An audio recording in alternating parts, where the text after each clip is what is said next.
And now, preview time. So let's take a look at what's coming your way.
The Jeff Meacham Network's Multiverse of Media.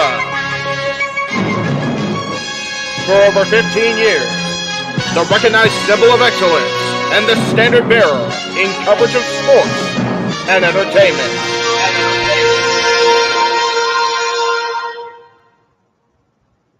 After what was most definitely a crazy week, last couple weeks in the world of professional wrestling, I know the Simple Man and I are both looking to get things down to, well, let's be real, simplicity. So welcome, one and all, to our coverage of Impact Wrestling's, Impact Plus, that is, Victory Road. I am, of course, the man whose name is not on the marquee because I forgot to put the freaking marquee up.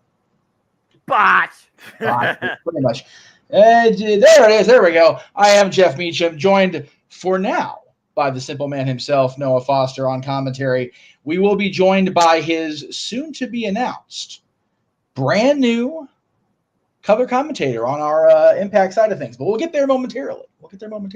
Noah, it's Friday night. Impact Plus is on. And what does that mean besides no spoilers for SmackDown and Rampage, people? As always, Jeff, you know what it means as we remain hashtag spoiler free, but it also means we're going to enjoy and engage in some more professional wrestling, damn it! But I digress, as Victory Road will pave the way towards Bound for Glory and Impact 1000 and so much more. And it's good to see you and good to see you, the Multiverse of Media, once again here. It's going to be a fun night tonight. Yes, and tonight is indeed about wrestling, Daniel, no doubt about it. And but I will give a shout-out to the Detroit Lions for beating the Chiefs last night on kickoff. That was good. I enjoyed that thoroughly, watching the Lions quite frankly upset the Chiefs, if we're being real. And Yeah. no, Marshall, I am not that commentator. You will see that commentator in the short. I promise. We'll get there. But they are on their way in right now. And yes, let's go professional wrestling. Let's go ahead, Noah, first of all, and talk about what we're going to see here at the bottom of the hour, the 2 kickoff matches. That way we can get the previews out of the way, just in case our commentator does not come in prior to them starting. We first of all have an open challenge from the man who defected, if you will, from AEW and the Dark Order, Alan Angels, with an open challenge. What do you foresee coming for the man formerly of the Dark Order here tonight on the countdown to Victory Road? It's one of those things where Alan Angels reminds me a lot of Matt Sydal, who was all about opening his third eye and being guided on a path of enlightenment, as Alan Angels looks to prove why he is celestial. And the fact that he's starting this open challenge, he's trying to prove what sort of stock he has in you valuing him possibly as a future challenger for a championship. I mean, at Emergence, we saw him go one-on-one with Speedball Mike Bailey during the countdown, and he did come up short, but it was a very game contest. For me, this is Alan Angels proving himself, but also offering opportunity. But for him to claim that he is celestial, that means he has to be above whoever he stands in the ring with. And whether or not somebody from within the company or outside the company, that's part of the fun. But I think Alan Angels will surprise us, not only who he's against, but what he brings against them. Who do you foresee answering this open challenge? That's the tricky thing, considering, again, you look at the Impact locker room, most of them are pretty much booked on this stag show. As my colleague, by the way, happy birthday, Paul Mead, he informed me that there is another match that was added, I guess, and I guess we'll talk more about that later. But that being said, it's hard to figure out who could be challenging Alan Angels. I think at odds it could be a debut or somebody from outside. And with the changes like we're talking about what we're going to talk about here on Open Minded Tomorrow's State of the Industry, there are changes happening across the board, including the NWA. Wouldn't surprise me if it was a talent from there. Velvet Sky's no longer with them, but they don't do that type of one-on-one type of action. But it could be somebody that lost the championship. I mean, you got not Kobe Carino. He won the title. Kerry Morton is a key candidate, I think. Next generational son, of course, of the Rock and Roll Express. Ricky Morton. Yes. So that's a name I thought about. I thought about other names outside there. You think about, like, names that show up in Ring of Honor from the independent side of things. I wouldn't mind seeing like a workhorse man like Anthony Henry show up. I think that would be a very interesting contest. But your guess is as good as mine on this one. Well, joining us for the moment, since he is home and ready to participate in the shenanigans that is Impact. Well, I'm not sure if he is. It shows he's popping in, but I don't see camera. I see white screen. Are you there, Renegade? Hello. The white screen. I don't see you. Let's see if you. The lights. Hello. Hey. Hello. There he is. How are you, sir? Hello, all right. Hello. There we go. Now we got audio. Man, it's going to be one of those audio days on the Jeff and JJ side of things. Cool. Let's see. Good thing we're not calling the show. Right? Oh, Lord. I don't know what's going on. My internet's acting all kinds of wonky. It is acting all kinds of wonky, but luckily, like I said, we're going to be JJ's here for a special reason. And when we bring in our color commentator, and it's not JJ, by the way, folks. So it's not him either. Don't worry. Don't worry. He's a great color commentator for WWE broadcast, but we're gonna bring in our color commentator for Impact here as soon as they arrive home. I promise you that. So, but no, JJ's here. And by the way, this is me coming in. I'm trying to run this show from my phone here because clearly the audio on here is just gangbusters. So bear with me here. You're good, brother. I don't want to do that. And again, folks, if you want to dictate the conversation, super chat. It's as simple as that. Super chat at Costa 18 Studios. Super chat at Jeff Beecham Network. And again, support the affiliates of the Jeff Beecham Network. Please. Yeah, please do that. We are in. I don't see that in here, but we'll go ahead and don't know. It's not on the watch along banner, but we'll go ahead and I'll remind everybody more during the show as well. So JJ, I know you're not all that familiar with Impact, but we're talking about, which is why you're not the color commentator, brother. But we are talking about the countdown to Victory Road, and up next after the Alan Angels Open Challenge is a tag match that apparently was made in the very recent past, as I think it was made last night during Impact Wrestling, maybe even today. Another countdown match. It's going to be ABC, of course, taking on Myers and Moose. Oh, there you go. Myers and Moose against Bay and Austin. So, gentlemen, no, I'll ask you. We talked about this in Something Predicting, or at least you and Dattila did yesterday on Something Predicting. What do you foresee happening in this match, and what is the future of both these teams? Because I mean, they're on the countdown. I remember when all four of these guys were featured players on the quote unquote main cards, if you will. Yeah, but again, none of them right now are champions, and they're all looking for that championship glory. ABC's trying to reclaim the tag titles, while Moose and Brian Myers are looking for their first shot towards the tag team titles. And the fact that Moose and Brian Myers, two very manipulative, egotistical, but very cunning athletes working together as a duo, they could be a dangerous force in what really has become a revived tag team division in Impact Wrestling. With ABC, though, and all the conflict they've had with the Good Hands and that whole conspiracy theory of the Good Hands costing them in that tournament on behalf of the Rascals with mutual interest for the Impact World Tag Team Championships, I think ABC needs this more than Moose and Brian Myers, because for me, Moose and Brian Myers are more stronger as single athletes, and I feel like Moose at the end of the day doesn't want to share glory with anybody. Right now, it feels like Moose and Brian Myers are just trying to find a way to bound for glory, maybe call their shot. But ABC, they want to do any means necessary to get back at the tag team gold. So I gotta go with ABC on this.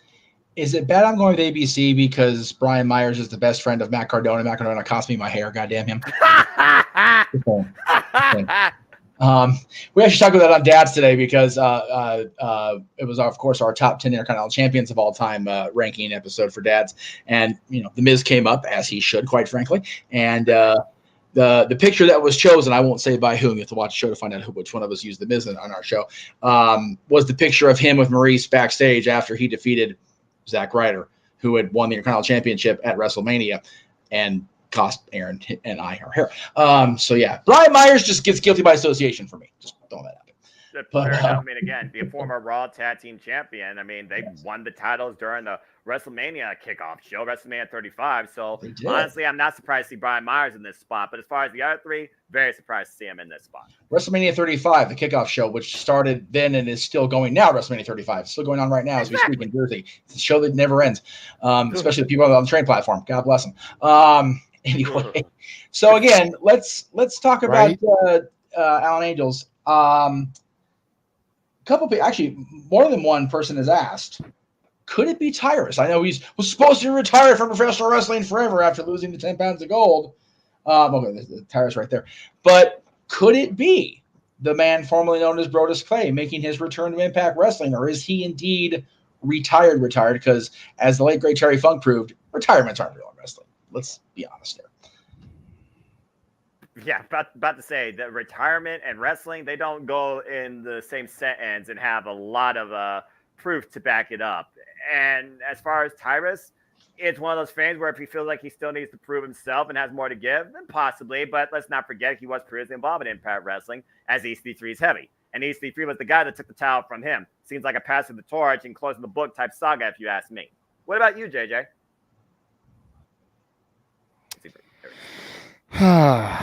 Well, I'm still wondering if this isn't going to be your favorite and Dattila's Joe Hendry as a way to get him on the show.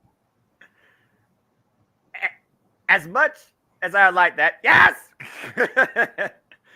You got to consider, again, like we talked about the tag team match. Joe Hendry and Uemura are now looking at becoming tag team champions. With that sort of ambition, I think that's going to be their sole focus. Yes! But I like that idea, but I just don't think it's going to be Joe Hendry. I get where you're coming from, and whether I fully believe or don't believe in him is irrelevant at this point. Right. They've been pushing the shit out of him on these pre-shows. So for there to be a card coming up, and especially so close to 1,000 and so close to Victory Road, and Bound for Glory, and he's not on the show at all, like it really kind of gets your head scratching. It does. Absolutely. We'll see. I mean, it really could. That's the thing. The beauty about professional wrestling, folks, is the business is so outside of WWE, of course, is so open ended. Like nobody's really under exclusivity. God damn it, exclusive contracts. I can't make the IT word work.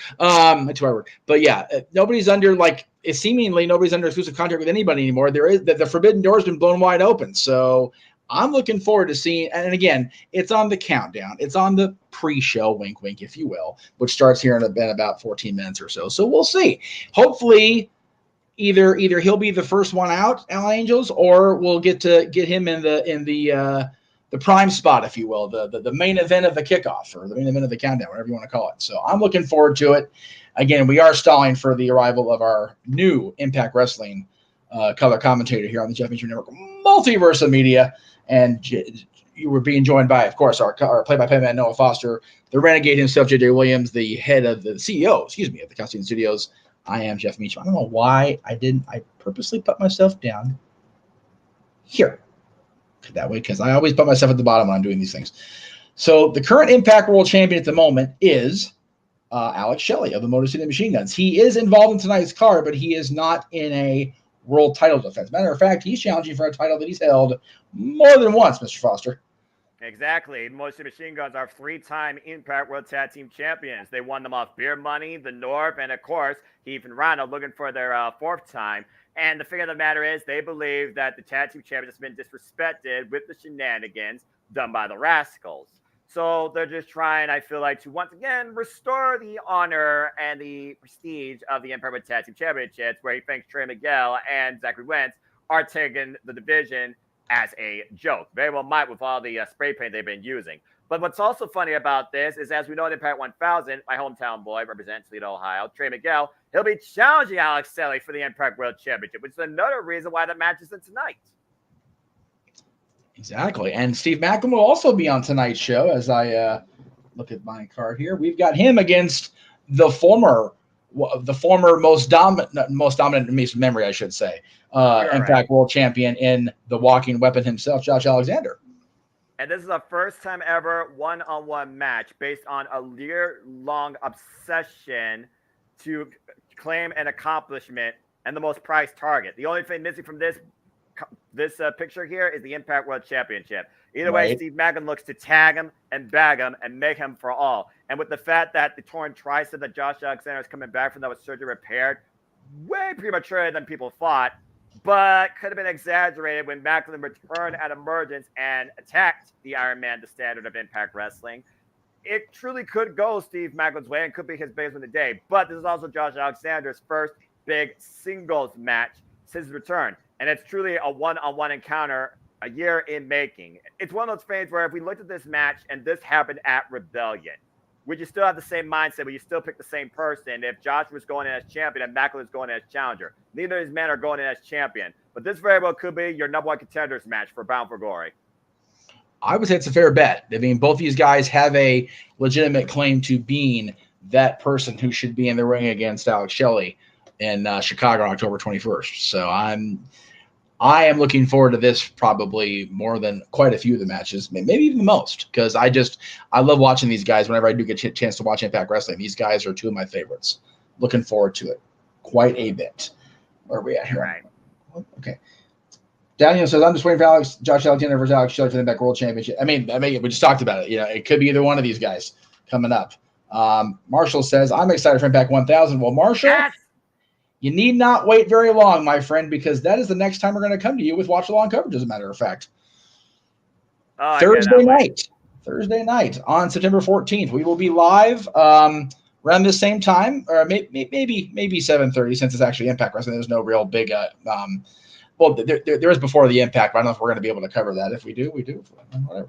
But we'll be on the air for sure for Impact 1000. Again, we've been talking about it. It's crazy to think that this little company, they'll never make it past a year. The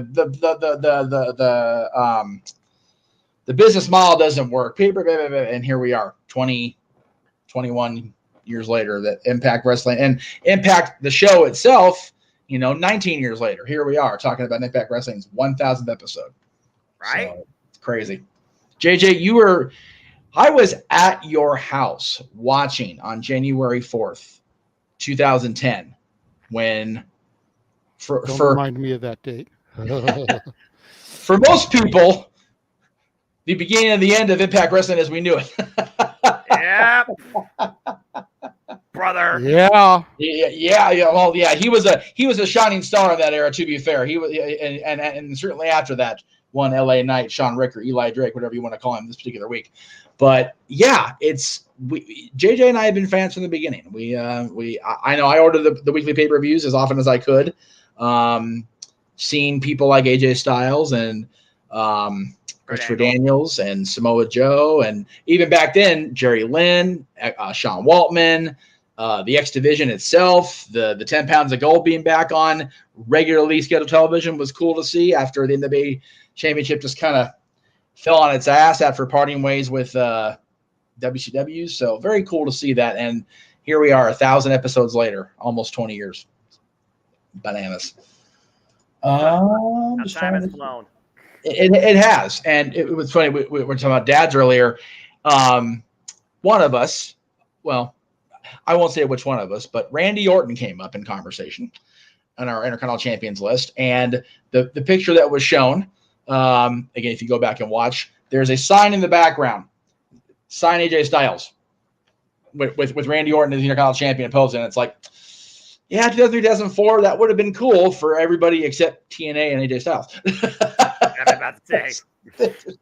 You wouldn't have thrived in that environment. TNA had AJ Styles and Kurt Angle carrying the way a lot, especially in the 2010s. So I think they needed both players, just saying. Yeah. JJ, when you and I were watching, I don't think TNA would have been near as phenomenal to watch as it was without AJ Styles. I can agree with that. I mean, there were a lot of other great talents. You think about America's Most Wanted. You think about Low-Key. You think about The Naturals, Chase Stevens and Andy Douglas. Oh, man. You think about James Mitchell and the Disciples of the New Church. You think about Abyss. You know, all those, and I use this pun purposely, all those impact players that really made NWA TNA must-see TV at the time. Yes. You think about their heavyweight division. You think about Jeff Jarrett, Ron Killings, Ken Shamrock. You think about the franchise, Shane Douglas coming back into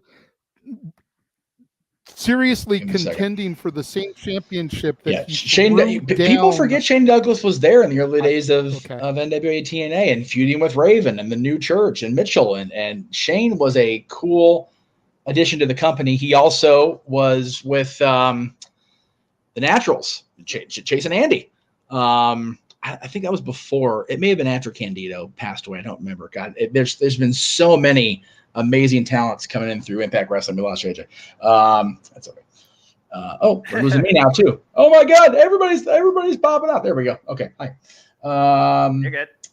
Daniel says, when I look back at my first exposure to Impact Wrestling, from the early days, I had to use an antenna. Wow, that's how old the company is. People think it's using TV antennas to still make it work. There you go. That bunny ears. I remember those days. I was waiting for JJ to drop the name Shane Douglas, and as he was about to, I think, go into another point, either the internet crashed on him or something. I hope that I do get more of that later throughout the show. Anyway, we were lucky in that it didn't falter on him till late in our stream this morning, going in the afternoon. We were in show mode when his internet crashed earlier, so it worked out perfectly. We got the whole list done, everything was good, and then all of a sudden the internet decided to be a pain in the ass. But I always found it ironic that Shane Douglas was in TNA because of his history, specifically with the NWA Championship. I was saying, wasn't he like one of the freaking earlier NWA champions? He was an NWA champion that threw the belt down in the middle of the ECW arena. There you go. Announced it for the ECW championship. So yeah, it was definitely curious to see him there. Matthew with a good question here. I like this. Being Chris Parks has been in WWE doing production, I wish Abyss would make a one-time appearance in WWE. Could you have seen him with Bray or him versus Strowman or Bronson Reed? I mean, kind of a off-base question here, but we're talking about the history of Impact Wrestling. We're counting down to tonight's show, so I threw it up there. I don't know how much wording in contracts and trademarks Abyss the character is within Impact Wrestling's makeup versus Chris Parks's trademark ownership. So him appearing in WWE would have to have a lot of questions answered as far as red tape and paperwork and nonsense. But it'd be cool to see him show up. But I think for me, Abyss is very much an Impact character, and seeing him in WWE would be odd. Yeah, Abyss is one of those like TNA true or originals. I mean, JJ, you listed off a ton of names, and it's very hard to distinguish who was just a building foundation of TNA or truly was just TNA. It's like Sting was the icon of WCW, and then, of course, he went into TNA. But Abyss, he did nothing but TNA. He truly was and only was total nonstop action Impact Wrestling. He was never anything else, and I don't think he honestly should be. But what's your take, JJ? I agree with that. I mean, there's, like you said, there's certain people that, even though they've moved on now, like Bobby Roode and AJ Styles, like you still think of them as tried and true NWA, TNA, Impact Wrestling, whatever you want to call it, Global Force. You know, you think of them as those people first and foremost. It's the same with like Ric Flair. Yeah, he came to WWF. Yeah, he became WWF champion, went back to WCW, came back. But he's one of the first names you think of when you think WCW. Yeah. Right. Yeah, they were talking about that on the last Nitro. You know, it was, you know, the very top of the show when he kept the promo. It's like, who means WCW more than Ric Flair? And then when they came out, it's like, even Ric Flair left for the WWF. Sting never left. He got hurt. He would go on hiatus. He would turn inexplicably heel in '99 before Vince Russo, which makes it less sense. But he never can't blame left Russo for that one. Yeah, can't blame Russo for that nonsensical heel turn for once. It wasn't my swerve, bro. But yeah, Sting never wavered until there was no place not to waver. You know, he was in WWE 2014, but in between, he helped put Impact on the map. He's helping the AEW kids along now. Sting's the man, and I'm glad that he was able to be part of this company, Impact Wrestling, as long as he was. Interesting question that we'll bring up. We'll go ahead and preview this one now since we're going to talk about it. I had a different match lined up to preview, but we'll go ahead and get that. So just bear with me here. Matthew threw me for a loop asking about the question. I know we're supposed to super chat to get the question, but it's relevant to the show, so I definitely want to bring it up. There is a match tonight that JJ and I did talk about. I don't know if it was during the stream or after the stream was over, JJ, so you have to forgive me on this one. But tonight on the card, we have a anything goes match between two certifiable, not only legends, but honestly, certifiable tag team legends in the world of professional wrestling, as Bully Ray goes up against PCO. And the question in the chat was brought up that, how about the Dudleys signing the new Legends deal with WWE and doing the Impact 1000 show as well? Now, that is some damn fine businessmen from the damn Dudleys. He's not wrong, but the question begs the question, does this mean that whatever happens between these two tonight, and JJ, I'll throw it to you real quick to talk about it, because you're the one that brought it up either in conversation with you privately or even on Dad's this morning. Will this end up being a situation where this match falls into why the Dudleys Team 3D are going to be on Impact 1000? It's always a possibility. At the end of the day, all a Legends deal means is that WWE has likeness rights and merchandise rights, and the team is still going to get paid. Right. You know, they don't have to be there week in, week out wrestling. They don't have to be exclusive to WWE. And even if they are, maybe it was part of the deal that, you know, we will give you exclusivity after Impact 1000. Right. But we're already booked for these couple of shows, so we've got to finish out our deal here, and then we'll be exclusive. But I said it in the chat room for Noah's Simply Predicting last night, and I think I said it in conversation with you earlier. I don't think it was actually on Dad's. Okay. Anything goes. So that means interference is legal. So you have Devon come out, get involved. Team 3D hits the 3D onto PCO, getting Bully Ray the victory. And then you move into Impact 1000 and you have Team 3D versus PCO and question mark. And I don't watch enough to know who there is that could align themselves, even just temporarily, with PCO. Mm-hmm. You know, I know that there was that match a couple of shows ago where it was like 5-on-5, or maybe it was Multiverse United. PCO was part of a team. Maybe it could be one of his partners from there. Maybe since we're bringing out all kinds of classic legends for Impact 1000, we could bring out the most recent Impact Wrestling Hall of Famer, the man who quote Nevermore to be his partner. Raven. Raven. You think about Raven and the Dudleys and their history. Dudley's part of Raven's Nest back in the day. I like that. That's good. And I like that. I don't know if PCO has history with Raven, but it's a way to get another legend booked on the 1000 show. He does. Jacques and Pierre were managed by Johnny Polo. There you go. Boom. Long-term storytelling. Damn. That's 30 years storytelling. Jesus Christ. That's a real long time. That's a deep reach, but I'll take it because I remembered it right off the top of my head. I wasn't sure, but yeah, I mean, there you go. And I threw out in the conversation just Jacques Rougeau just to be funny, but it's like and you've got another great match for Impact 1000.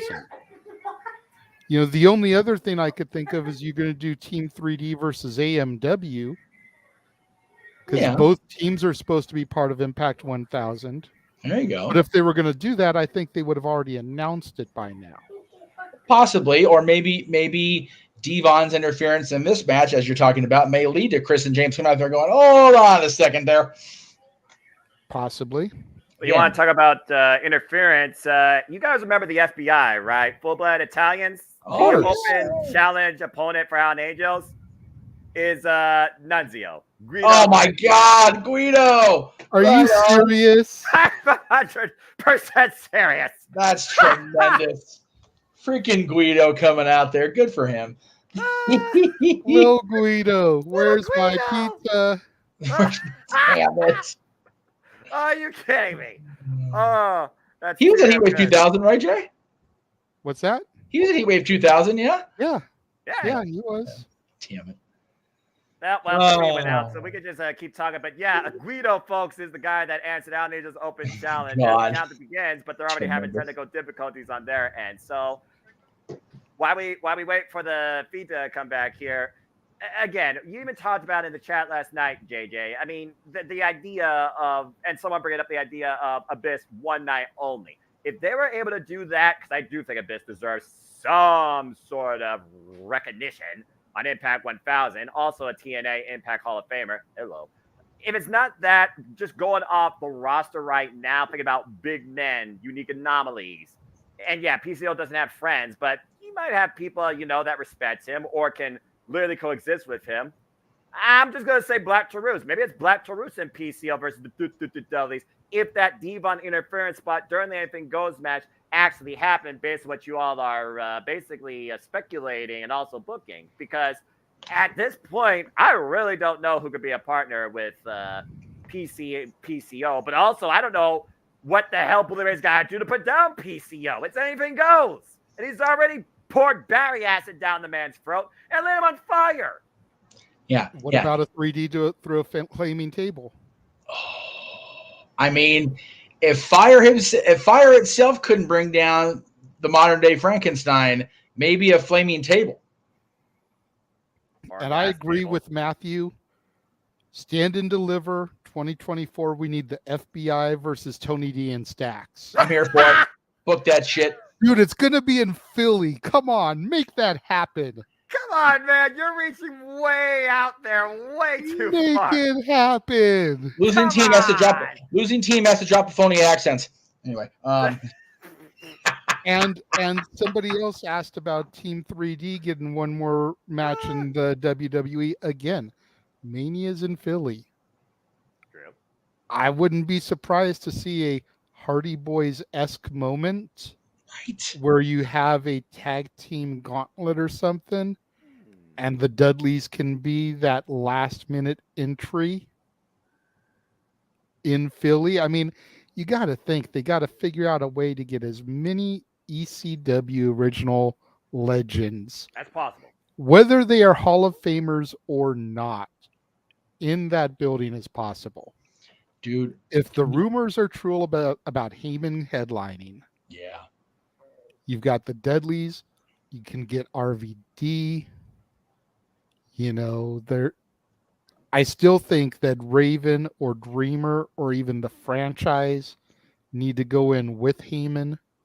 I know the franchise is a long shot, but if you watch Franchise University, he's speaking a lot more positively about the E than he used to. Wow. Maybe Shane has calmed down just a little bit. But, weirder things have happened. Well, We said Bruno wouldn't go in. Yeah. We said Warrior wouldn't go in. We said Savage would never go in. We said Sable wouldn't go back. We said Hogan wouldn't return to the company. We said there's a lot. We have learned, especially with the allegations against and then the return of Vince McMahon, never say never. We learned that twice in the same 12-month span. Eric Bischoff will never work for the WWE. Yeah. Better than ever.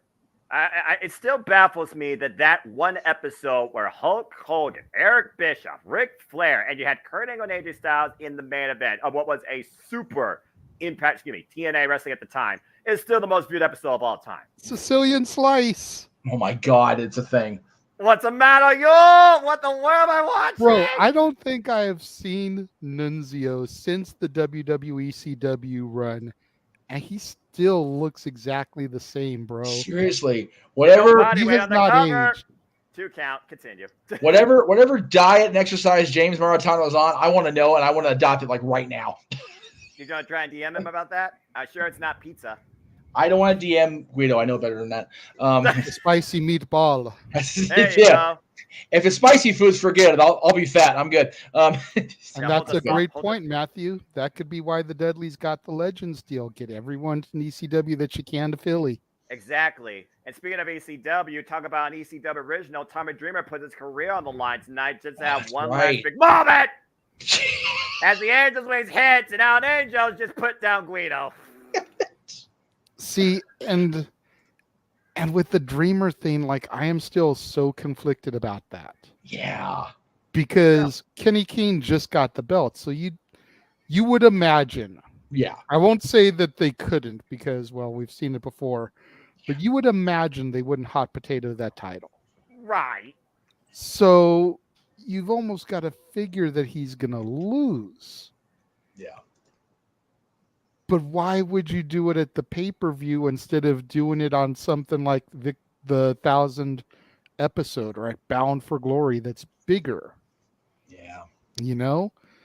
So it's like I'm predicting that Dreamer's going to lose. Kenny King, Keen, as Dattila likes to say, is going to retain, but Dreamer gets his moment at the 1000th episode.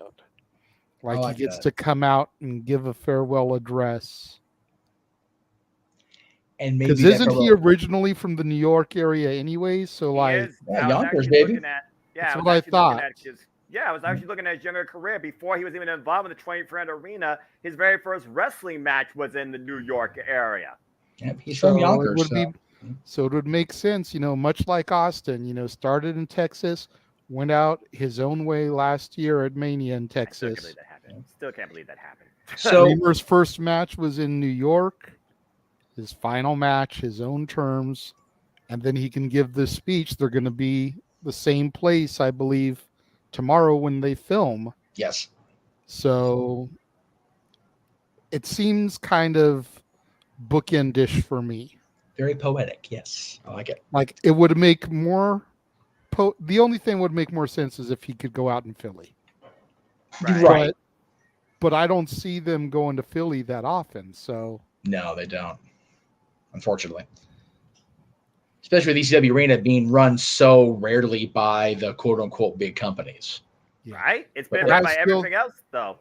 You I name still it. say Stand and Deliver has to be at the 2300. JJ, I'm holding out for it, and as God's my witness, if that does happen, I will hold your NXT in a higher regard. I'm holding out for you, brother, but I'm not counting my chickens before they hatch. We need the arena. We're holding out for the arena at the end of the show.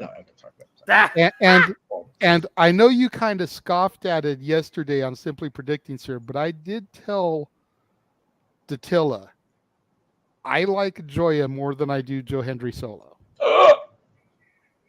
Well, that's a start for me. It is. Take your W, roll with it. But there's something about the way Yuya reacts that just makes me crack up. Hey, how do you react seeing a man get run over by a car? Because Bully Ray just ran PC over with a vehicle. My God. I've seen it before. It's called Stone Cold Steve Austin. What? Oh, no. Yeah, except Bully did it for himself. Yeah, I was going to say, we're not going to have Rikishi at the end of this angle. Bully Ray did it for himself. You madmen are insinuating a flaming table. Bully Ray just hit the damn man with a vehicle. Why wouldn't we see Junior? The WWE's not using him for the Bloodline storyline. Might as well do something. Right? Jesus. I'm sorry, was that out loud? Go ahead. Y'all continue. Go ahead. You're good. Damn, Jeff. Freaking father's a Hall of Famer, but let's just not use him. I know what we're going to do. We're going to have the debut of Gangrel as the Vampire Warrior, and then we got a Frankenstein and a vampire together. I quit. I just do. This sounds like a bad joke waiting to happen, but this also sounds like a bad time ahead for the ABC as Moose is about to make his way to the ring. It's actually we're on that match. Okay. And the feed's back. Well, we will soon find out if it is truly as easy as 1, 2, 3. Nope. Well said, JJ. There we go. I find. You fine. I find. He's okay. Yeah. Oh, wow. Look at this entrance. Moose and Brian Myers coming out together. United Front, United Gear, the self-proclaimed most professional wrestling gods. And I believe this is their third time stand alone as a tag team outside multi-person warfare. Of course, Moose and Brian Myers were part of the failed four-way at Slammiversary for the Impact World Tag Team Championships. Nope. And we're very close in claiming them. But, of course, Brian Myers, the only accolade he has to his Impact name is being a former digital media champion, while Moose is a former Impact World Champion. And Moose partnered with Brian Myers, scoffing at me because he's bald already by choice, and Brian Myers' his best friend cost me my hair, bastard. Damn. You're never gonna let them live that down, are you? I will hold it against them forever. Well, speaking of something that's forever, with your Bullet Club for life. Happy Friday. Right. Here comes Ace and Bay, the ABC and the former Impact World Tag Team Champions, before losing them to Subculture at Slammiversary. Everybody in Impact is trying to make their way back to tag team title contention. And right now, you got to have this team at the forefront. By the way, who won the Allen Angels match? Because I wasn't able to watch the end of it. Allen Angels did the wing clipper and planted Guido. Oh, okay. Got it. I don't think no one's surprised by that, but hey, Guido can still wrestle. Who knew? Hey, yeah, I was going to say Guido looked good. I just happened to, I had a glitch on my feet here. So, yeah. Yes, the game with Aaron Ref, because I went in with Aaron on the bet because I'm a loyal partner and friend, and I got screwed in the process. Anyway, just goes to show, don't gamble. Hey, no. After what Phil Brooks and Tony Khan have cost me this month, I'm not betting on wrestling ever again. Wise man. $100. Thanks a lot, Phil. Appreciate you, Tony. Love you both. ABC putting the bet on themselves to get back in the Impact World Tag Team title contention, taking on the duo of Moose and Brian Myers, who have yet to make it to that summit. Surprise!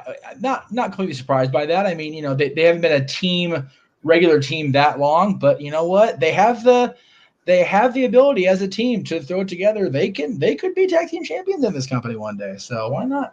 Well, considering Chris Bay and East Austin have not even been a tag team for a year, and you saw what happened back in February when they defeated the Motor City Machine Guns, will be challenging for those tag titles again later on in the show. I gotta say, looking at Moose and Myers' outfits, I'm getting a real white Ranger Tiger Zord power vibe going on. Right? Yeah.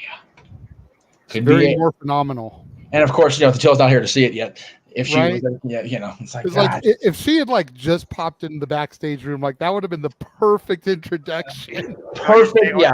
Right. Say her name as Moose flexes, brother. Say her name and she shall appear, but not this time because we said it Right. and she's not here. Oh no. Oh no. Oh, I did Moose that might before. Moose might be looking for a test of strength here. While Chris Bay, the art of finesser, former X Division champion. I think it's a bad idea for Chris off. Bay. Straight out of the California area. That's one of y'all's boys out there. I don't know if I'll claim that, but okay, we'll go with Yeah. it. Trust me, there's certain California wrestlers that I have ceased to Yeah. claim. Oh yes. Fair enough. JJ and I both, and ironically, both members of a team. He's chosen one, I've chosen the other. Former PWG World Tag Team Champions at that. Anyway, Fair enough. Yeah. The shoulder block by Chris Bay, up and over, looking to follow up now and take Moose off his game. And right now, a bit of this direction. And Moose the power. Oh, lands on his feet though, and a 2 sweets. Just trying to anger Moose. Because that's a good idea. Yeah, I was gonna say, why do you want to anger that big man? Take him off his game, exploit his emotions. Although Moose, for somebody with ego the size of probably, a giant redwood in a giant forest, he's one of those guys that seems very composed usually in the ring. Tag to Brian Myers. Brian Myers, though, probably a different story. I was going to say, he may be composed in the ring, but let's not test that composure's limit. For real. Tag. For real. Like, I look at the Impact roster, what little bit I watch of it. Right? And there's a handful of people that I look at and I'm like, yeah, no, I'm not messing with you. Yeah, no. Moose is at the top of that list. Like right along with Macklin and Alexander, like those three. I just look at them and I'm like, yeah, I'm good, homie. I'm gonna go the other way. Yeah, imagine the intensity Steve Macklin and Josh Alexander are going to unleash on one another in their first time ever one-on-one encounters to the come later tonight at Victory Road. Dad to Chris Bay. With Moose and Alexander and Macklin and even PCO, as old as he is, he's still crazy. If they want to stand by my side in the fight, I'll throw down face to face. I'm gonna go in the corner and go into a ball. I'm good, thanks. This discretion, the better part of valor here. Oh, and a cheap shot to the small of the back by Moose. And more so just insulting Chris Bay and Norbert taking a cheap shot. Brian Myers distracted referee. I was like, there's a cheap shot by Moose. Again, it's weird seeing Moose in a tag team dynamic when you consider everything we've seen this man do. All right. His way to the Impact World Championship, the Monster Ball with Sami Callihan, the Barbed Wire Massacre he literally was in last year against Macklin and Sami Callihan. And now 1 year later, he's in a tag team. Oh, man. Oh, again, how time changes everything. Good scoop slam by Moose there. Tag to Brian Myers. Of course, Brian Myers, former digital media champion. He was given that title by his running mate, the self-proclaimed King of Deathmatch, Matt Cardona, who I believe is still working on the independent scene with Mobile Championship. Scoop slam by Brian Myers gets a 2 count with a face wash. I believe the last I heard, Cardona is still coming out with a replica of the women's tag team titles since he's one half of the tag team champions. So, and he's still running that gimmick. So that's easier math than Steiner math. 50% of 50% is literally 25. And technically speaking, he is literally the other half. He has literally got Chelsea Green as his wife. Hey, you know what? If one more partner goes down, they may just bring Matt in and go, okay, please just do something. Jesus. Right. That's a fair point. As Moose goes down on Chris Bay in the ground and pound from the mount position, and Allison Lee right now, our official for this contest, once again admonishing Moose, who only has a 5 count to unleash this form of pain that he loves to do. Grabs from the throat of Chris Bay. Cutting the auction off. Again, ABC at this point, they feel like they've been literally screwed by the good hands. And they feel like that the Rascals might have something to do with that. Again, is there collusion? Is there some inside wagering here? Because the good hands feel like they are obligated to get a match for the tag titles. Yet the Rascals said it'll be in your best interest if we stay as Impact World Tag Champs. Yeah. Just saying. And Ring of the Eyes, that always gets your match in your favor. It's not pretty, but it's effective. That's okay. Didn't have to be pretty in professional wrestling. That's fair. If you had to be pretty in professional wrestling, PCO wouldn't have a job. And PCO right now is currently probably still being scraped off the pavement, being run over by Bully Ray. Right. It's like somebody get that monster off the floor. I mean, let's be real. If you had to be pretty in professional wrestling, Dusty Rhodes wouldn't have had a job. Dusty Rhodes may not be a pretty look, but he's got a. Well, actually, his voice isn't pretty. It's very, very this big. But Dusty Rhodes is still saying. No, I know. We love Dusty around here. We love the entire Rhodes family. It's well documented. But let's be real. If you had to be pretty in pro wrestling, arguably one of the greatest NWA champions of all time wouldn't have had a career. If you'd be pretty in professional wrestling, I wouldn't be doing broadcasting for 20 years. Throwing it out there. Wasn't trying to throw PCO specifically under the bus, but just he happened to be mentioned earlier. So and then he's been put back together 455 times. He's a monster. So. Yeah, remember when Dustin Rhodes came into TNA and cost Wildcat Chris Harris a pinnacle match? Yes. And the feud that developed from that. Yeah. Talk about all the moments from TNA Impact history. And then there was Black Rain. Oh, God. And the less we talk about that, the better. Black Rain with his partner, Relic. Talk about that Hurricane Roundup by Chris Bay, taking Moose up and over, looking for the tag. Catch him with the Enziguri, tag to Ace Austin. And many people think Ace Austin exhibits the talents of a young, phenomenal AJ Styles. Nice Russian leg sweep there. Yeah. I can see it. Yeah. Again, some people think it's inevitable that he might become one of the longest Impact World Champions and has multiple chances to become such, but has yet to capitalize on it. It's always a possibility. No springboard. Missile drop. Kid takes moves off his feet. Beautiful kip up, follow up.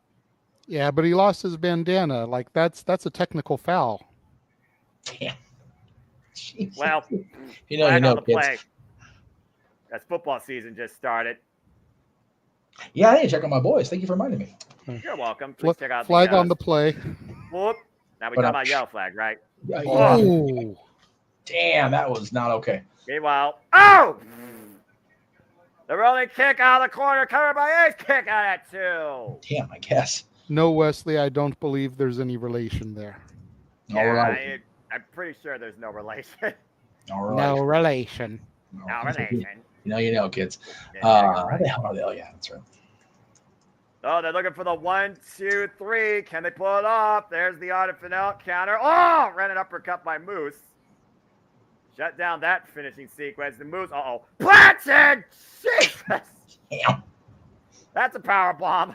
A little bit. And like that was a power throw. Oh! Yeah. That wasn't a power bomb. That was a power. There was no bomb. That was a power get out of here. Yeah, that was just a toss off by Brian Myers as they're stuck with the legal man right now, which is Chris Bay. And Moose and Myers in control of this matchup. And look like they might be setting up here. Brian Myers looking for the opportunity for this. Oh, look for the round cut close on Chris Bay. Dunks the roll up. And just like that. Wow. Got him. That was sudden impact. Wink, wink. Yeah, no kidding. He was looking for that roster cut, that running clothesline, steady calm with a roll up, and Ace Austin grabbed Moose to prevent the breakup. All it takes is 3 seconds. ABC gets the win. Wow. Just like that.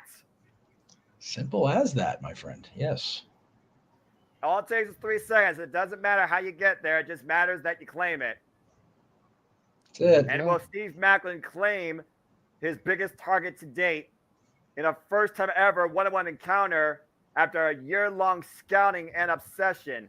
As for the first time ever, we will see Steve Maclin go one-on-one with the Iron Man, the Standard, the longest-reigning Impact World Champion, Josh Alexander. And both of these men come back with a similar type journey. I mean, you think about it. Josh Alexander was injured. He had to relinquish the Impact World Championship. Steve Maclin became the Impact World Champion when it was vacated in the match that was supposed to be him versus Alexander at Rebellion, but he beat Kushida for it. And then Steve Macklin got injured in the Down Under tour after he lost the title to Alex Shelley. And literally both men within just a few weeks are back in Impact Wrestling.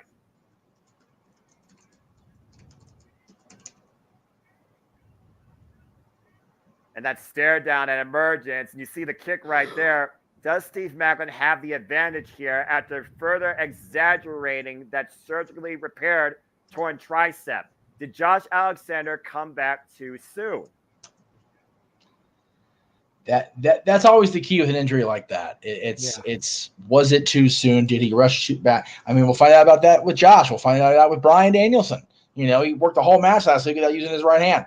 That's still because he's Bryan Danielson. That's still bananas that me and JJ called that. Yeah, he didn't use that right hand at all, and you saw what happened with those two. Yeah, strap match with Ricky Starks, didn't even throw a strike with his right side. Like, that's ridiculous to me. Oh, Lordy. Good looking audience, good loaded audience on hand tonight. I think they had over practically about 700 people in that building there. Yeah, you love to see it for Impact Wrestling, man. Good for them. According to my friend Paul, by the way, happy birthday, Paul. Of course, it is sold out. As we run down the card, of course, we have the X Division Championship on the line. We got MK Ultra defending against the Entourage, the Knockouts for Tag Team Championships. Crazy Steve looks to put Black Taurus completely in the past. Kenny King puts his Division Media Championship on the line against Tommy Dreamer, who puts his career on the line. And, of course, it is the generational rivalry of the Knockouts. Deonna Purrazzo, Jordan Grace 5, and Bully Ray, who already ran the man over, looks to win by any means necessary. And anything goes tonight against PCO if he's able to get up. Right. Of course, the Impact World Tag Team Champions are also on the line as the Rascals. Trey Miguel and Zachary Wentz will defend against the Moisture Machine Guns, Chris Sabin, and the Impact World Champion, Alex Shelley. And in the main event, Trinity defends the Knockouts World Championship against Alicia Edwards. But also, along with that, first time ever one-on-one encounter, I just called it a double main event. Josh Alexander finally collides with Steve Macklin. That WWE, AEW, is how you book women's wrestling matches on a card. Damn it! Just saying.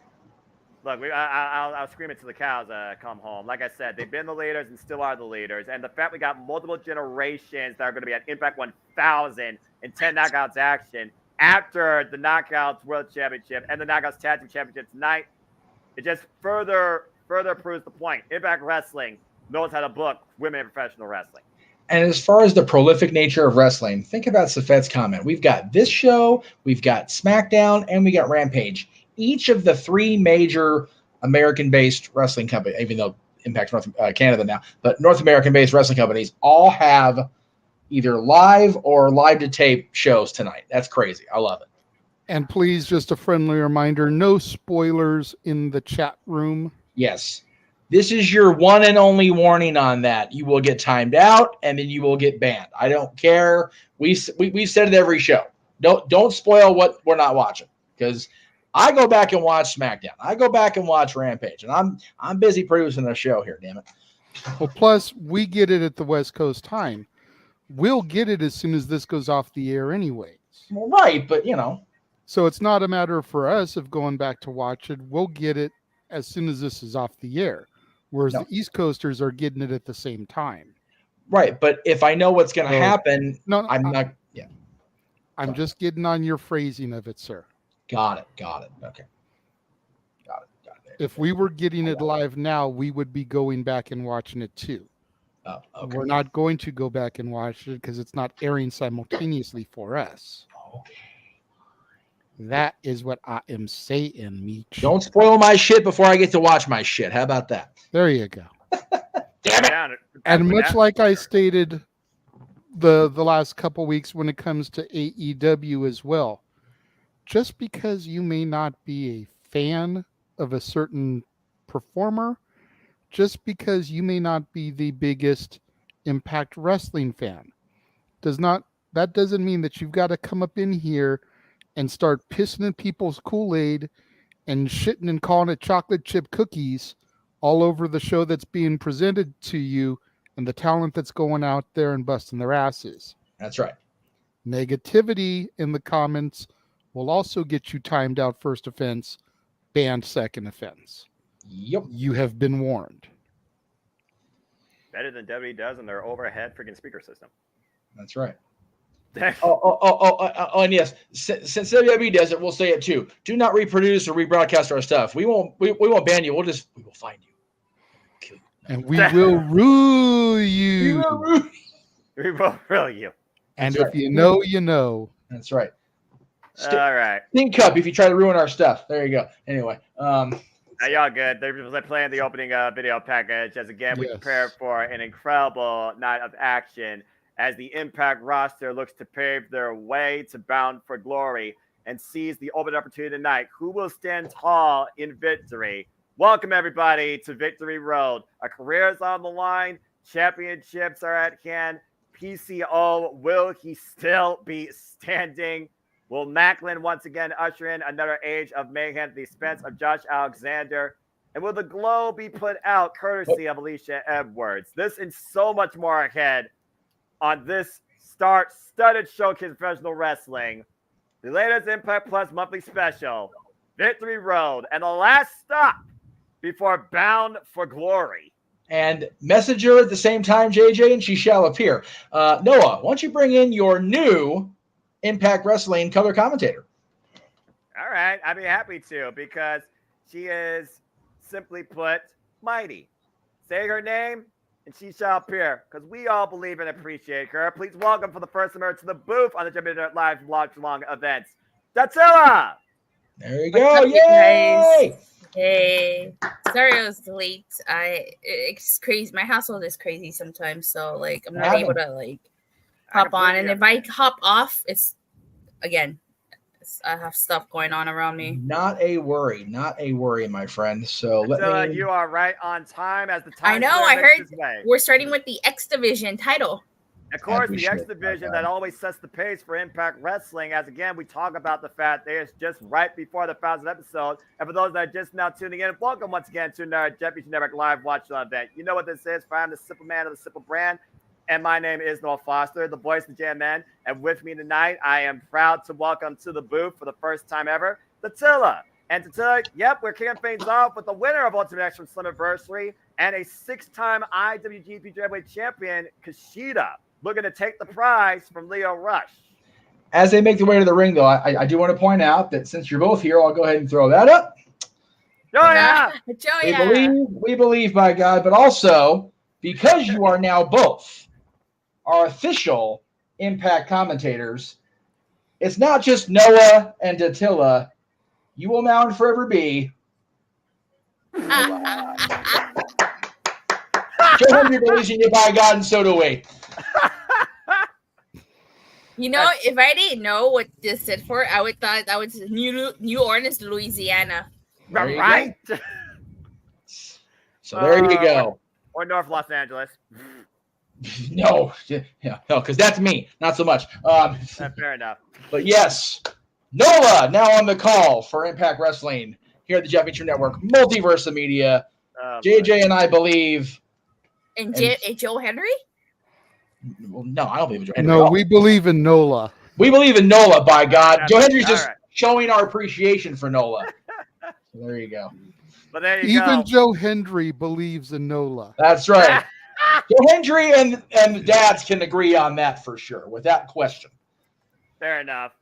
All right, so we're starting the X Division. So I'll actually go ahead and make the graphic official now, since I'm done being silly. Oh man, this is gonna be fun. Well, again, at Dattila, we saw Leo Rush come in at Slammiversary and beat Chris Sabin in record time with extreme ferocity and high velocity. But of course, it's not the first time that Kushida and Leo Rush have met each other in the ring in one-on-one. This will be their third one-on-one encounter. But what Leo Rush might have on his side is confidence, because if you look at Kushida's year besides Ultimate X, it's not been a very strong year for him. He lost at Rebellion. He had one of the worst scores lately in Best of Super Juniors history. And right now, Leo Rush, everything is coming up for him. He's even going to challenge later on this month for the IWGP Junior Heavyweight Championship. Can you guys hear this? Can you guys hear it? Because Can you hear? No? Can you hear something? Can you hear? I don't hear anything. I have my door open and my parents are watching SmackDown.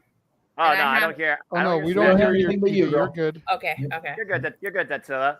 So again, Datsula, we talked about Kushida. We talked about Leo Rush. We talked about Kushida and the fact that again he won the Ultimate X, which gives him this opportunity. But we also talked about how important it is to be X Division champion in this time of Impact Wrestling, considering what's coming up. Mm-hmm. Again, this division is absolutely about no limits. The only thing that holds you down is literally your own imagination and the own limitations you choose to set before yourself. The bell rings are underway. Yeah, Leo Rush running to the outside very quickly. Well, again, I mean, the champion has the advantage here. Champion's prerogative, how he wants to go about this match. Kushida has to win via pinfall or submission. Whoa! Good speed there right now. Don't blink, by the way, folks. I'll tell you that right now. And Leo Rush looking for high ground here, which is very wise. We know how dangerous Kushida is on the mat. Like you said, he tried that hoverboard lock. If he locks that in, we could very well have a new exhibition champion. Didn't that hoverboard lock is the reason? That is correct. Back at, I believe it was Battle in the Valley, and I believe it was even during the kickoff show. There's no doubt we know both these men can go the distance and can definitely go the limit. It's going to come down to planning. It's going to come down to what Leo Rush can exploit with Kushida. Can he find a weakness? Well, like you mentioned it earlier, Leo Rush has champion's advantage here because he could win by count out or, I mean, you know. Oh, trying that hoverboard lock on the rope. But again, it's in the ropes, and Leo Rush knows that. As Kushida can only hold that for a 5. Oh, PK! Can only hold that for a 4.5. That you risk disqualification. Again, champion's advantage, you know? And again, folks, you can be part of the conversation. Just use the hashtag VictoryRoad on the Twitter or be part of the fun here in the chat. Nice scoop slants here by Kushida. Looking for a cover, hook of the leg. Gets a 2 count only. Notice how deep he hooked the leg there and also trapped the arm. The same arm he PK'd, obviously setting that up for the hoverboard lock, causing the champion to expend even more energy. He's doing those elbows to that arm. He's trying to soften that arm for the hoverboard lock. But again, you talk about the ball and joy. You talk about the elbow and the upper forearm and how. There goes that hip toss. What a drop kick follow up. Again, the X Factors to this match. This is Leo Rush's first defense since winning the title 2 months ago, and they are currently 1-on-1 with each other. Kushida Shote.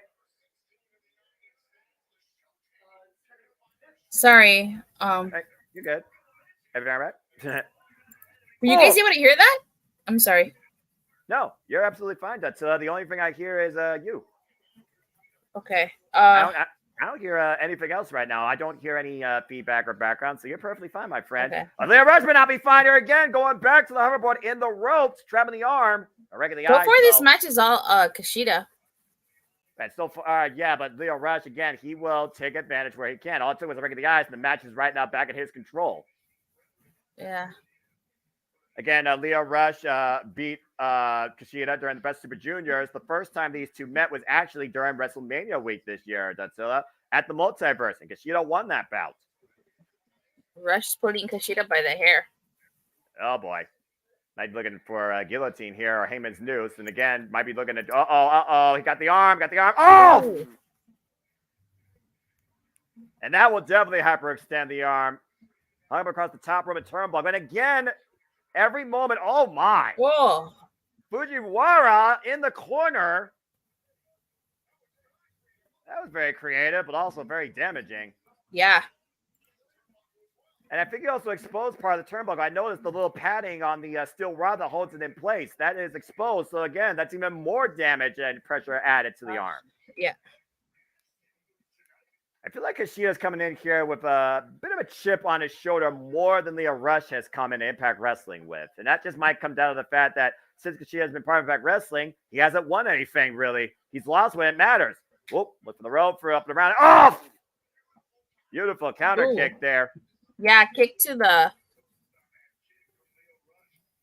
side of the head. You see Leo Rush right now trying to get feeling back in the left arm, looking to follow in again. The short range clothesline. Ooh, clothesline.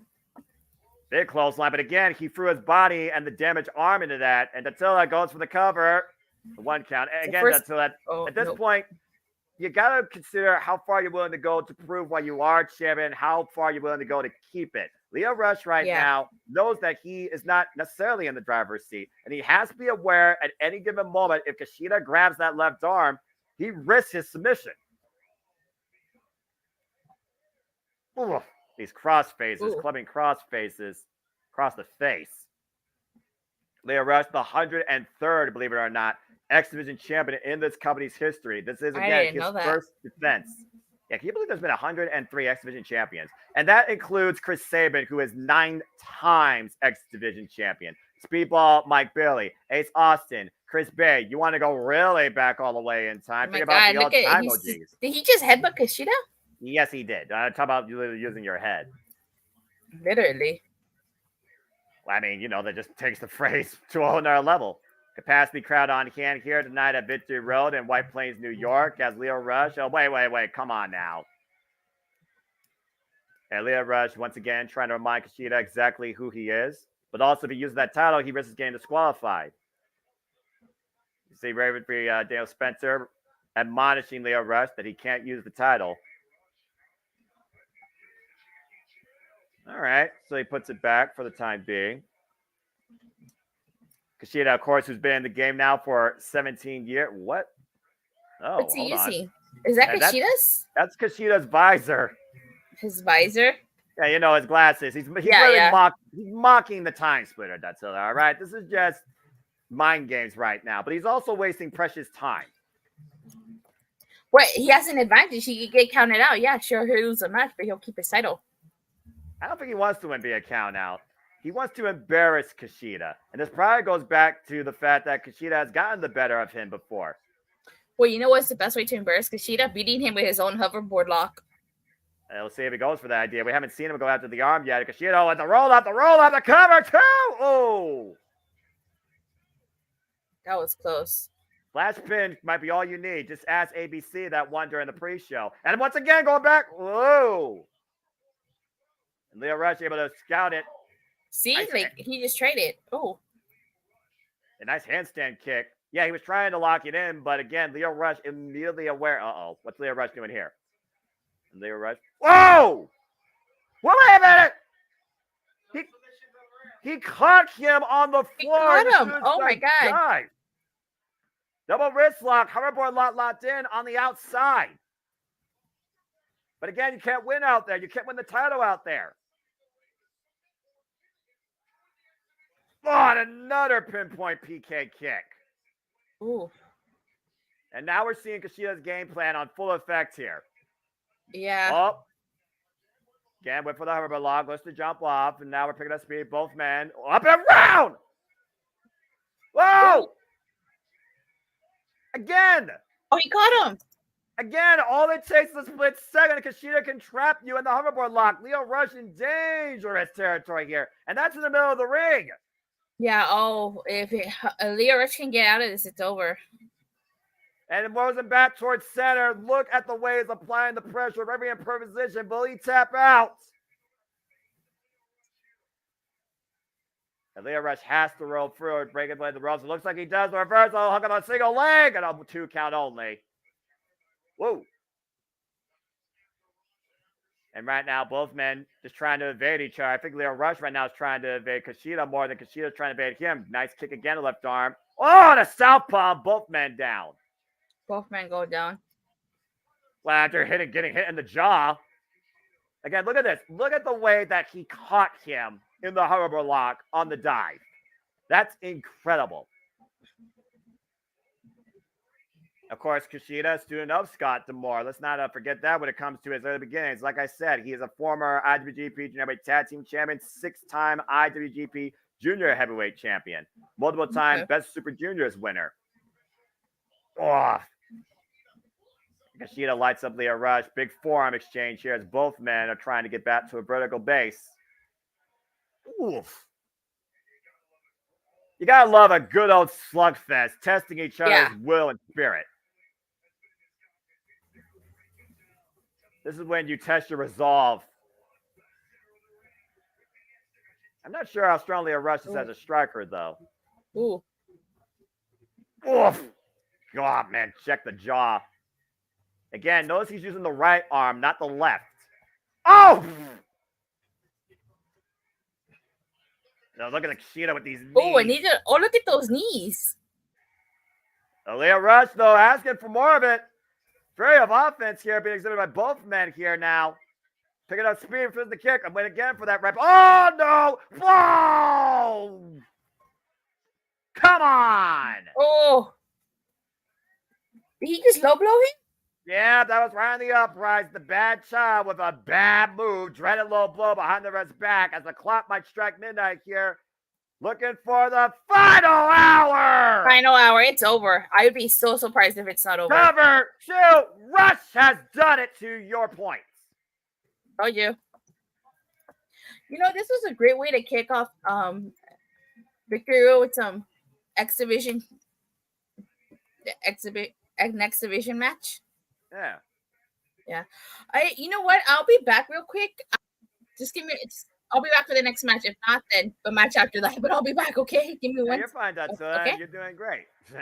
Let's take a look at the replay here, folks. Again, if you're with us, it was Leo Rush that caught him with the low blow. Finally went to the top rope and the beautiful split leg frog splash. The final hour, tick-tock, time's up. Leo Rush, hook of a single leg, the right arm, the non-compromise arm. And that was enough to retain the X Division Championship. The bad child prevails.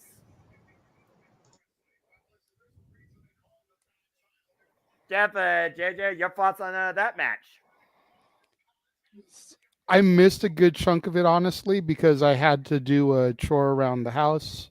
Nice. But what I saw of it was really good. You know, see Kushida automatically always go to Back to the Future, you know, with the get up and everything, the hoverboard lock. So just had to bring up the fact that, you know, prior to timelines being altered, yesterday was the anniversary of the murder of Dr. Emmett L. Brown in 1885. But then, of course, Marty went back, altered history, Doc survived. But yes. I'm just waiting for Kushida to go back in time in the DeLorean and find his momentum because, again, big opportunity. He falls short. He's now fallen short for the Impact World Championship and the Impact X Division Championship in the same year. Yep. I mean, it would be awesome if at some point they could do a DeLorean entrance for him and have him come riding out in a DeLorean with Michael J. Fox and Christopher Lloyd. Especially with Impact's history with Universal Studios, like they gotta find a way. Like, damn, man. Like, I would pop hardcore if Impact ever came back out here or did another major show. I'm talking like Slammiversary, Down for Glory in Florida. Like, they got to figure out a way to do it. Seriously, and it's not like they have to like find a way to borrow the A car from the Peterson. There are like hundreds of thousands of DeLorean time machines that people have made now, and they're pretty goddamn screen accurate if I'm being real. So plus, find somebody. The lots usually have one or two on display for the tram tours. Yes, exactly. I don't know if we have one anymore because the A car went to the Peterson or it's on loan or whatever you want to call it. So I don't know if we still do have the DeLorean on the lot back there. I'll have to next time I'm over there. I'll have to ask my buddy Kathy and Dean. We'll see. Got Santino Morella on the show.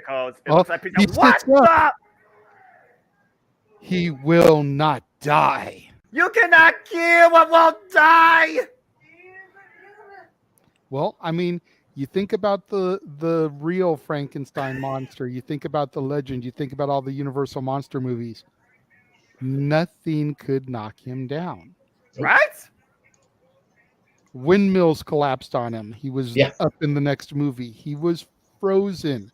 He was back in the next movie. Like, it didn't matter what you did. He always found a way. Right? I always like to say when it comes down to like the slasher movies, you know, your Freddys, your Jasons, your Michael Myers, your Leatherfaces, true evil never dies. That's why it's so hard to kill those serial killer horror icons because true evil never dies. And that's why they're always holding the spotlight, I guess, center stage in their feature presentations as we now look towards the quintessential diva and the Shot Tourage, once again looking to claim the Knockouts World Tag Team Championships. Time for our Knockouts World Tag Team Championship match. Why do I look like I'm watching Metaphor -1? Let's not go there, JJ. Not my I'm NXT. just saying. Nah, I'm just going to leave that lay. I'm just saying. I know, brother. I'm not trying to be mean, but you got Oro Mensa there applauding the two women. You know, not to be mean. You know, the TikTok rejects. We're just waiting there for Supernova to come out. It's like, just saying. Supernova. He's Simon Dean, isn't he? Anyway. Hey, meanwhile, you got these Red Giants in two of the most violent, lethal strikers, quote-unquote killers of the business.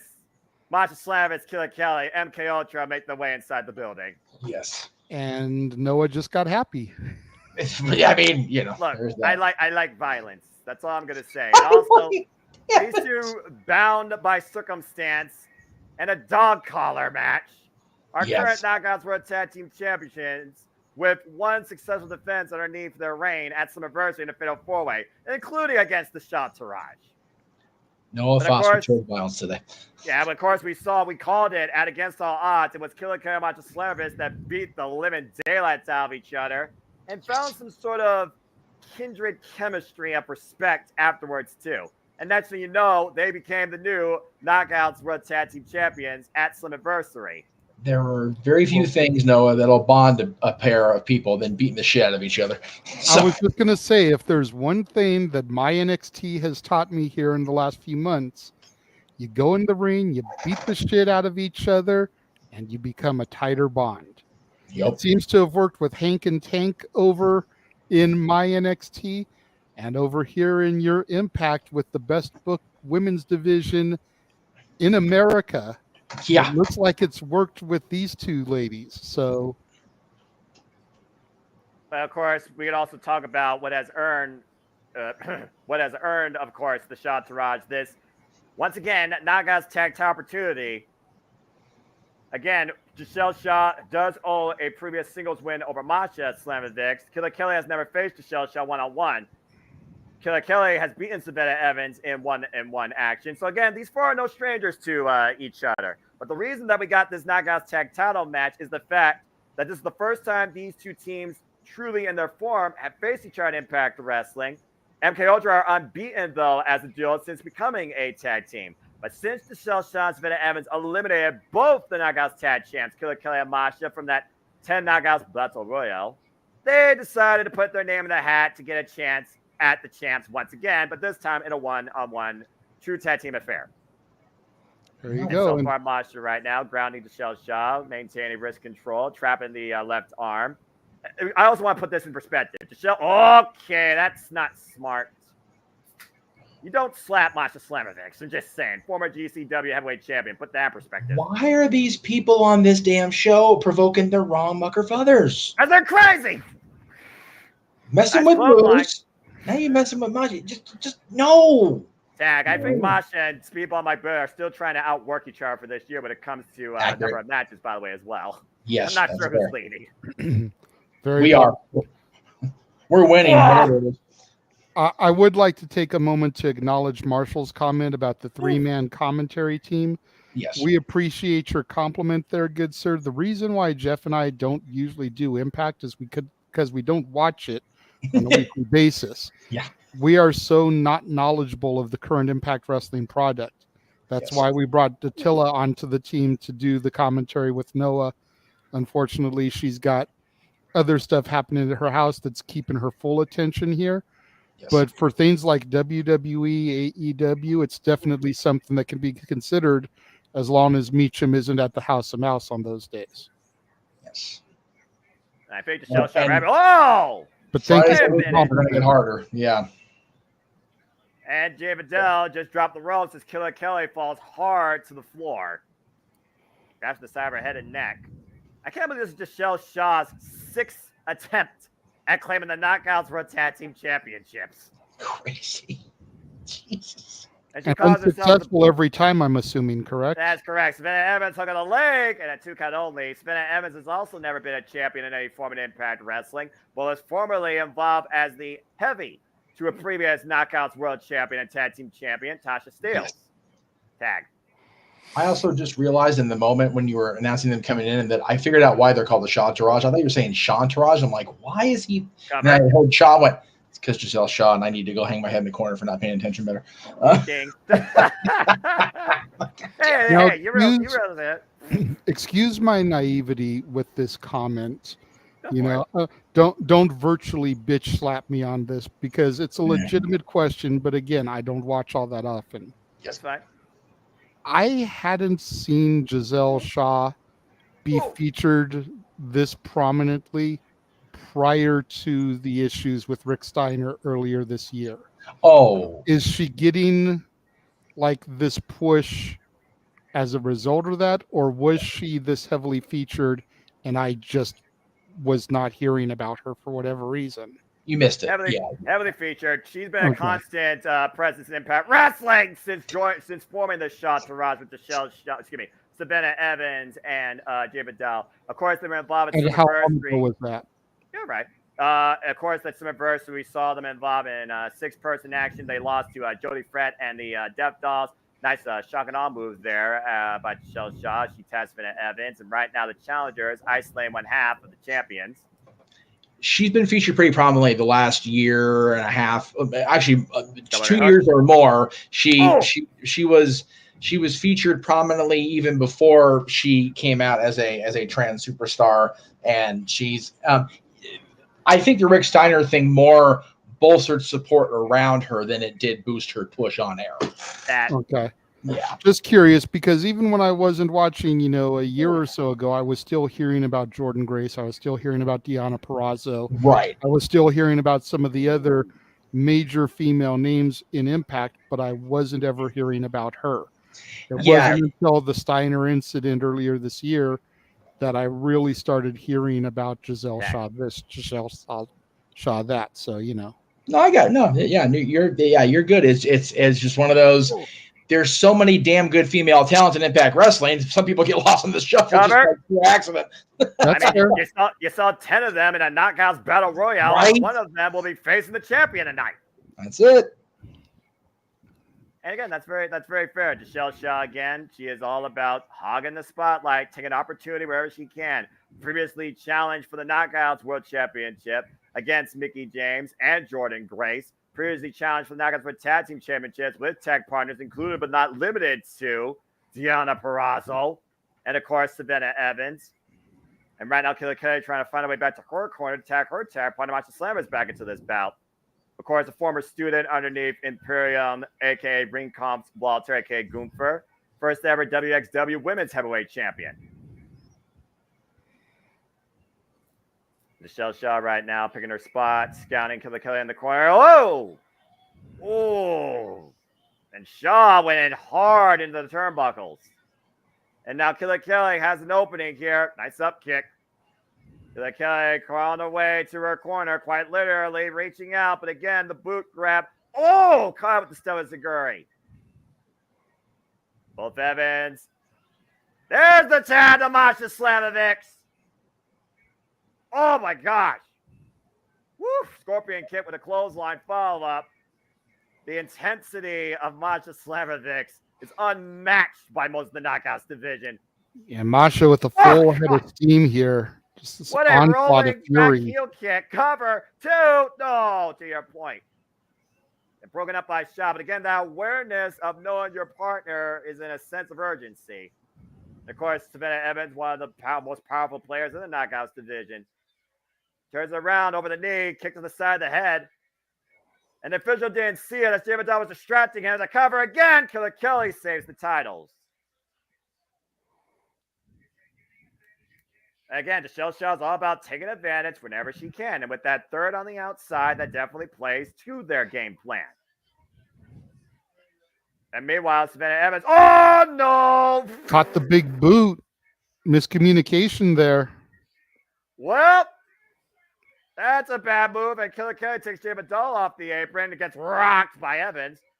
But Distraction is all that they needed.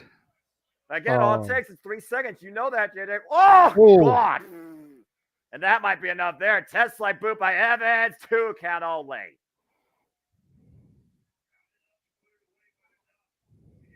May not be enough to win the titles, but the challenger is once again firmly in the driver's seat. Savannah Evans, the cannibal, looking to take a bite out of the competition and claim her first Knockouts Tag Team Championship up in the Fireman's Carry.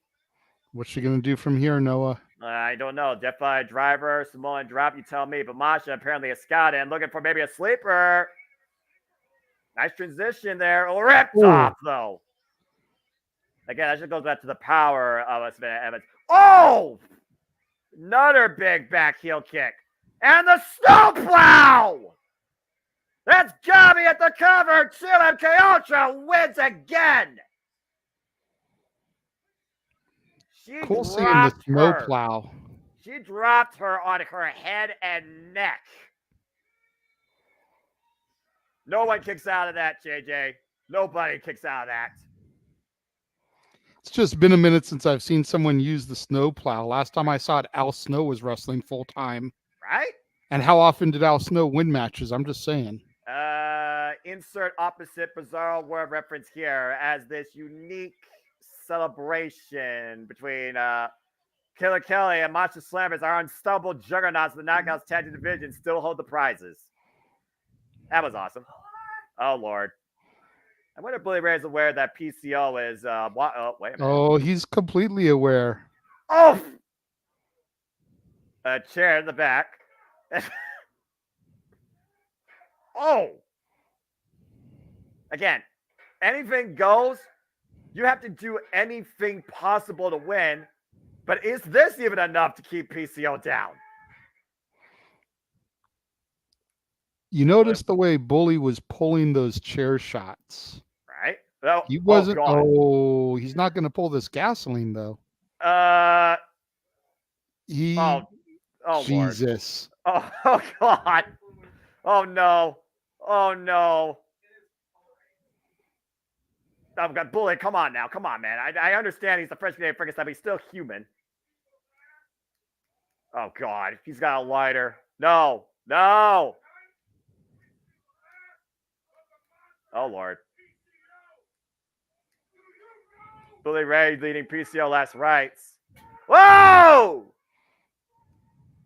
He spit the lighter fluid in his eyes. Well, I thought we were about to get a barbecue of sorts there for a moment, but to be continued, I guess. Yeesh. Right. So, JJ, you talk about horror folklore. You know, there's thriller, there's suspense, and then there's self-narration. How far does a man deal with, in his own way, self-isolation from society before he truly descends into insanity?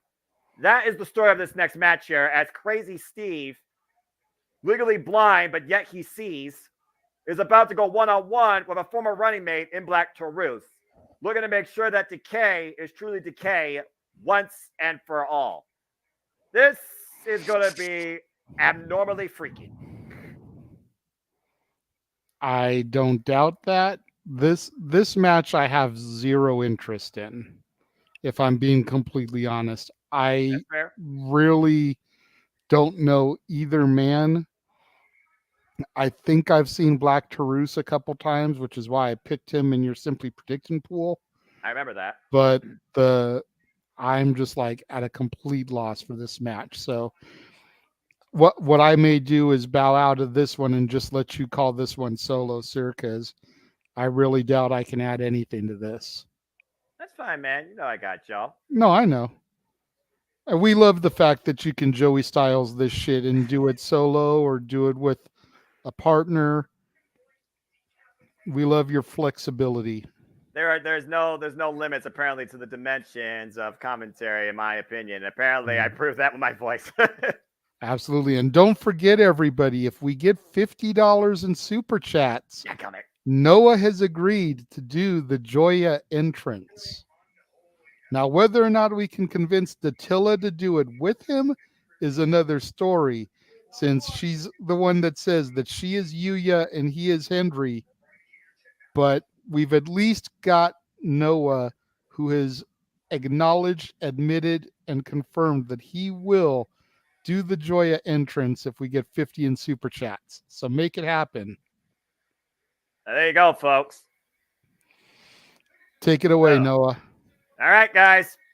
Black Taurus versus Crazy Steve one-on-one. Black Taurus, a former Impact World Tag Team Champion Challenger, former X Division Championship Challenger on multiple fronts. He was involved in the finals of the vacant X Division Championship tournament earlier this year against Trey Miguel. He also was a former running mate with Crazy Steve in their bizarre family known as Decay. But ever since Rosemary and Jessica Havoc have left Crazy Steve's side and Black Taurus has been doing his own thing, Crazy Steve felt abandoned. So he sit down with Tom Hannigan to tell his story and has further descended into madness. Crazy Steve, of course, previously involved in the only ever X Division Monsters Ball Championship match against Trey Miguel and fell short. But Crazy Steve was basically portraying and sharing and confessing in those sit-downs with Tom Hannigan. It was almost like a tortured soul just leaving it all out there, telling everybody, particularly Tom, you're going to tell my story. You are the voice of Impact Wrestling. You will tell them, tell them, tell them. I will show them. Again, he feels like what he needs to do right now is he needs to do this. He needs to prove something to himself. He needs to remove all strains of his past. He claims that Black Taurus is a former shell of himself. He's not a beast. He's not a monster. He's not a dominant force. I am the new entity of Impact Wrestling. I am the new Dark Champion. So what Crazy Steve has channeled here, it has led to a newfound aggression and violent nature that I have not seen from him ever before. This is the same guy that was brought in literally with Rosemary back in Impact Wrestling during the Anthem days in the six-sided ring, when he, Abyss of Rosemary, ran roughshod. And I don't blame Tom getting away as far as possible from Crazy Steve. But you still have a job to do, sir. I feel like Tom's terrified right now. I don't blame him. Oy, the silence speaks volumes on my screen. Yeah, I feel like Tom really looks terrified. Tom looking very uncomfortable. I haven't seen him this. He looks more uncomfortable here than he did with Bully Ray confronting him. Oh, man. And Black Taurus immediately going into Crazy Steve in the corner. Oh, get a rising knee strike as Crazy Steve looks to fight back here. Big left thrown. And Crazy Steve throwing hands right now. Irish whip reversal as Black Taurus falls in the corner with the uppercut and the short range clotheslines. Nice step into Guri. Black Taurus, of course, former tag team champion at AAA. That scoop slam cover, 2 count only. And immediately Crazy Steve rolling his way and throwing his body into the ropes to the outside of the ring. I feel like Crazy Steve was a bit taken back by that bit of offense there. Oh, man. Nice jumping shot. The last remaining ally of Crazy Steve, of Decay. You could call these two at one point maybe former friends.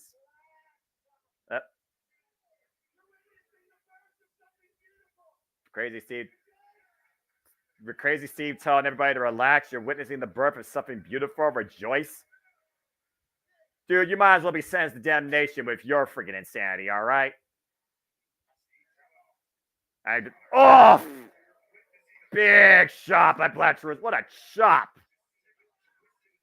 The sick, twisted, newfound resolution in Crazy Steve on full display here tonight at Victory Road. Taking advantage of Black Taurus once again. The short range closer. For those that don't know, Crazy Steve is legitimately blind. He literally is a blind man. And right now, the star of his message is being carried out at the expense of Black Taurus. A former friend, a former ally. These two former challengers for the Impact World Tag Team Championships. Oh, Black Taurus hung up across the top rope. Why is God, off the top. What a clothesline. And the whiplash effect, hyperextending the leg muscle. Now Crazy Steve in the cover level press, the 2 count only. I don't know necessarily if Crazy Steve wants anybody to be part of this. I don't think it's inclusive. It's more expressive, JJ, but I do understand what you mean. There's no other roots here, though. He is the one tree. He is the one dark force now in Impact Wrestling. Now he's looking to take the head off that Taurus quite literally. Yeah, wrenching the neck, the beard, the mask. Oh, pinpoint elbow strike in between the eyes, top of the forehead. Oh, what the hell? What the hell? What on earth is he doing? Trying to take his eye out. Whoa, whoa, whoa, whoa, no. He's trying to literally take the eyes of Black Taurus through his mask. The hell is wrong with this man? And once again, Black Taurus back to his feet, knee to the midsection. Wow, Russian leg sweep.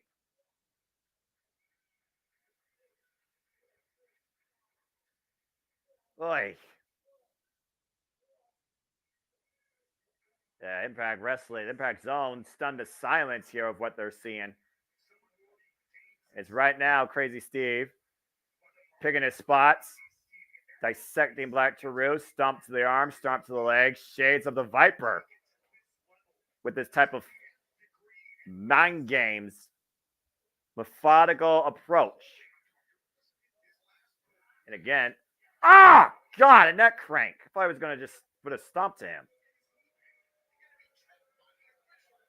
The fact of the matter that Crazy Steve was about to take a man's eyes out with a fork he kept in his knee pad the last match just goes to show how far this man has descended into insanity. It doesn't make any sense. Like, again, what caused this? What truly caused this? What is he trying to prove? What is he trying to show? What was he trying to confess?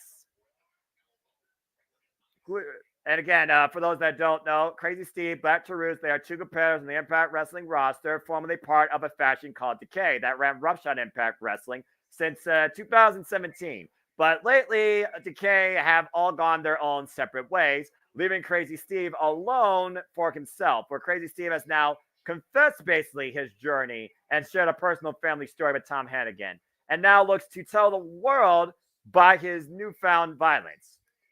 And standing switch exchange here. Black Taurus, former challenger for the Exhibition Championship against Josh Alexander and the vacated title against Trey Miguel in the finals. Crazy Steve challenged Trey Miguel. Oh my God! Head first with the freaking roll through. I don't know what the hell that was. Crucifix bomb? God, a level press. Hung on the far leg. 2 count only. That was like a run through crucifix bomb, I think. Or Samoan drop. I couldn't tell by the angle. Good grief. Grabbing Taurus on the top of his head and mask, on top of his horns. And the Crazy Steve, of course, faced Trey Miguel in the only ever televised X Division Monsters Ball match. You can go check that out on Impact Wrestling's YouTube channel. And does the clothesline, the pop-up on the shoulder. Samoan drop by Black Taurus. Golly. Again, what you thought were 2 former friends have come to this. Is this the death of Decay? And the referee starting his standing 10 count up to 2 as Black Taurus looks to get back up to his feet. So, yeah, Marshall, you very well might be right. Even though Crazy Steve is spelled with 2 Z's. Maybe that means he's more than crazy. You tell me. You be the judge. And based on this match, you very well might have a judgment. Referee count up to 7. Again, this is a normal 1-1 match. This is not extreme. This is not no DQ. This is not Monsters Ball. This is not Barbed Wire Massacre. This is a 1-on-1 standard affair with 2 entities that are anything but standard. Like the shot. Oh, big right. Drops Crazy Steve off his feet. Black Taurus asking Crazy Steve to get up.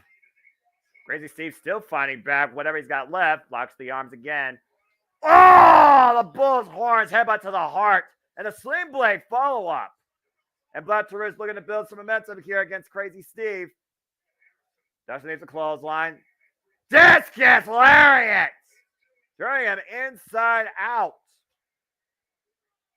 And Black Taurus right now might be looking to finish Crazy Steve off. There's the tilt-a-whirl up on the shoulder. Look at this. Argentine backbreaker position. Oh! And a backbreaker over the knee from the fireman's carry position. There is no alliance here. There is nothing but enemies. And Crazy Steve asking for mercy? Asking for a reprieve? Saying he's sorry? There ain't no sympathy going to be shown here. You kidding me? Crazy Steve literally begging Black Taurus. I'm not sure what he's trying to plan here. And Black Taurus saying, come on. Okay. Yeah, that went out the window, Crazy Steve. There's going to be no mercy for you tonight. Oh, wait a minute. Black Taurus a bit conflicted now. I mean, again, these guys, they have been running since 2017 together in Impact Wrestling. I don't believe what I'm seeing here. Crazy Steve. Oh, there you go. Blind shot from behind, taking him off his feet. And there might not be a human inside Crazy Steve, but there actually is a human in Black Taurus, apparently. Black Taurus right now is down and out on his feet. Oh, what the hell is Crazy Steve looking for here underneath the announce table? Oh, God. What the hell? Who puts a fucking fork under the announce table? What is wrong with you? Now, hey, Dattila, welcome to the Freak Show. Oh, yeah. Crazy Steve with the fork? Where did he get that? I don't know. You freaking got catering in the back. Then Black Taurus driving the fork away, and again going back to the eyes. And literally gouging Black Taurus behind the official's back. Now Crazy Steve about the second rope. Oh, God, what a DDT. Cover of both legs. Crazy Steve wins. What the hell did he win? Oh, yeah. I mean, I gotta go back and watch this match and the knockout tag title match. Yeah. What abomination has and then I gotta go back and watch the countdown match, the LA Angels versus Nunzio. Yeah. Yeah. You know LA Knight's wrestling right now? I don't there you go. Yeah. Well, LA Knight might be wrestling right now, and Crazy Steve might literally be cutting the head off his past. Well, let's see where does Crazy Steve go from here. I mean, I think that this could potentially lead to an X Division title run. I mean, he had a previous chance, but speaking of runs, is this Tommy Dreamer's last run to go backstage with Gia Miller? Shout out to Terry Funk, RIP. Again, this could be Tommy Dreamer's very last match ever, not just in Impact Wrestling. Really? Again, what the hell were we witnessing? Something beautiful. That was anything but beautiful. That was crazy, deranged motherfucker. Oh, hey, JJ. He's not wrong. Daniel Bryan once said, if you fight for your dreams will fight for you.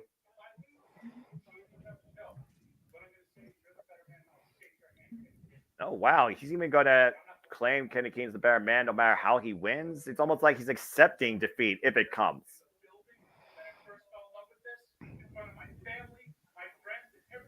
You see that black eyes, Tommy Dreamer again, showing the wounds and the battle scars of his career every day. For real. You have to really. This makes me feel like there might be some kind of, I don't know. This seems like he's really saying goodbye. Why do I feel like there might be a twist at the end? Well, I mean, it would be the oh God, it would not be the first time we had a freaking cliffhanger or a to be continued.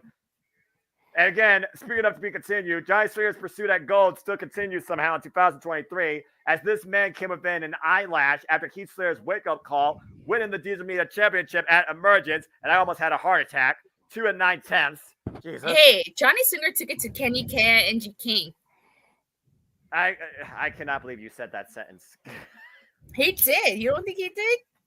2023. We're talking about Johnny Swinger. What is wrong with us? I don't know what's worse. The fact that you don't want to talk about the swing man, Johnny Swinger, you ham and egger, or the fact that JJ still doesn't believe in Noah. I mean, and Joya. Look, I believe in Johnny Swinger more than I believe in Joe Hendry. Blasphemy! Blasphemy! Blasphemy! I say blasphemy! Anyway, as this video package plays, JJ, I believe you were trying to make a point about this story as to she does bring a point. Is this really an ending, or is this a cliffhanger of maybe things to come? What's your thoughts, JJ? You have to remember something when it comes to Tommy Dreamer. He was the guy that never wanted to win a championship in ECW. And every time he got a strap, it was because somebody left. Huh. He became ECW champion because of Taz and the Mike Awesome situation. He became tag champion because the Dudleys left to go to WWF. That I do remember. So for him to cut this promo and sound like he's already admitting defeat is not outside of what we know of Tommy Dreamer. We don't count WWECW because that was a farce in of itself. But this match, again, he attended his first wrestling event ever in this building.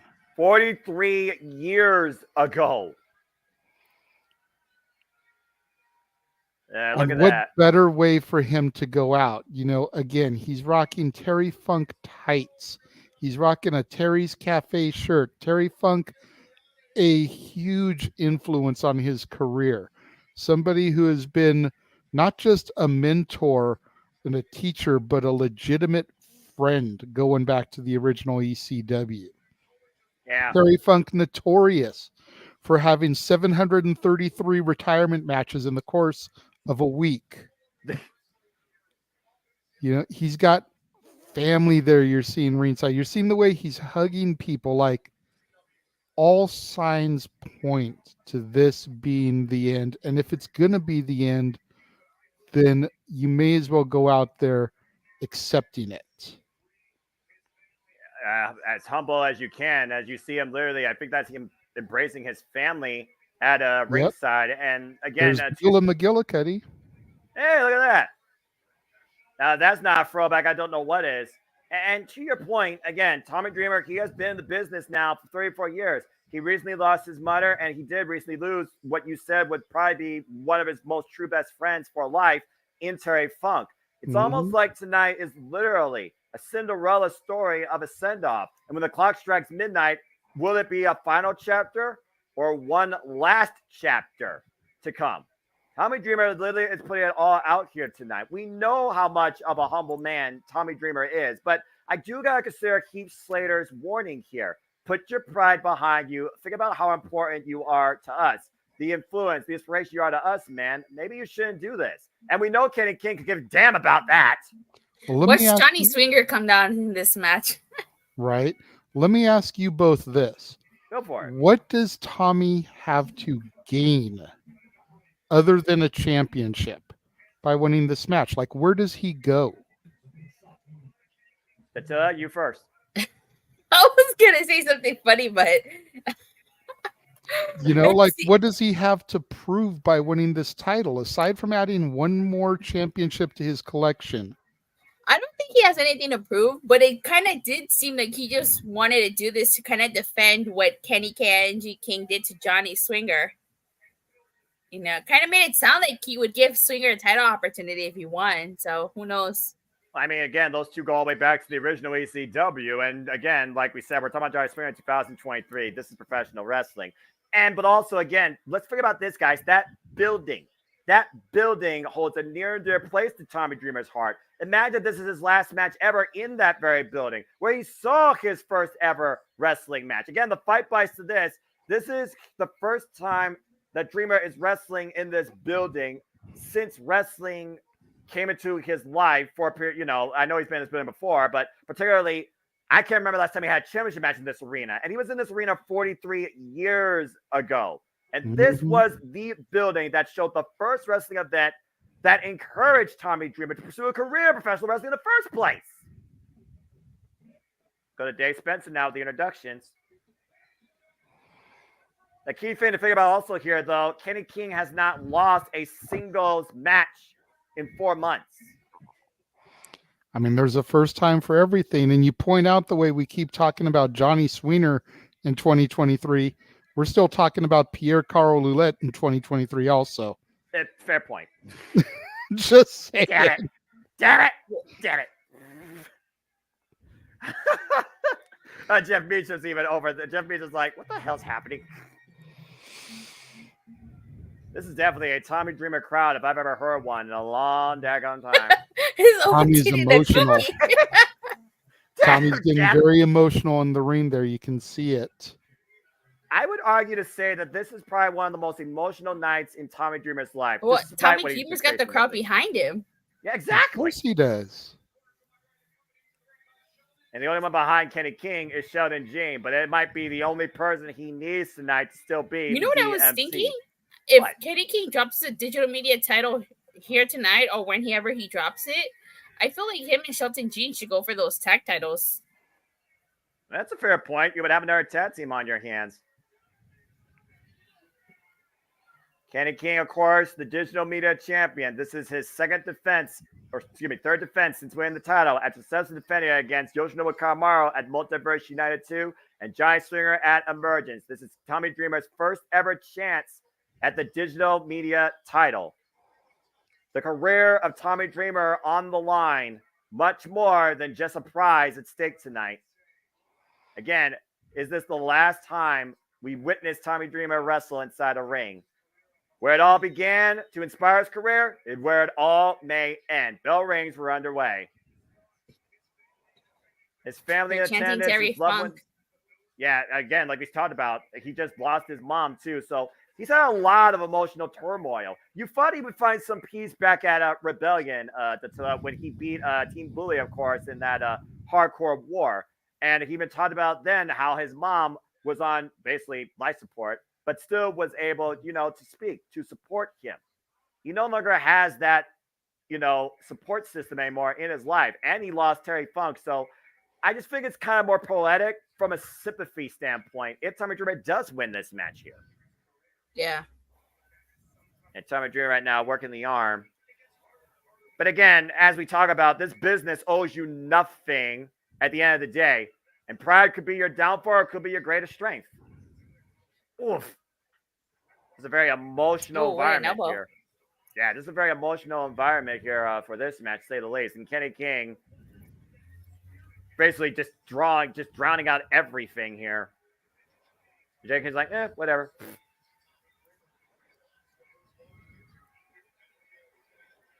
I still got to figure out Heath Slater, though. Does Heath Slater want Tommy Dreamer to win this?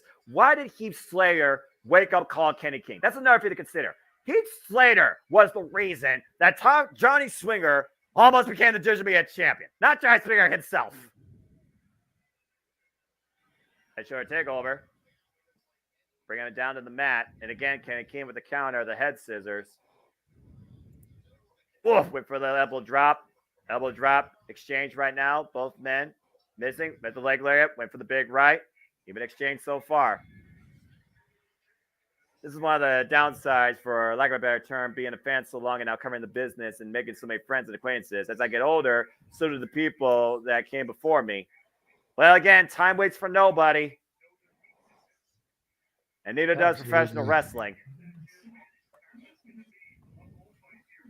At the end of the day, Kenny King's got youth on his side, if nothing else.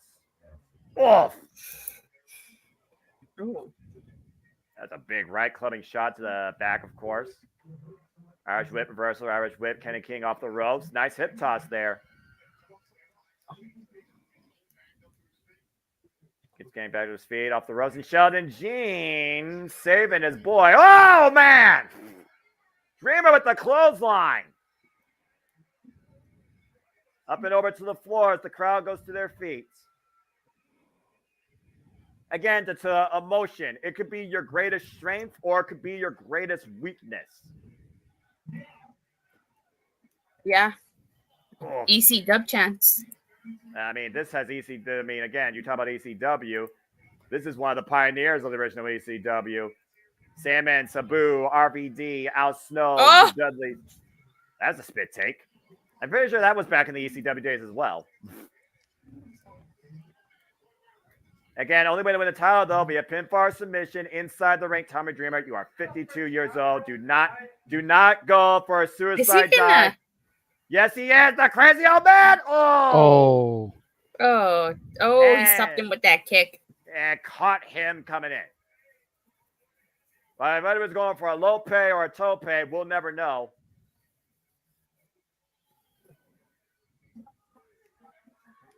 I think James said best. Kenny King failed to live to his potential. What potential does Kenny King actually gain tonight if he beats Tommy Dreamer? Oh, wait a minute. Kenny King catching. Oh! Nice overhead bill there. Taking him off the top to the floor as he rose to the outside. Kenny King looking for a bit of a reprieve. Kenny King, former multiple-time X Division champion, former Ring of Honor Tag Team champion. Oh!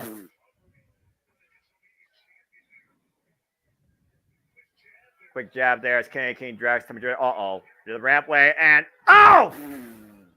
He did the suplex on the ramp? Yep, and there's no give on that steel graded walkway. King. K-I-N-G King. Hey, he can call himself a king all he wants. I think people are looking for him to be overthrown tonight. Tommy Dreamer crashing on the ramp. Now, why don't Kenny King just go for the count out? He wants to beat Tommy Dreamer so bad. Just take the count out. Just beat the man. That's all you came here for, right? That's a fair point. No need to I don't think a embarrass count him. out victory is enough for Kenny K&G King. I think he wants to embarrass Tommy Dreamer. And Kenny King back in control as a jab. And look at this. Mocking Tommy Dreamer with these jabs, looking for a little bit of flip, flop, and fly. Show him how it's done, Dreamer. That's what you get from mocking the hardcore. Oh! Talk about the internet violence, taking a bite of the competition at 53 years of age. Oh, man, that was messy. Not finding his footing. Oh! And Goro with the overhead kick right there. Cartwheel kick. And Kenny King over the top. Whoa, my gosh! Corkscrew plancha in front of Tommy Dreamer's family. The daughters. Damn, he did that in front of his dreamer and in front of his daughters? That's cold-blooded. Well, I mean, Kenny King, he's no stranger to making something personal. You and I both know that for a fact. Imagine, and remember what he did with Speedball Mike Bailey. He went to the man's dojo and attacked his students. Yeah. And then he got knocked the F out in a friggin' fight pit. Or pit fight, excuse me. Not copyright. And Tommy Dreamer right now, worse for wear. Take a look at the replay here, Dattila. He got all of that corkscrew plancha over the top. And Tommy Dreamer has been unable to capitalize since. Again, if Kenny King wins, Tommy Dreamer's career is over. But Tommy Dreamer seems to be comfortable in accepting that, if that is the case. But nobody should want to see something like that happen. No. Count of four as he rolls his way underneath the bottom rope, and Tommy Dreamer right now getting the boots put towards him by Kenny King. Kenny King was looking for here. Looking to go up again. Off the bottom rope, went for the twisting leg drop and missed. If he hits that Royal Flush, it's over. Well, again, that's the strongest hand that you could show somebody. I like that you said that strongest hand because the Royal Flush is. Exactly.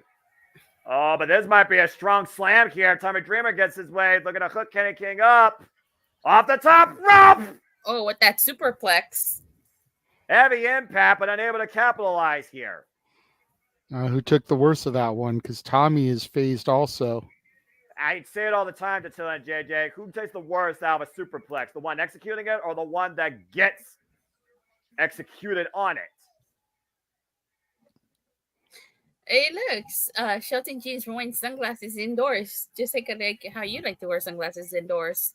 Yeah, but we all know there's only one person that can pull out sunglasses indoors, and that's the icon Stink. Oof.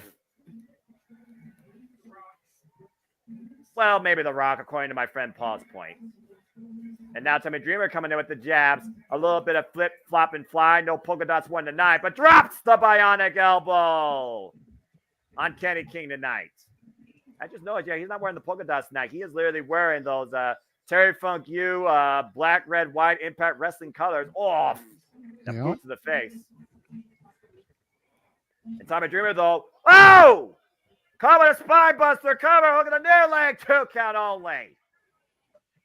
And we were just under 1 count away from seeing a hardcore Legends career ending. Oh, come on. Is he getting ready for a super kick? Yep, WrestleMania callback. He said, I'm not sorry. Oh, Got caught out of nowhere with the Ace Crusher. Dreamer with the cover, 2 new chip. No! Wow. That came real close. Oh, man. The sheer disrespect. And that was cutter. crazy. The cutter off that. The almost triumphant comeback. Looking for the Dreamer driver. Meanwhile, counter hung up across the top rope. And Kenny King once again making it personal. Kenny King up the top rope, almost losing his balance. Oh my God, what a blockbuster! Cover 2, it's another no! How does Tommy Dreamer keep kicking out of this? Again, when you're putting your whole career on the line, when you literally put the bet out on yourself and go for broke, that has to give you an innate newfound encouragement. It's Star Trek Day, apparently. Live long and prosper. Sheer will and determination. Yeah, exactly. That's the words I was looking for there. The defiance. And might be looking for a figure for leg lock. Oh, wait, inside cradle, inside cradle, inside cradle. Oh. That one came real close. And can we just take a second to realize that it's 15 years this year since that Shawn Flair match at WrestleMania? 15 years? Wow. You think about the poetic... Because that was WrestleMania 24, and this year was 39. Yeah. Boy, how time just eludes us. And time nearly got Kenny King there. Oh. Death Driver! Come on, Dreamer! This is your moment! Write the final chapter! Oh. Pile driver. He's too close to the ropes. Hooks the near leg. They'll cover. 2. No! Oh. Came real close with that one. Honestly, I thought that I'm not going to lie to you. I kind of thought that was it. Yeah, especially when he hooked the near leg, preventing Kenny King from trying to get the rope break. Great awareness. Dreamer has to capitalize here. He's always used that DDT to put people away. He needs to just hook him and drop him here. This could be his match. That's pretty much the only... crap. Let's not forget Shelton Jean's on the outside, so that can play a factor into this. Shit. Why is Tommy Dreamer going to the top rope? Shades of Terry Funk. Yep, I knew it. Look, I'm just going... Oh, no! I'm just going to say this for the record, JJ. Tommy Dreamer is not Terry Funk. And to this point, Shelton Jean did the same thing that he did to Johnny Swinger. Took the base out from underneath him. And once again, Kenny King's in the driver's seat. As Shelton Jean's finally been ejected from ringside. Heath! Wake up call! Wake up call! Again! Shit's what happened at Emergence! Oh, no, he's going to hit that moonsault, isn't he? No, he's out of position. Think he's going to try and set him up for the DDT here, though. Let's see if you're right here. Oh, you're right. DDT connects. Are we going to use the immediate champion? 1, 2. Tommy Dreamer done it. Actually did it. Tommy Dreamer done it. First title change of the night. Wow.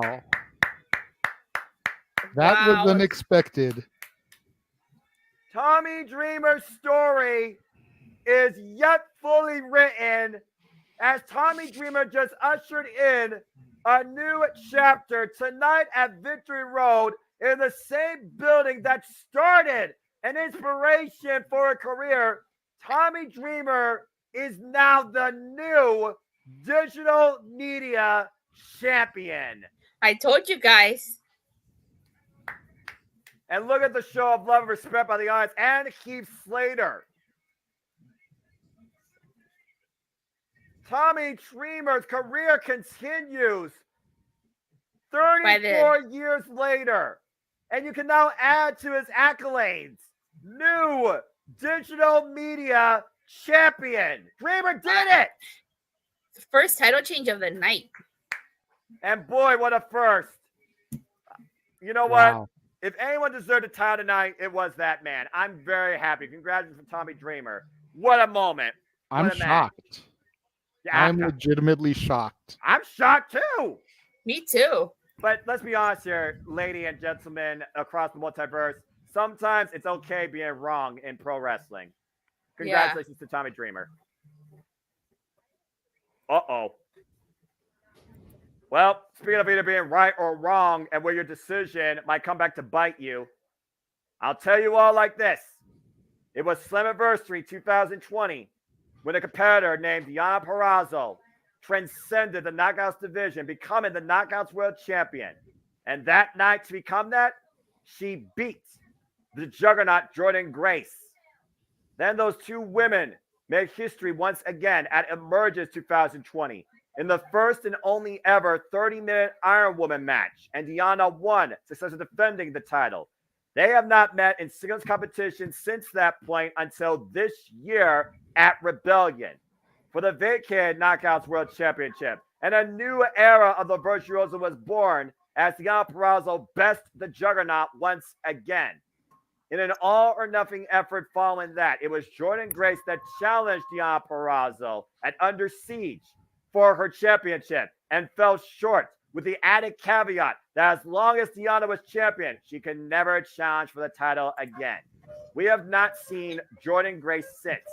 In between that time, a new glow has descended upon this division in Trinity, who not only bested the Virtuosa at Slammiversary, but beat her via submission and repeated the outcome in the first ever all-woman, might I add, Impact Wrestling main event for the Knockouts World Championship.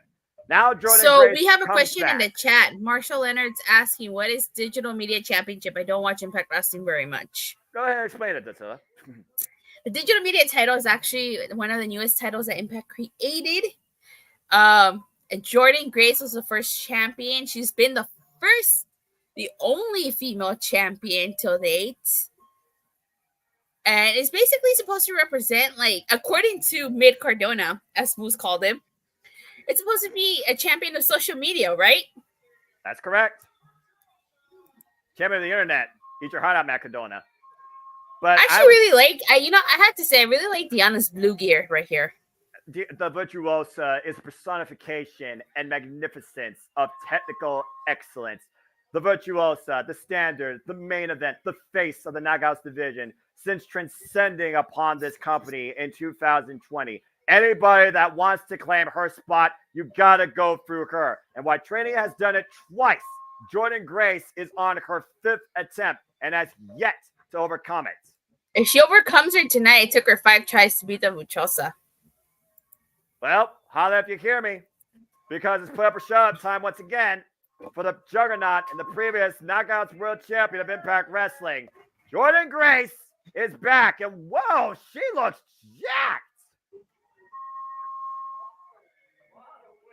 Jordynne Grace with a whole new motivation and a body to back it up. You can tell what work she's been putting in to once again prove why she is the juggernaut of the Knockouts division. But again, she wants to be more than that, Dattila. She wants to be the face. And in order to do that, she has to overcome the one thing she's been unable to in her entire Impact Wrestling career, and that is the Virtuosa, Deonna Purrazzo. This is going to be a good match. I match of the night candidate, in my opinion, for damn sure. I'm ready for this. I have to sneeze. Hold on.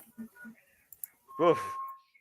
Again, long may she reign, said by JJ, Allison Lee, our referee, Bell Reigns. We are underway for this 5th encounter What Gail Kim and Awesome Khan started in Nagali in this division, Deonna Purrazzo and Jordan Grace have transcended. Of course, Deonna Purrazzo. Sorry about that. No, you're good. Making sure you're all right. Oh! Ain't no handshake here. Right out of the gate, Jordan Grace is out to win tonight. Respect went out the window. Jordan Grace is out to prove a point, like you said, Dattila. I think she's going to do by any means necessary to beat the Virtuoso tonight. I can't believe Grace said that. Like, does she know who she's slapping? The person that has beaten her on 4 occasions, all for the championship. Oh! Normalized suplex. Get the 1 count only. Again, It takes a lot more than that to beat the Virtuosa. Well, yeah, but you also can say the same thing. It takes a lot more to beat Jordan Grace. Again, Jordan Grace has lost against the Virtuosa, pinfall, and submission. So Deonna Purrazzo knows how to beat Jordan Grace in multiple ways. And meanwhile, on the outside of the ring, looking for, and Deonna grounds her base and drives Jordan Grace into the apron and hooks the left arm. Might be looking for a Fujiwara or key lock. Oh. And again, look at the way she hammerlocked the left arm and drove the back of Jordan Grace into the barricade. Man, fast and furious start here in the early going of this matchup. Oof. And a 10 count reset and a stop to the arm. And you know what that means. Target sighted by the Virtuosa. The Virtuosa, one-of-a-kind masterpiece in women's professional wrestling. 3-time Knockouts World Champion, former Knockouts Tag Team Champion, former AAA. Whoa, what is this entrance thing we have to do? I never agreed. I never signed no contract. Don't worry, Dattila. It's just me. Don't worry. Let's focus on the match here. But yeah, the cheap promotion, folks. Deonna focusing on Jordan Grace's arm. That's the typical Virtuosa. She's always targeting the arm to lock in that Fujiwara armbar or the Venus de Milo. But the double arm bar for those that don't know. And again, you see her hammerlocking the arms and driving her knees where the elbow joint meets. Joint manipulation. And Jordan Grace right now has got to be sensing a little frustration. She gave the Virtuosa her arm. Now Deonna has the whole match to exploit that. Actually, the Venus de Milo, I think that's an actual statue called. I think there's an actual statue called the Venus de Milo. It doesn't have any arms, which is why she calls it that. That is correct. Well done, my friend. And again, using the ropes for advantage, hammerlock on the left arm, and they're kicked up in the ropes before the referee's 5 count.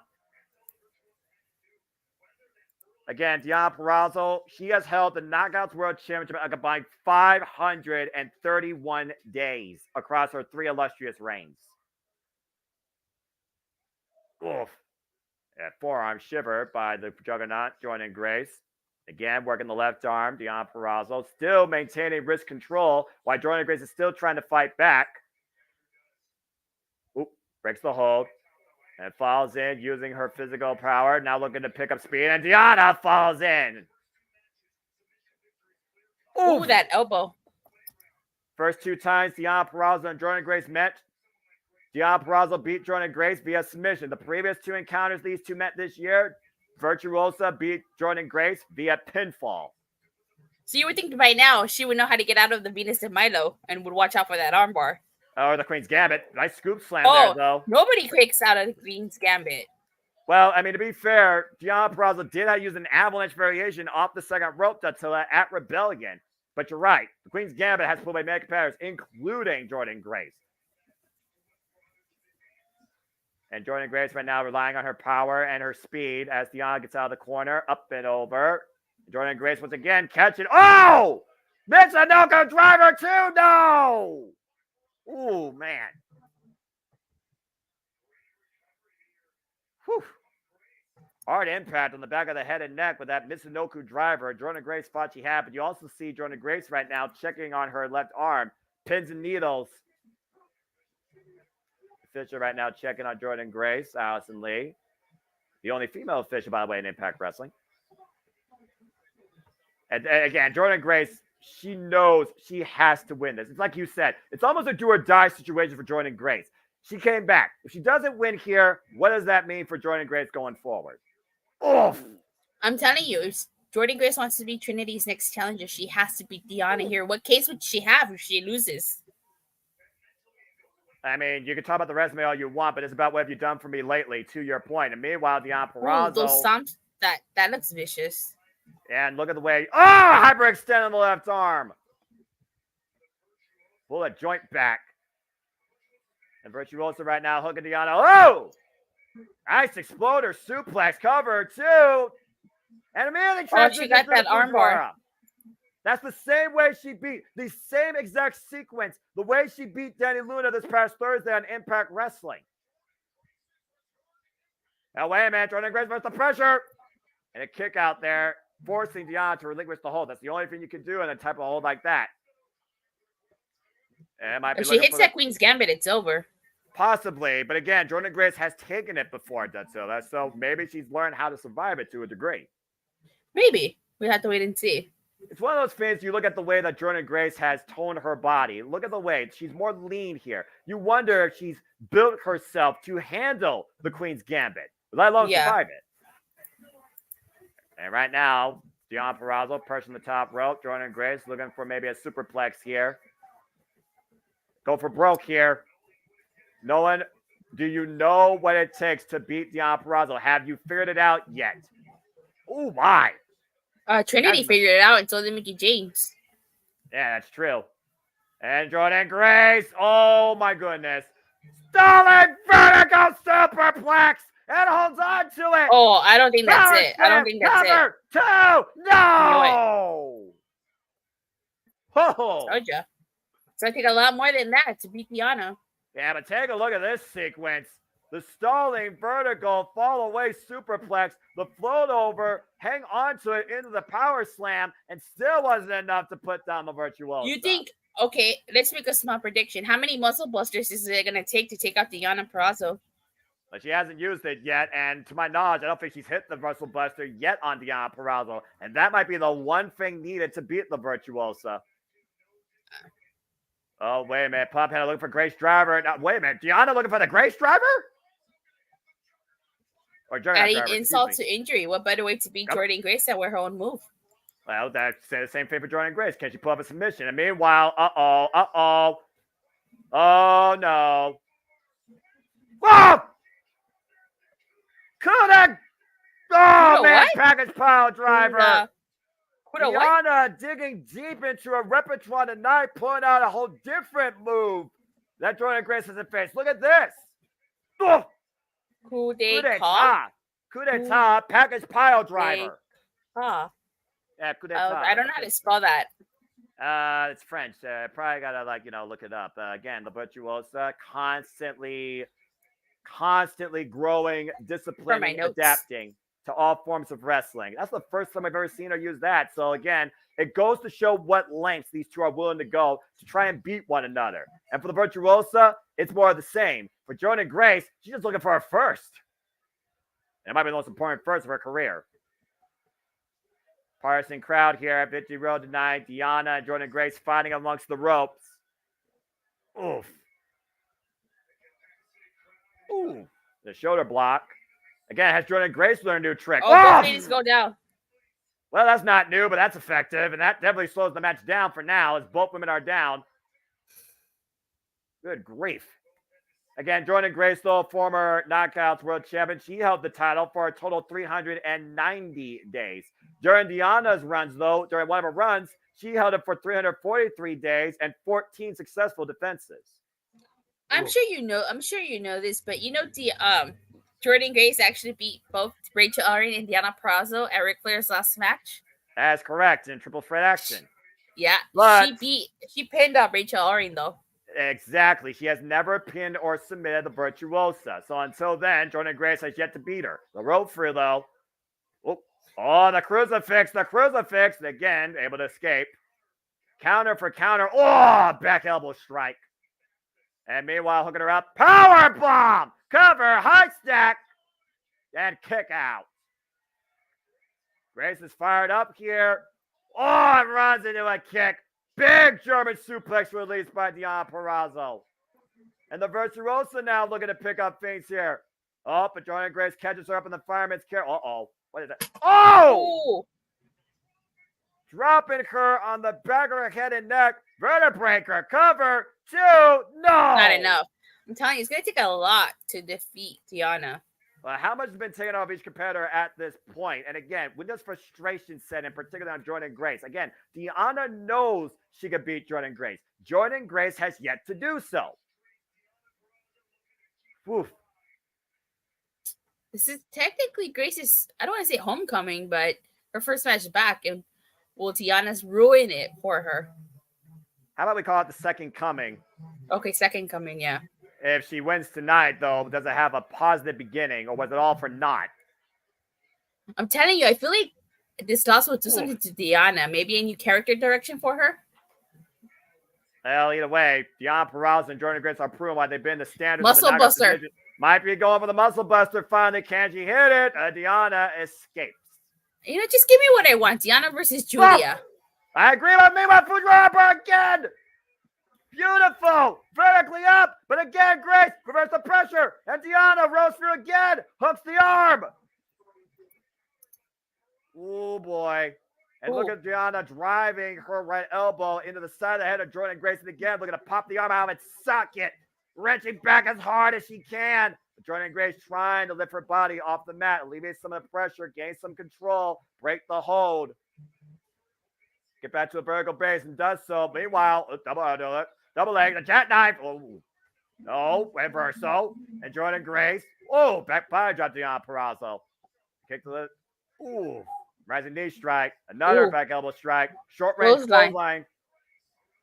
Great combination of offense here by the Juggernaut. Finally looking to hook her up. Grace Driver! Grace Driver! Cover two! No! Got her! Got her! Jordan Grace got her! I told you! Didn't I tell you? The Juggernaut with sudden impact off the Juggernaut Driver has finally overcome the unseemingly impossible and unstoppable. Jordan Grace has defeated the virtuosa Deanna Peraza. What a match! What a freaking match indeed. Fuck God, look at that Juggernaut Driver. Pump handle driver. In style, Jordan Grace comes back and finally overcomes her greatest rival. I told you. Even though I said I liked Deanna Peraza, but I felt that this match was Grace's. Still, though, it takes two to tango. What an incredible match by both. Jordan Grace stands tall tonight at Victory Road, overcoming Deanna Peraza, but still, long may she reign. Exactly. That was match tonight for me for sure. That was great. Yeah, it was. Sorry, I'm tweeting my reaction out to Jordan Grace and Deanna Peraza. I literally do the same thing during the freaking video packages, as I also engage with the chat. And Datilla, damn it, you were right, and you were good enough for Jada to convince to change his pick. You both got that. I told you. Yeah, I told you. Yeah, either way. Damn it. Oh, my gosh, that was great. And speaking of which, I believe everyone's having a great time tuning into the Deputy Generic Live Watch event. Please like. I told you, if she's gonna be Trinity's next challenger, it only makes sense for her to beat Deanna. Damn it! Glorious. Hey, he's no longer glorious, and he also was the It Fat Professional Wrestling. But damn it, that was a hell of a match. And JJ, I got a video package. Your thoughts on that incredible Knockouts one-on-one encounter? You know, these women, those two particularly, I just don't see a bad match out of the two of them. I'm not Jordan Grace's biggest fan, but whenever she gets in the ring with Deanna Peraza, like it's magic. It's Angle Benoit. It's, Benoit and Eddie. It's just that level. It's Triple H and Shawn. Every match is always a banger between those two. I just that match just proves what happens when you let these women go and you give them a storyline. Mm-hmm. And I will quote the man on the marquee, as he is absolutely 100% right, quote unquote, "It's not hard to book, it's just hard to finance." And the company with virtually the smallest wallet of the big three books a better women's division than both the biggest companies combined. I was going to say, AEW definitely has the depth and the talent to have a women's division ran this way. They just need somebody to actually book it proper. And give them stories. Yeah. Exactly. If no. Tony is the only one booking the matches, it's too much. He needs to split it up. Give somebody the women, give somebody the tag teams, let him worry about the main event scene, and then give somebody else like the TNT scene, the international scene. Let them handle the mid card. Break it up into like 4 pieces of a pie. I mean, he's got Maria Kanellis on payroll. I don't understand why he doesn't use her to help him book the women's division. I think Maria Kanellis secretly helps with Ring of Honor. If you've been watching Ring of Honor like I have. Lately, I don't watch Ring of Honor. It's too much wrestling. Too much wrestling. According to Noah, there's no such thing as too much wrestling. Hey. I have standards. I have limitations. I have a schedule. I do my priorities for passions, but yeah, I do keep involving wrestling. Unlike Noah, if I watched NXT and Ring of Honor, you would never see or hear from me ever. Well, to be fair, he doesn't watch NXT. He only does the PLEs and the specials with me. I don't even do that. Sorry. I know. Give it time. Give it time. We will bring you over to the dark side and at least get you to do the PLEs and the specials. Well, speaking of all things, Bully Ray is looking to do all things possible to avoid facing PCO tonight. I will say this. I'm kind of enticed to only watch Tiffany Stratton versus Becky Lynch, okay? Like, kind of enticed there a little bit. See? Something. Just that. That doesn't mean I'm going to sit here and watch the whole thing. Well, but you don't know when they're going to. Fair enough. Yes, he's not wrong. This is Jeff's schedule on a given week, not counting whenever the House of Mouse schedules him in. Hey, man. With mad respect to the man whose name on the marquee, who watches and knows more wrestling than me for life. And yeah, to Crazy Cool D's comment there, NXT's starting to get really good. I mean, is it ever going to really get back to what it was when he watched it, the black and gold? No. Probably not. No. Probably not. But if it could get to the point where this man is giving it like a silver medal on a regular basis, and he's starting to get there, saying that it's better than it was, but not as good as his version. Exactly. How many matches are left after this? It's good enough for me. I mean, it's good enough for me, and that's really all I gotta say about that. I'm not sure, actually. I mean, you got, of course, Macklin versus Alexander. You got the Knockouts World Championship, also, ouch. And the tag team titles. Oh, that's right, tag team titles. I think there's only 3 left. And really? right now we're Trinity. Yeah. So 4? 3, I think. So 4 maybe. Unless we're missing something. What am I missing? I feel like this match might go long. Well, it is anything goes, and with Bully Ray, he's going to drag this out because he wants to end PCO. And Trash Can will try and break the back of the French Canadian Frankenstein. We got ladders, we got trash cans, we got tables, we got everything else in between. Well, here's the thing.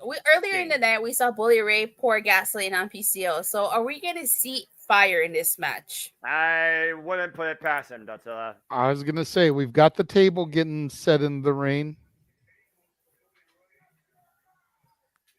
Uh-oh. Tell people to shut their mouths. No one's going to shut up. What do you think you're talking to? Bully Ray with a live microphone. That's never a good thing. Or a trash can lid. Oh, to the knee. Trying to destroy the kneecaps of PCO. Right in the kneecap. I guess it's hard to a monster to fight from their knees, so I guess it's easier to beat them. Maybe, I don't know. What's going through this desperate? I think Bully Ray's desperate at this point. A desperate man will do anything. Mm-hmm. Well, I mean, again, the match, anything goes. You don't throw the rule book out more plain and simple than that. Bully Ray right now setting up tables while PCO is using 2 chairs to get back up to a vertical base. Bully Ray has got to remember PCO is not human, so anything he throws at PCO, might not be enough. Well, I mean, you find the cheat code to beat the final boss. Oh! Right between those 2 chairs. That might help bring the health bar down a little bit. Bully Ray setting up I don't know what he's setting up here in the ring. 4 corners of destruction, I guess. Got Wait a minute. Did the bell even ring? Was there a bell for this? I don't think there really needs to be one. It's anything goes. But it's still a match, right? You need a decision to win a match, right? But where's the referee? I don't know. This is just your impromptu fight at this point. As he drops. There he is. Okay. There he is on the outside. And somehow PCO is still back up on his feet. And the bit of a thing here, of course, from the man who's named the marquee. Appreciate you always, brother. Again, folks, stay tuned when we talk about what's in the future of live watching events, because my voice is not leaving anytime soon, especially this fall season. Lord help me. And I'm sure there's going to be something else added based on what I already know. Yeah, I was going to say, like, the watch along video hasn't been updated yet because we're doing Victory Road right now, but come tomorrow, there will be 2 more additions to it. Yeah, got it. PCO back in control as we figure out what's ahead. And the bell. Oh, there's the bell. And now the match hadn't even started, huh? Oh! And PCO just flings himself into a table. Okay, well, that was misdirection. Okay, well, how about this table? Oh, God. Head first. Through the table. All right. A reckless abandonment. The PCO back up to his feet, courtesy of Bully Ray. And Bully Ray's got one more table for PCO without his name on it. Hey, he called you fantastic. He called you spectacular. And I'm fantastic. Spectacular and fantastic. Try using those 2 words in the same sentence over and over again. we are something different. Oh! And PCO is something different. Because the man won't stay down, and Bully Ray has had enough of it. Because PCO is not human. I don't know why Bully Ray Bully Ray doesn't understand that. Oh! PCO is an all-star. And PCO just crashed through 4 tables if y'all been keeping count. God! I haven't seen this much wood broken out know how long. Good grief. And Bully Ray for what? Did I say something? No. Okay, I thought somebody was about to make a joke or something. And No, why don't you educate people on who PCO is? There's a question in the chat room. So PCO is Perfect Creation 1, also known as the French-Canadian Frankenstein. He is a former Ring of Honor World Champion and is a former challenger for the Impact World Championship. He is literally a living, reincarnate body of a human being that is still relevant today in this industry 50-some-odd years later. Also trained by Scott D'Amore and many others. And the director of 40, Santino Marella, is reminding him, you have to wrestle PCO. And Santino Marella, I love this guy. Uh-oh. Bertie Dangle does it. You son of a gun! That's it! Santino's had enough! He's gonna cobra the man! Santino, don't do it! You're in a 40 figure! Ah, the cobra strikes! Hey, anything goes, right? Even a 40 can get involved in this. Yeah. Why the hell not? And for people that have done their history, who was PCO prior to becoming the modern day Frankenstein? Oh, that would be the person that Bully Ray wishes he was in the ring with tonight, for those that don't know. And that would be one... the Quebecers, right? Well, he was a Quebecer Jeff. at one point. Pierre-Carl Ouellet. Yeah, Team Canada, Quebecer. I mean, PCO is the anomaly of the wrestling industry. 36 years in at 55 years of age. He's 55? Yeah, he's 55 years old. Oh, God. And the thing, this guy was once written off for dead, quite literally. And Bully Ray pleading for mercy. You ain't going to get that. Trying to plead mercy to the monster. This is not Disney, dude. You're not getting a happy ending. If you know, you know. And, oh, God. PCO just looked at the biggest ladder I've seen. Oh, thank goodness he's not climbing it. I was about to say. What the hell is this monster freaking here? I don't think he's been to Home Depot lately. Look at the size of that ladder. The ladder's as long as the ring. What? He's bringing it into the ring, y'all. Like, Uh-oh. Wait. Maybe he's just doing an airplane spin spot. And Terry Funk used to do that, right? Maybe it's just an airplane spin spot. Just airplane spin with the ladder on your head, you know? maybe, but Uh-oh. Oh, Oh! suplex on that ladder. Golly! And there's no give on that thing. my back hurts. Your back hurts. How do you think Bully Ray feels? My back already hurts. I'm having flashbacks. Uh-oh. And PCO somehow going to the top rope as Bully Ray tries to find his way to his feet and meets PCO and uh-oh. And looks to, oh God, no. Ooh. Oh, man! Why? Overhead throw into the ladder and an elbow drop to boot the cover. 2, no! Not enough, though. It's going to take more than that to put the monster down. Did he kick out without convulsion, though? Because that man's entire spine went on that ladder. God. That was a Rubik's Cube. What the hell is a Rubik's Cube? You don't know what a Rubik's Cube is? I know what a Rubik's Cube is, but what does that have to do with solving the puzzle of beating PCO? What match I like because it just makes me laugh? The .combat match. Yes, I agree, but I don't think we're going to see any Blackberries here or a keyboard or a Dreamcast, to say the least. Yeah. This match not brought to you by Fire Pro Wrestling. How many tables is he taking out? I counted 4 that were smashed. We got 2 in the ring. And there's one. Yeah. Oh. No, go ahead. No, I was gonna say someone on Twitter said their back also hurts from watching PCO hit that ladder.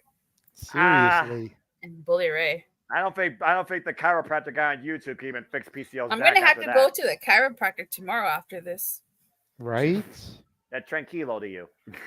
Tranquilo. Asinayo. Again, PCO, former NWA World Tag Team Champion, Ring of Honor World Champion, Ring of Honor World 6-Man Tag Team Champion, part of Villain Enterprises, WCW Hardcore Champion, so he's no stranger to this madness. GCW Extreme Champion. Is that a bell horn? That's a cowbell. You need more cowbell. I gotta have more cowbell. This is madness. What is he trying to do with this stuff? I don't fear the Reaper, and I don't think PCO fears Bully Ray, but I think Bully Ray is about to ring PCO's bell. Again, if you can't beat PCO for normal means, use whatever you can, including the kitchen sink.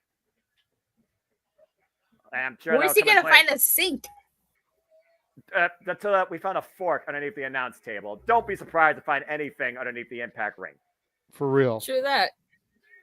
A PCO on his feet. Oh God! He just punched. Oh, Bully Ray's on the table. And now look at the hook Going him up. Oh, choke slam through the table. Oh my gosh. That's 1 table for Bully Ray cover. 2, no.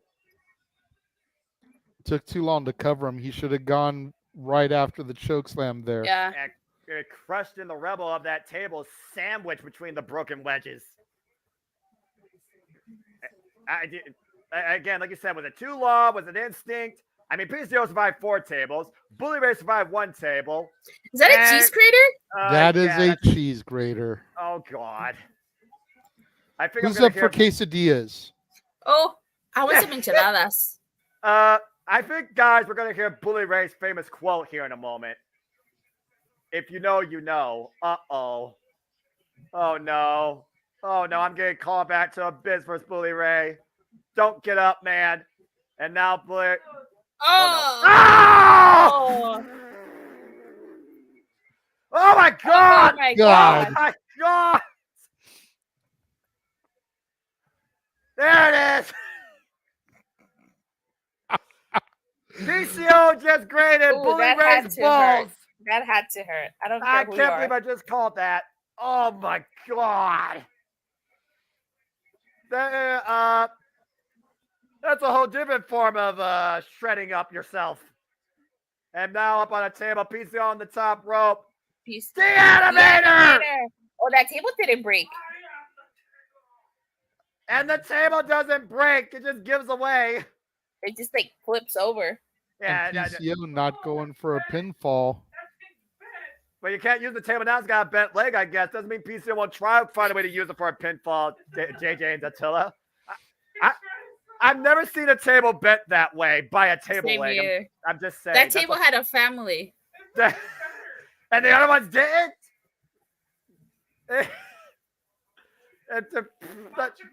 And oh man, that table is the most powerful opponent in this match.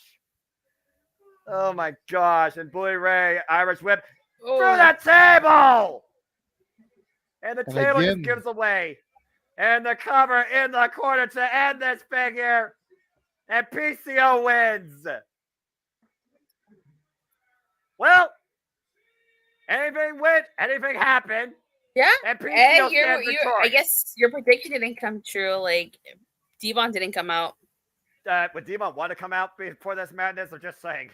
He would have gotten a cheese crater as well. Oh, That's God. fair. Bully Ray's balls. Well, as we move ahead, let's look towards the 1,000th episode of Impact. Again, people thought this company wouldn't even make it to 3 digits. And we stand 21 plus years later celebrating an incredible milestone at the true alternative of professional wrestling that stood the testament of time. Whether it was the Knockouts, whether it was the X Division, whether it was Ultimate X, Elevation X, the 6 Sides of Steel, Lethal Lockdown, this coming Thursday. And here on the JMN Multiverse of Media, we will present to you Impact Wrestling 1000 as we go backstage with 2 key forces of this Impact journey. Eric Young and the president now of Impact Wrestling, Scott D'Amore. Impact Originals, TNA Originals, you kidding me? Oof. Oh, Canada. Bully Ray, of course, or excuse me, Bobby Roode, of course, also integral part of Team Canada. Canadian Destroyer P.D. Williams. Exactly. P.D. Williams is Johnny different when he was Devine. younger. Yeah. And it looks like they're running down everybody that's coming in and returning by way of Impact Wrestling. Guys, let's keep in mind, Impact 1000, we're seeing Gail Kim. We're seeing Awesome Khan. We're seeing Velvet Sky. We're seeing Angelina Love. We're seeing Team 3D. We're seeing Tracy Brooks get back in action inside a wrestling ring.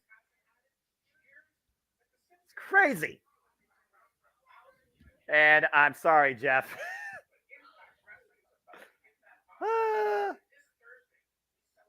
As we were just listening to Scott D'Amore and Eric Young talk about this incredible milestone. Oh, he's going to be wrestling on the show, but I wonder what capacity. Scott, you crazy yuts. As long as he comes out with Scott to O Canada, I'll be good. Wait a second. The Simpsons haven't hit 1,000 episodes? What's up? The Simpsons haven't hit 1,000 episodes? No, I don't think they have. I think they're in the 800s, I think. How is that possible? Because they have seasons, wrestling doesn't. Oh, that's true. Bingo. Most TV shows run between 20 and 26-ish episodes a season. Mm-hmm. So Yeah, like wrestling being a weekly thing, that's how you get ahead of it. The funny thing is, though, with Impact Wrestling, they're not always live. And that plays to the roster's benefit and the recording schedule. Because, again, I attended Impact tapings live. They tape content for multiple weeks in advance of Impact Wrestling in a single session, including sometimes in the past, especially during the pandemic, the premium live events. All right. As we continue our way down Victory Road towards Impact 1000, it's time for the Impact World Tag Team Championship match. As the Motor City Machine Guns look to become 4-time Impact World Tag Team champs against the Rascals. Let's look at the taglines here, folks. Motor City Machine Guns are 4-0 against any version of the Rascals in tag team action. Miguel and Wentz have won their last 3 tag matches, though, at Impact under controversy. Attila. Motor City Machine Guns haven't won a 2-on-2 tag team match, though, in Impact, though, in over 3 months. And Trey Miguel will challenge Alex Shelley for the Impact World Championship at Impact 1000. So here we go. All right. Put it up. Straight out of Detroit, Michigan. The current Impact World Champion, Alex Shelley, and the former 9-time X Division champion and former TNA Heavyweight champion, Chris Sabin. And I have the solo shot for a moment here. I think he was trying to give it to Dattila, who was showing us her picture with the machine guns on her phone. Yeah. But it was a botch. Botch! Oh, yeah. Let me guess, WrestleCon? Yep. Man, you got it. They were really nice, but I was so nervous to meet them. At the end of the day, Dattila, wrestlers are just like us. They are people. If you treat them as such, you got nothing to be nervous about. It's when people don't treat them like that, that's a whole different story, and humanity is wrong. I was nervous meeting Amy Jo Johnson last year at LA Comic-Con, and even though I met her last year, I'm still going to be nervous meeting her again this year. Well, I mean, to be fair, these are incredible athletes that could break a normal person's spine, so I understand where you're coming from. Amy Jo Johnson, the Pink Ranger. Right. Well, doesn't mean she's not athletic. Well, speaking of which, talk about incredible athletes.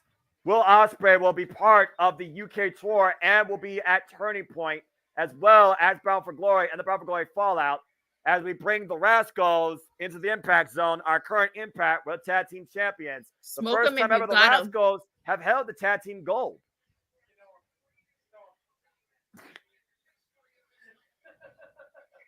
Again, I said on City Predicting, I think that these guys have an insurance policy in their corner that not only help them. No, I will say this.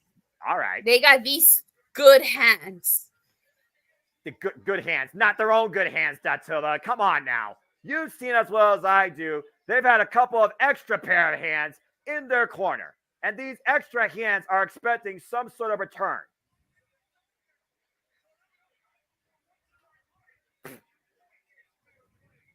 The Rascals haven't won a match fair and square in the middle of the ring since coming together as a tag team. And of course, it was I like those jerseys. I mean, yeah, you know, all the green with envy, as the entire division should be. As Dave Spencer holds up the Impact World Tag Team titles here. It's not easy being green. Yeah, Kermit the Frog knows something about that. Nope, it's not. Motor City Machine Guns, of course, have won the Impact World Tag Team Championships, TNA Tag Team Championships previously against Beer Money, The North, Ethan Page and Josh Alexander, and of course, most recently, Heath and Rhino. You know, Jeff is the second person I know that likes Mountain Dew. I'm not a huge fan of Mountain Dew. Hey, Mountain Dew Sweet Lightning. I miss that drink. Everyone's got the preferred beverage of choice. What about Mountain Dew Pitch Black? I have drunk that too. It was all right. Bell Rings were underway here. Trey Miguel, Chris Sabin, a revisit from the previous X Division title encounters, Dattila. I need to get a drink after that. And there you go. Look who else met. Hell Sabin. Well, that's cool. And Alex Shelley. And Alex Shelley autograph given to Josh Alexander last year at Emergence. Well, Chris Sabin took the title off Trey Miguel. And he did. In his hometown of Toledo, Ohio, nevertheless. Well, it wasn't Toledo, botch. It was Columbus, Ohio. Okay, Columbus. In his home all state. Odds. Yeah, home state, because I'm from Toledo, Ohio. I'm born and raised, and I live here still. So, yeah, Trey Miguel is a hometown boy for me. Whoa! And switching between the ropes. And again, we talk about the two encounters, these two going one-on-one, where Chris Sabin was able to take the title from Trey Miguel. Nice sweep of the leg to sweep out the arm. Drop kick, kip up by Trey Miguel. Again, since Zachary Wentz returned, Trey Miguel has developed a whole different mentality now for the tag team division, and now he has a chance at the Impact World Championship. Whoa! We're just missing Myron Reed. Myron Reed? Is that what you're thinking? Yeah, sorry. No, you're fine. Yeah, again. Oh, God! Impact front and back, quite literally. And Alex Shelley, Impact World Champion, of course, coming off a successful defense against Hiroshi Tanahashi at Multiverse United. Again, the teamwork of the Motor City Machine Guns is unmatched by most of this industry for over 2 decades. And right now, stereo offense here, demonstrated by the Guns. Oh, but Winston Miguel with nice drop kicks and a dual kip up here. It wouldn't be the first time that a team this generation has tried to make their name off the Motor City Machine Guns. Ace Austin and Chris Bay, super kicks to the jaw. They fell short the first time around, but they did eventually beat them at No Surrender earlier this year and claim the Impact World Tag Team Championships off them. Yeah. Oof.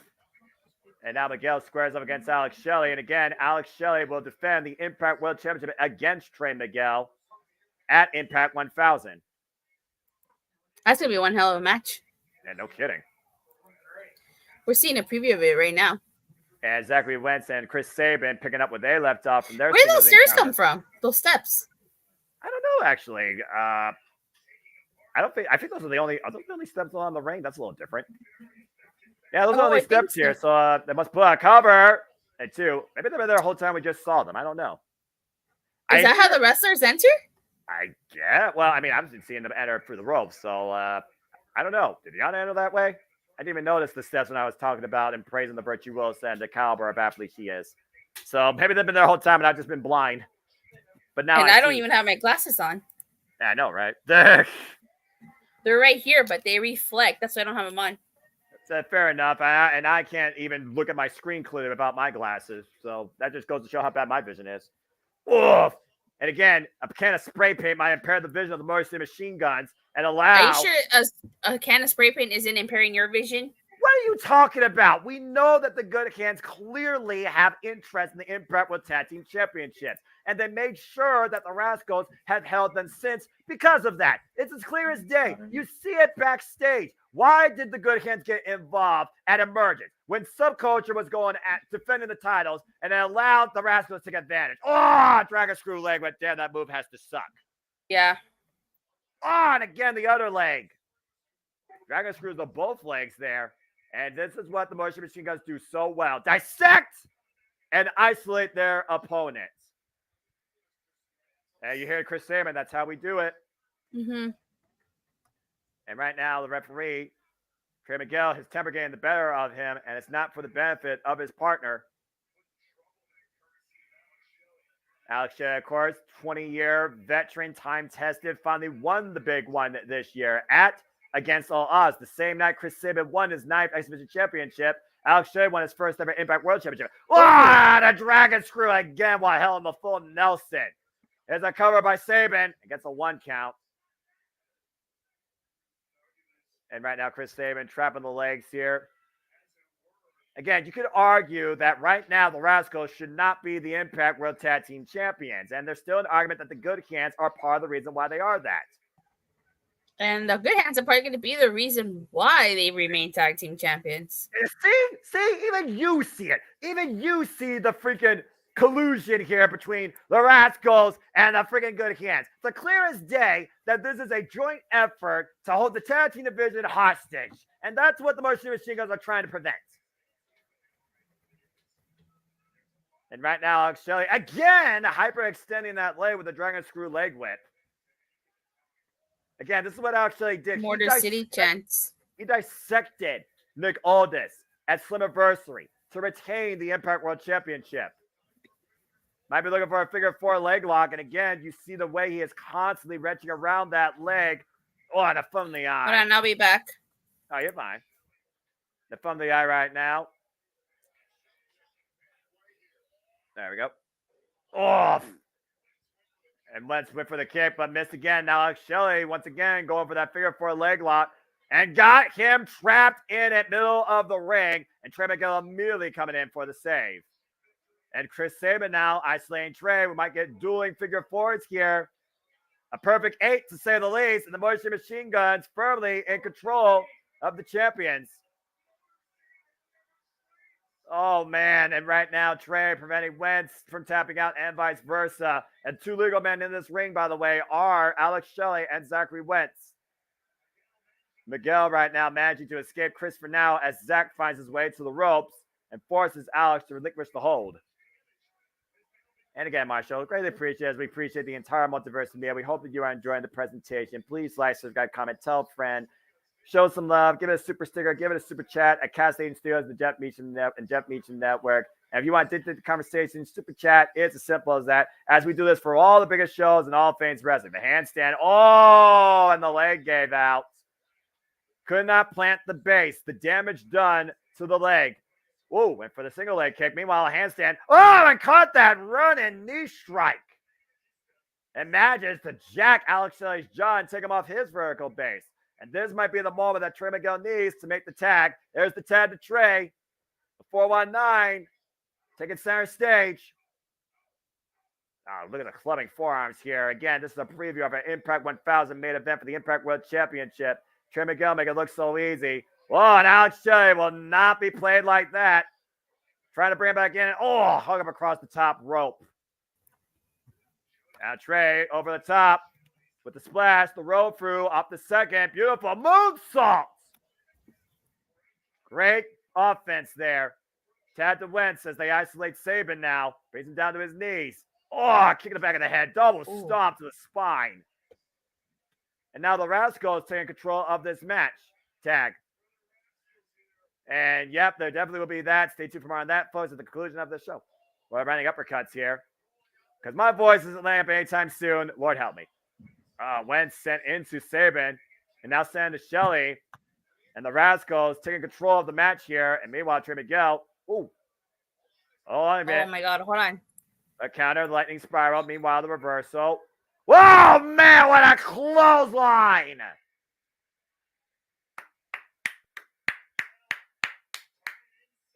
Inside out, upside down, and all around. I'll stick it sleep in between. I know what naps are. I still work. Priorities for passions, as always. Relax. And right now, Alex Shelley's feeling it. There's the tag to Chris Sabin. And meanwhile, Hill Sabin, dragon screw leg whip to Trey Miguel. Again, Trey Miguel, I believe, was one of the first men to hand Steve Maclin one of his first losses here in Impact Wrestling. Again, multiple-time X Division champion. Dragon screw leg with the Ugly Wench trying to get involved here. And meanwhile, the pass out Shea, dragon screw leg again with assist over the second rope. And now Sabin catching both Wentz and Trey. Double dragon screw leg whip, a 2-for-1 special. Ouch. How good is Chris Sabin at 41 years of age, 23 years in the game? You tell me, folks. And now, picking up speed, Chris Sabin from the other side of the ring. The top back to wipes out the Rascals on the floor. There you are, Attila. Welcome back. Again, take a look at this offense here. Picture perfect by Chris Sabin and sticks the landing. That's just how quick the Guns can turn a match in their favor. And meanwhile, we're going back now to Alex Shelley, who's following up with the clothesline to Trey Miguel. Can you believe that Alex Shelley and Chris Sabin also drop kick? Sorry. That minor combination cover. No, you're fine. I was actually gonna. Can you believe that Chris Sabin and Alex Shelley were involved in the first victory road in this company's history? Wow, they've been around a long time. Again, I mean, they are the most influential tag team as voted on us by the fans in Impact Wrestling history. And that says a lot when you consider the tag teams. Generation Me, Beer Money, Team 3D, America's Most Wanted, just to name a few. And Wentz just raked the eyes of Alex Shelley. Now Chris Sabin, catapult. Super kick and dropped over the knees. Up the second. Stop! Backstabber combination is enough here to retain. No! Kick out by Sabin. Whew. Take a look at this. Look at this double team move. That's a beautiful execution by the Rascals. Yeah, definitely. I'll give the Rascals credit due for right now. So far, they have fought. Never mind. And now Trey bringing a calling card in, an Impact World Tag Team Championship. Gee, I wonder what he's going to do with that. He's got Chris Sabin. Again, he knows he can retain the title via disqualification. Yeah. And went to give out the bridge. Meanwhile, The belt blank shot, Sucker wins on the respect. Not like this. Cover deep on the buff legs. No, that wasn't enough. We're kick out. Woo. Underhanded I thought that was it. I'm not gonna lie to you. I thought that was it. Underhanded tactics that almost won the day again. I told you, there goes the spray paint. Now who's seen spray paint? It's worked how many times over? It worked both times in the matches in that tournament. It worked. To quote Brian Fantana from Anchorman, 60% of the time, it works every time. Well, right now, Alex Shea preventing it from being used so far here. This time, oh! Ouch! Double kicks and a double handstand single leg kick by Trey Miguel. Now Trey looking to fly on a bad leg. Over the top, and calling it low. And was his partner in the process and might have further tweaked that ankle. Take a look at this. Look at the distance. Look at the way Trey lands. Oof. And might have tweaked his ankle there, though. And again, you don't want to risk an injury ahead of an Impact World Championship match. And Miguel, once again, has the tag title in hand by Zachary Wentz. Holds up Chris Sabin. All they care about is winning. And meanwhile, whoa. Oh, spinning Soba. Whoop.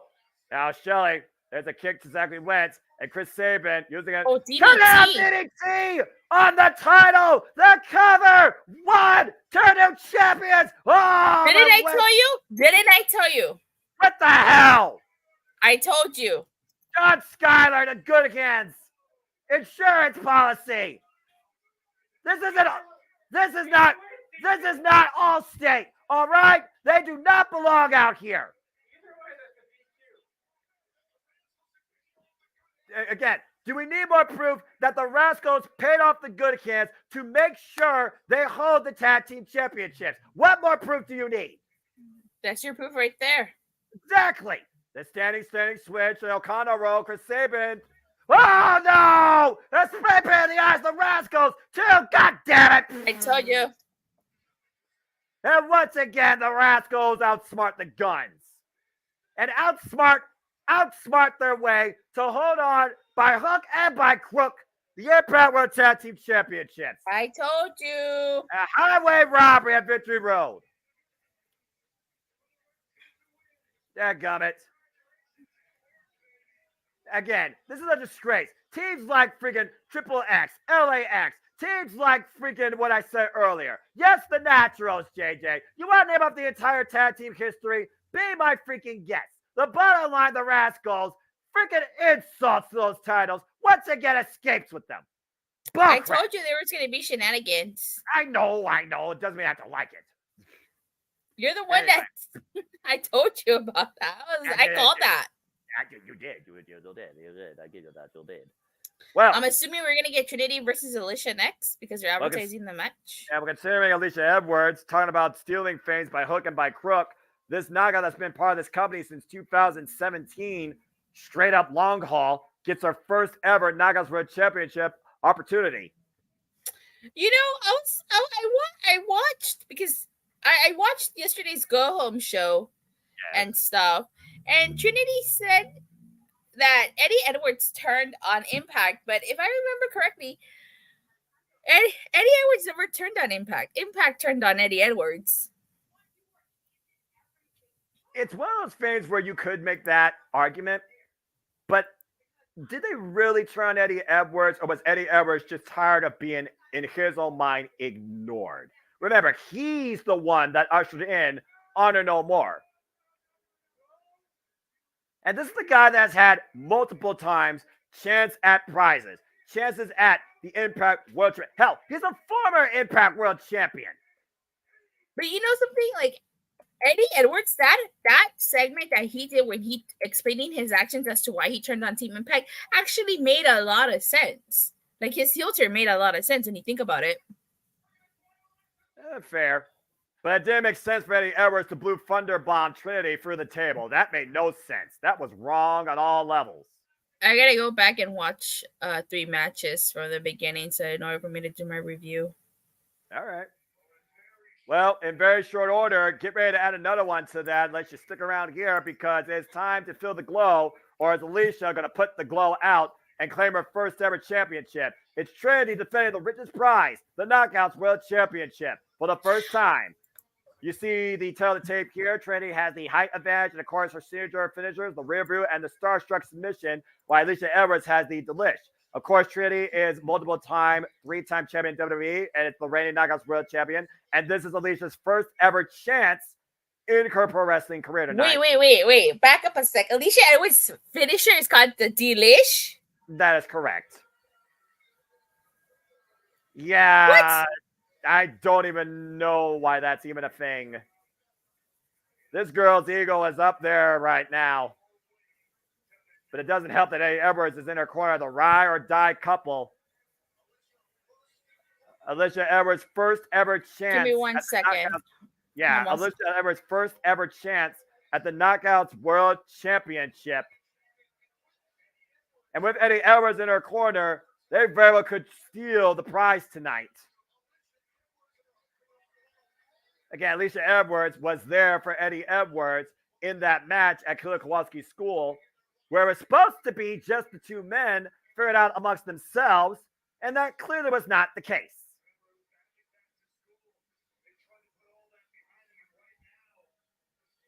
Damn. That's an insult to Chelsea Green. And I love me a hot mess. I saw her debut at Summerversary 2021 when she returned to Impact Wrestling. Made me so happy. Anyway. And meanwhile, speaking of making things happy, the TRINITY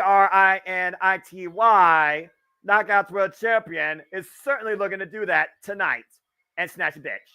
Here comes Trinity.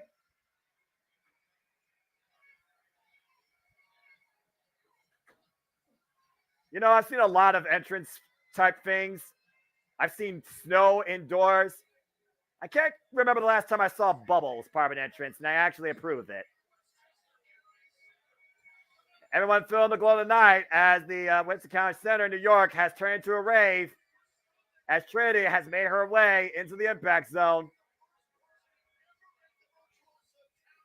And again, the accolade that Trinity has already done in her short run here, she has tapped out the Virtuosa twice. And no one else has even done that once in Impact Wrestling history. She chose to come from the land of giants. Damn. Yeah, it might be. It absolutely might be. Oh, look at that shot. Look at that beautiful shot. Capacity crowd on hand. Oh, boy. Again, Trinity, she's got to be furious after what happened to her last night in Impact Wrestling. And again, Eddie Edwards will be at ringside, but she has to focus on the challenger that stands in front of her. Can't overlook Alicia tonight. Going down to the introductions. Here we go, folks. One fall. Allison Lee, our official for this contest. Where's Jay Chung? She's supposed to be doing the introductions, I feel like, for this. It would make more sense. And speaking of which, Dan Spencer's not even going to let Eddie Edwards, you are no Paul Heyman. You need to get out of the ring and let the women take center stage and let Diz do his job. That's all I got to say about that. Good Lord Almighty. This guy's more obnoxious than freaking. What was Eddie Edwards talking about? Basically giving her the introduction she deserves.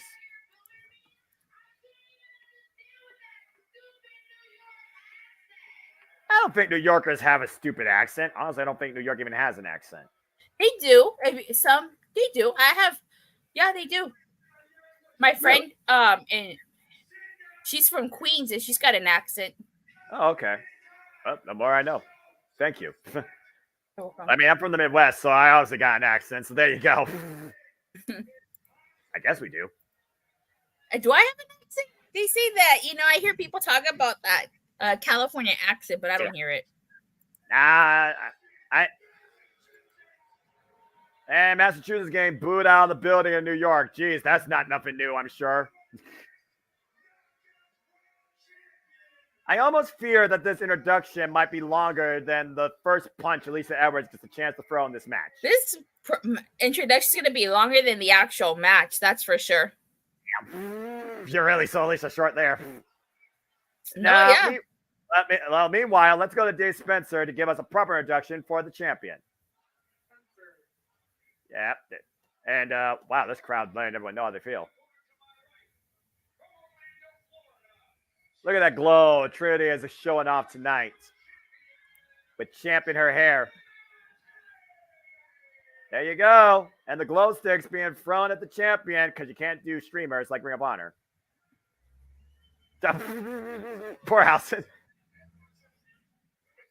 Or they're trying to hit Eddie Edwards and Alicia Edwards with glow sticks. Wow. Well, that's one way to draw heat and in a safer way. Oh, Raywatch just mentioned that, the streamers. Exactly. It's Ring of Honor tradition. And Allison Lee holding up the richest prize in the Knockouts division, the Impact Knockouts World Championship. And after Jordan Grace's victory, like you said earlier, you got to consider Jordan Grace has to be watching this on with bated breath. But would she want to challenge Trinity for the title or take out Alicia Edwards? Trash New York trash. Okay, courtesy of freaking Eddie Edwards. I don't think John Cena even called New York trash. No, I don't think he did. Just saying. Well, he might have rapped about when he was the Dr. Fuckonomics, but even then, still probably didn't show as much hatred as Eddie Edwards is showing. And yeah, I agree, Marshall. Beer Money is definitely one of the best takes of all time. And Trinity right now looking to try and prove that she could be one of the best Knockouts World Champions of all time. Starting off hot, quite literally. The shoulder blocks in the corner. This has gotten absolutely personal. Oof.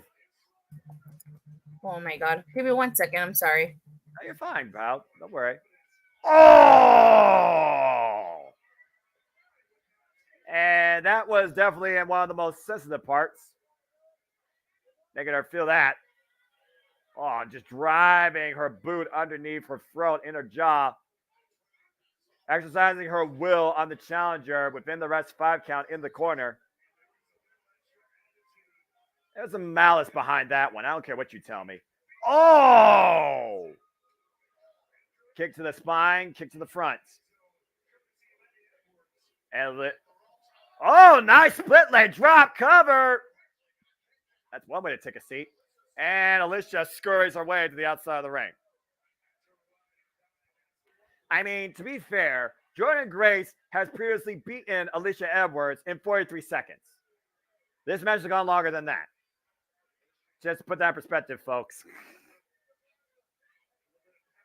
And right now, Eddie Edwards trying to give his wife some pet talk. And Trinity, oh! And Trinity with the drop kick to Alicia, catching at a little bit of Eddie Edwards there as well. And right now, Eddie Edwards trying to get involved here. And, catches her with a high kick. The flexibility of the former cheerleader. And again, Trinity looking to follow in. Oh, but sent face first top turnbuckle. And a rake to the back. And now Alicia, neck breaker, assists off the ropes in the corner. Technical difficulties. As long as everything's okay. Cover 2, no. Kick out by Trinity. It's going to take more than that to put down Trinity with how much she has put out on herself since coming to Impact Wrestling. Excuse me. Again, anything can happen in professional wrestling. 2023 has never been a bigger example of the industry unpredictability. And right now, Alicia Edwards looking to capitalize on her first ever Knockouts World Championship opportunity since being a part of Impact Wrestling. And right now, Alicia Edwards looking to be more than just Eddie Edwards' wife. Looking for the tornado DDT out of the corner. Oh, drop toe hold though, sends Trinity face first in the bottom turnbuckle. And looking to fall in, running with the hard cross body. Shades of the former Tennille Dashwood, aka Emma. And Trinity now. Here's the cover, hug of the leg, and Alicia gets a 2 count. Oof. And right now, the audience taken out of the equation, it seems. And Alicia is in control of the champion. Now the body scissors, trapping her in between her legs. trying to slow down her breathing, trying to compromise her core. You can't breathe, you can't wrestle as well. And right now, Alicia is wearing down the champion, trapping her in the middle of the ring. Slow down the pace, slow down the momentum. Alicia right now even throwing some shots while maintaining her hold on the champion, just wailing away at the back. Releases the body scissors after a whiplash effect on the back of the neck of Trinity here. Again, we talk about the best tag teams, talk about the Knockout World Champions. You think about Awesome Khan, you think about Gail Kim, you think about Mickie James, you think about Brooke Tessmacher, you think about, like I said, the Virtuosa, Deonna Purrazzo, Lavera Loca, Taya Valkyrie, you think about Rosemary, you think about, Mia Yim. You think about Taylor Wilde, and meanwhile, driving Alicia face first in the second turnbuckle. Up and around, and Trinity catches some of the clothesline and maintains wrist control. Brings her again with the short range clothesline. Exactly. Oof. And now, looking to hook her up. Whoa! Backstabber of sorts. The way that Trinity crossed Alicia's feet. Exactly. The hook and a kick out. Either trying to adjust her position or her own position to make the hold more comfortable for her and maybe find a way to escape. And that was a messy backbreaker, by the way. That was not even on the knees. That was not all the knees. That's why she only got 2 count there. And now Alicia right now trying to get a hold of the official. Trying to vent the full Nelson bomb. Back elbow strike. Oh, no! And Trinity just high-kicked Alicia Lee. The ref is down. I repeat, the ref is down. That was nasty. Trying to set up for the delish. That face buster. Meanwhile, Sunset Flip, the roll through the cover. 1, 2, and Starstruck. Starstruck is in, but there is no referee. There's no official. There's no one to render a decision. And look at this. Eddie Edwards coming to his wife's aid. Once again, Alicia was about to tap there, and Eddie Edwards coming to his wife's aid. Just sending Trinity face first. Despicable action here. I have former heart and soul of Impact Wrestling, my left foot. At the end of the day, again, there's no official. Anything goes here. Again, there are some lines you just don't cross, all right? Oh, boy. Eddie Edwards bringing a table out. Again, the official's down. There's no security. There's no authority. There's nobody to maintain law and order, so usher in anarchy. Destruction at hand for the Knockouts World Champion, courtesy of Eddie Edwards, and a table on the outside of the ring. Man, Allison got rocked by that. Good luck streaming tonight cognitively. Or whenever you choose to stream on Twitch. So, accidental contact. So how did the ref go down? Trinity caught her with a high kick after Alicia ducked. And Eddie Edwards might be looking to once again. Blue Thunder. Where's Frankie Kazarian? It's Jason Brooks and Frankie Kazarian. That's what you shall receive. The knockout OG. Oh, man, the full metal was just rocking the Edwards. Scoop slam on the ramp. I knew it. I called it. Well, considering that these two have made this absolutely personal with them and will face them in mixed tag team action at Impact 1000. And the ref is still down?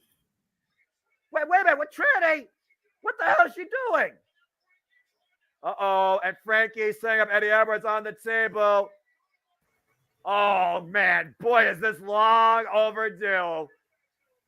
Trinity off the top rope. Eddie Edwards trap. Crossbody. Oh, my God. Table. Smash through the table. And the table didn't break, but collapses under Eddie Edwards' weight. Holy shit. Sorry for cursing. No, you're fine. We are way beyond the 15-minute moniker.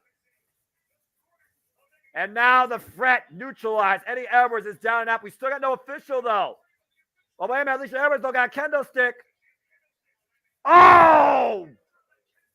And whack, Trinity might have knocked her out with it. And now trying to win the official. Again, she can't call it. She can't see. Not like this. Not like this. There's one. No. There's two. Oh, and Trinity I knew it. out. Woo, we almost had a freaking stolen I would gear. have thought some type of way if that would have been it. Alicia thought that was it. She whacked her straight up home run. Shades of New York Yankees, even if they hate New York. Trinity was out after that shot with that candlestick. And Alicia sees that Eddie Edwards is down. Frank Kazarian and Tracy Brooks are at ringside now, but the officials also back in play. Woo! Nice kick there. And now the chant of Fall Nelson Bomb! Down goes Alicia.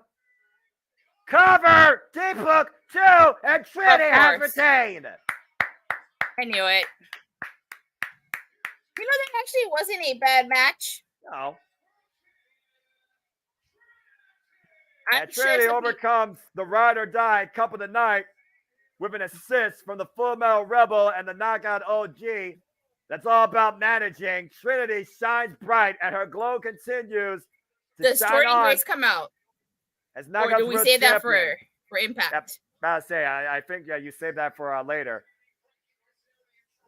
And you see Frank Kazarian again tried to neutralize Eddie Edwards. I'm glad that he did. Whew. I'm so glad to see Frank Kazarian and Tracy Brooks neutralize that disgraceful. Mm-hmm. All right. Oh, this is it, right? This is the main event? Josh versus Macklin? That's right. All we got left is one match. But of course, after we do that, we'll be back here on the Multiverse of Media covering Impact's 1000th episode. That will be Thursday night, folks, here on the JMN Multiverse of Media. And then, of course, the next stop for Impact Wrestling on pay-per-view, it's their biggest show of the year, Bound for Glory, Saturday, October 21st, 8 p.m. Standard Time from the Cicero Stadium in Chicago. Anybody going to Bound for Glory? I was figuring about it. Oh, they're going to announce the inductees. Prayers for Passions, exactly. And Will Ospreay will be there. But before we get to what's ahead. Wait a second. Who is this?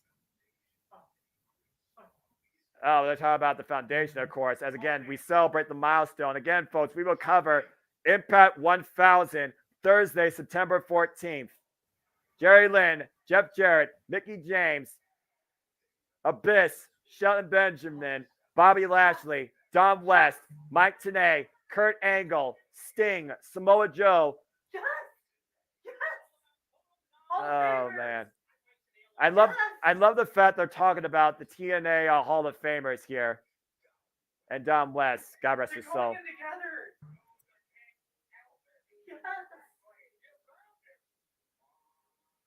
I think it's safe to say, Tatsila, if it wasn't for people like Don West and Mike Tenay, this company and its talent would not have transcended to where they are today. And now that seat held down by Matthew Raywalt and Tom Hannigan, we will Mike honor... Tenay and Don West are getting inducted. Yep, we are going to honor the voices of TNA this year as part of the Impact Wrestling Hall of Fame.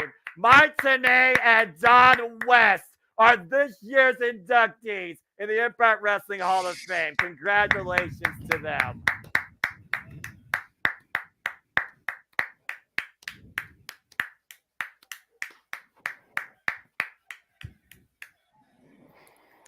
Mike Tenay, of course, the reason why this man popping in up here is the West Coast professor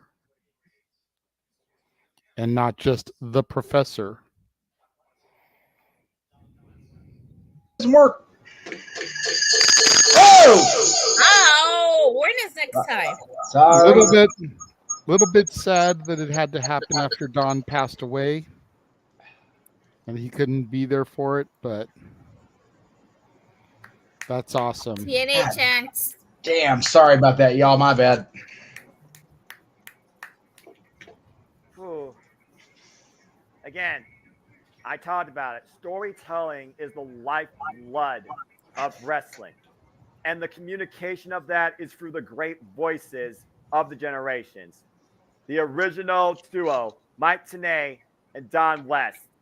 Without them, TNA doesn't thrive, doesn't exist.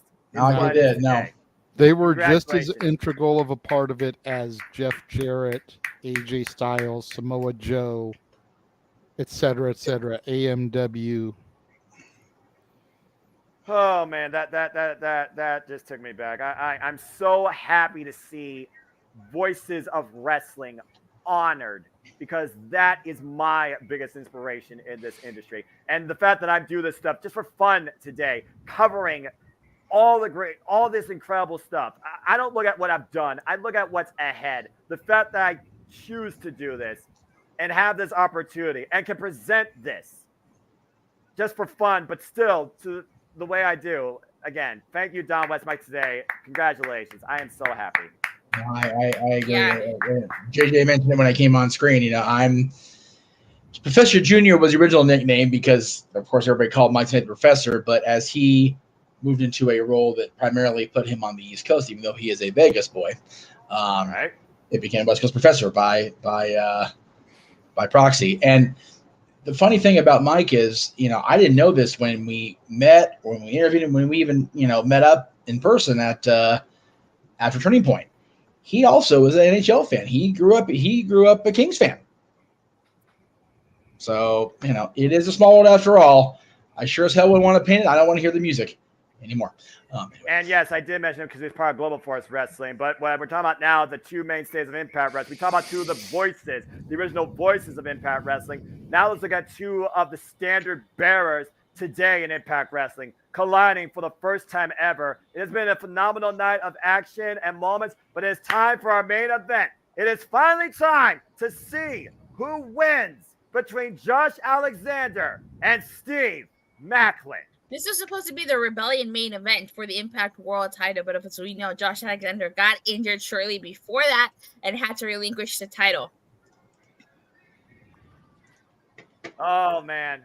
Again, the big what if is finally going to be answered to a degree tonight. And to your point, Steve Macklin also returned from recent injury. The former Impact World Champion who lost the title to Alex Shelley and had a chance in the Down Under Tour got injured during that bout and was out on the show too on recovery. And why Steve Macklin came back in record time from not nearly as extreme as an injury, he already might have exaggerated a premature return for Josh Alexander and his surgery repaired torn tricep. As he looks to tag and bag a target he has been obsessed and scouted for the last year. Here we go. Well, let me just take this opportunity to say, as we get ready to start the main event here, I know Jeff hasn't been on screen as much as he'd like for technical issues and whatnot. So I'll go ahead and speak for him, even though he's here now. Y'all have done an amazing job tonight for this being your first time actually doing a watch along and calling matches together. I look forward to hearing y'all call your first main event together. Oh, thanks. Thank you, JJ. Again, that's been an absolute pleasure of a first and not a last. Are you ready to call your first ever Impact Wrestling main event? Yeah, it should be fine. This is the match I was looking forward to the most. Well, again, the backstory goes literally, like you said, over a year in the making. Honestly, you look at this card, this match has more of a story to it than any other match on this card. And it is a first time ever one-on-one encounter. And to think, the only time these two collided bell to bell in the ring prior to this was just last night in a tag team match. Never beforehand. Yeah, are they going to shake hands? Let's see. We'll see.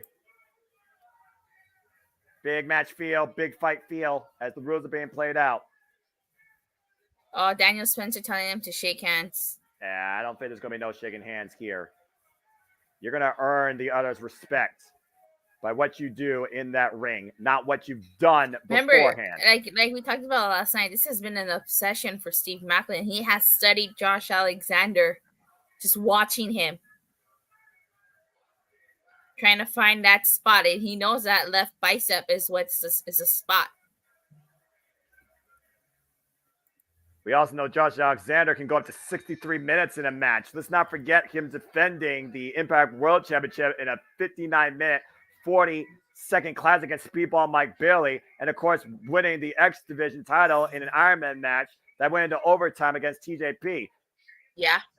We're starting off hot here with a mat exchange, the front headlock, and Steve Macklin the roll through the float over. And right now, both of these men are jogging for position, the early going, as Macklin finds his way to the ropes. Ooh.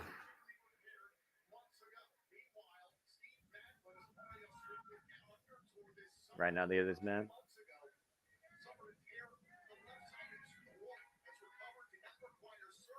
Again, Steve Macklin, he had an injury that didn't require surgery, but it doesn't mean that's that a difference. Alexander can't exploit it.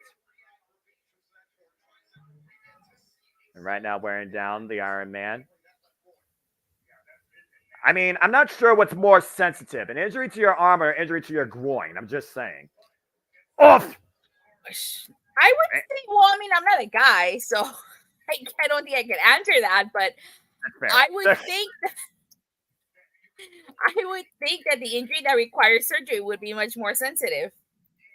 And yeah, we saw the way he tried to further exaggerate it, or aggravate it, excuse me, when he wrapped the arm of Josh Alexander around that thrust at the Rebel Complex. Yeah, well, you chime in. Like, have you ever had a groin injury? I've had a hernia surgery near that area, but not a groin injury, if that tells you anything. Okay. I'll leave it at that. Okay. I will speak for myself, and I will speak for female friends. Both genders can have pain there.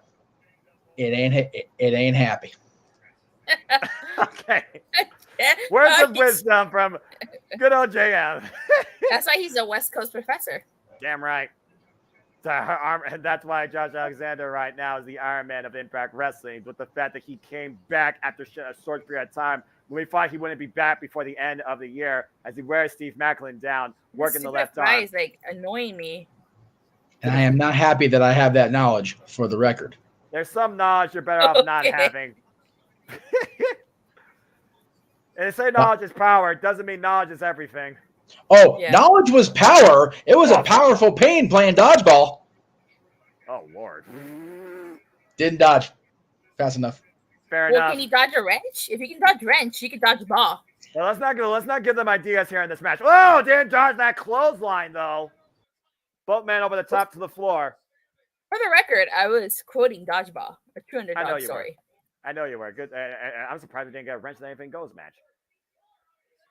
And right now, oh, big chop as Steve Macklin is hung across the barricade. Ooh. Oh, wearing down. Man, open palm, just welcoming in that pain. Alexander ran spine first in the ring apron, and Macklin looking to follow up on the offense. Referee's count to 6. Uh-oh. Oh! God! That was like a short-range brainbuster on the apron. Didn't get all of it, thankfully, though, based on height, but still nasty. Oh, Macklin got back up fast.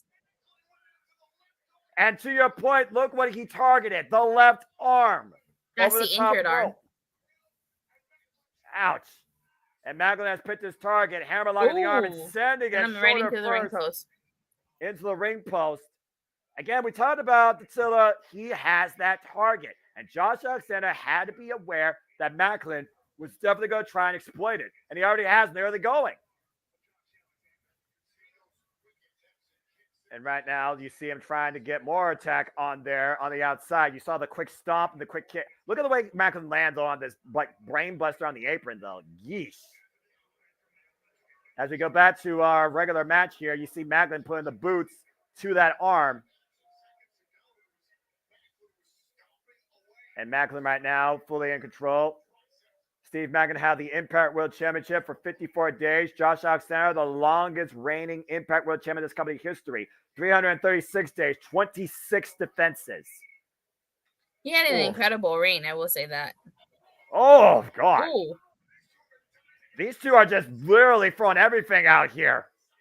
We had to, like we talked about earlier, this is a year in the making. Uh-oh. Oh! Backbreaker. Backbreaker, lateral press for the cover. Macklin gets a 2 count.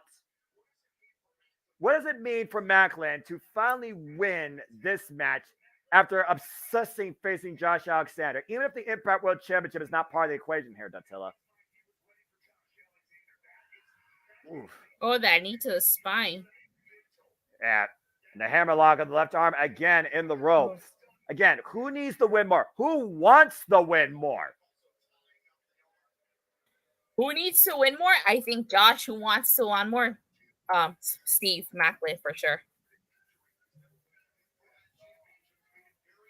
Again, like you said, it was supposed to be the match at Rebellion. We didn't get it. This was the match Josh Alexander has been waiting for as well. He's been waiting for Macklin to step up and prove himself. There's a reason why these two didn't shake hands prior to this. And Macklin again with the cover gets a 2 count after hammering the arm down to the mat.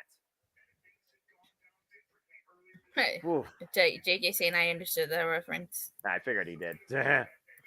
Follow JJ, folks, for all your movie reviews on Cassidy 18 Studios. Become a member today. And a hammerlock again to the left arm.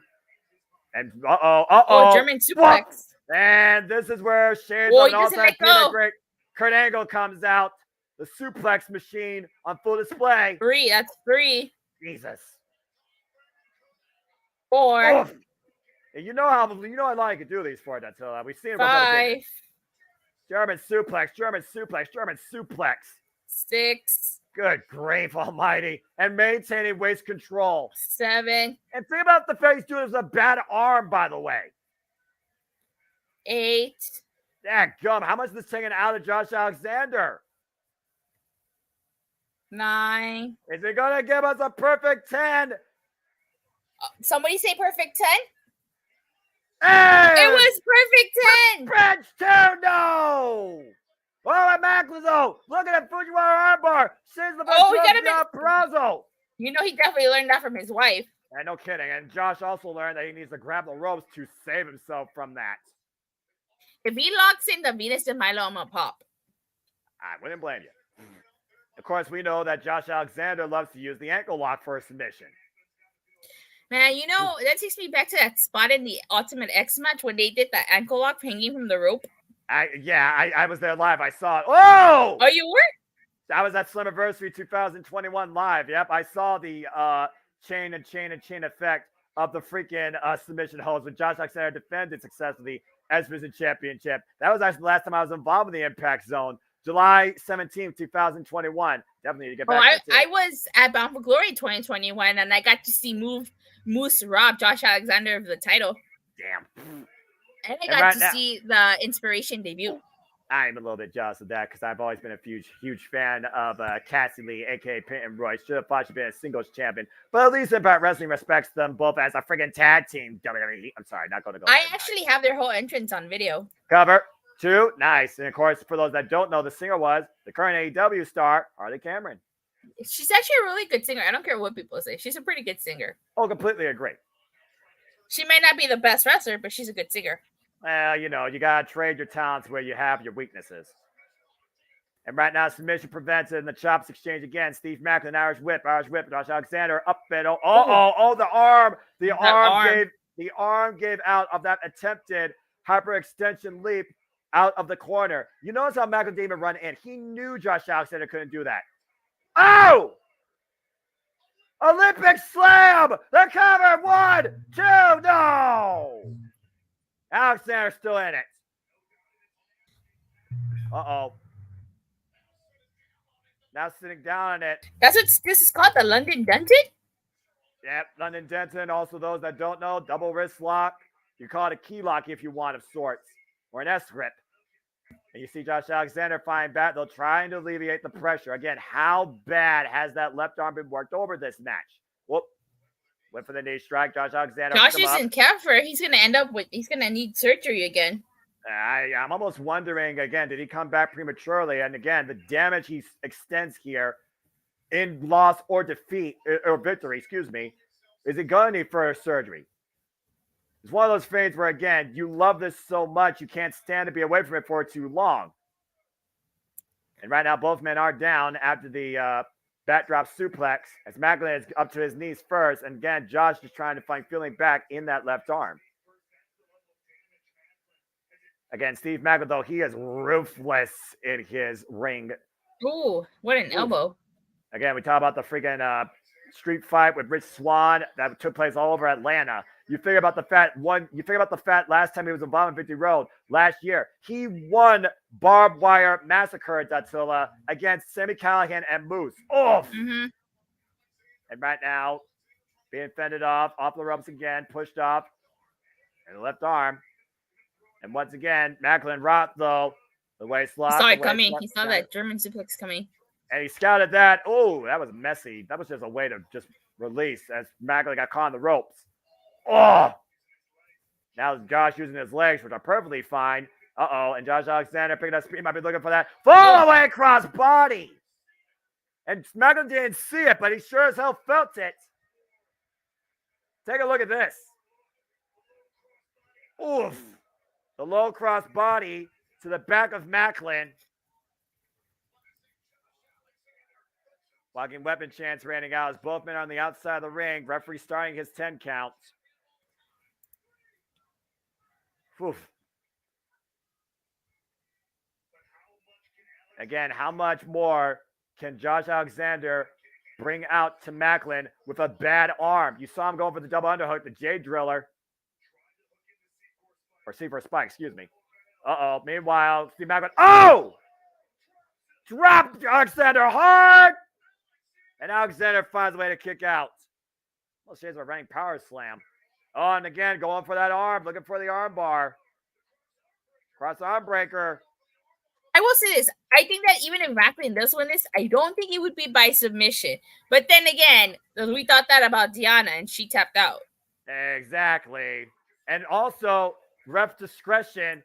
The ref might stop it if Josh Alexander might be chancing further injury. Let's not forget about that. So you think this match ends referee stoppage? If Macklin goes for the submission game, I think that's the way it ends. But only if he goes for that game.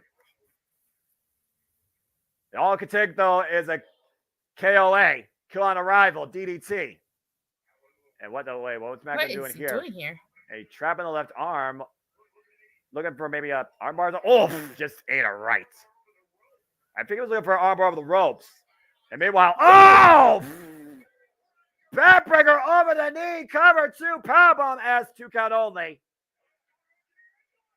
And there's the ankle lock I was waiting for this match.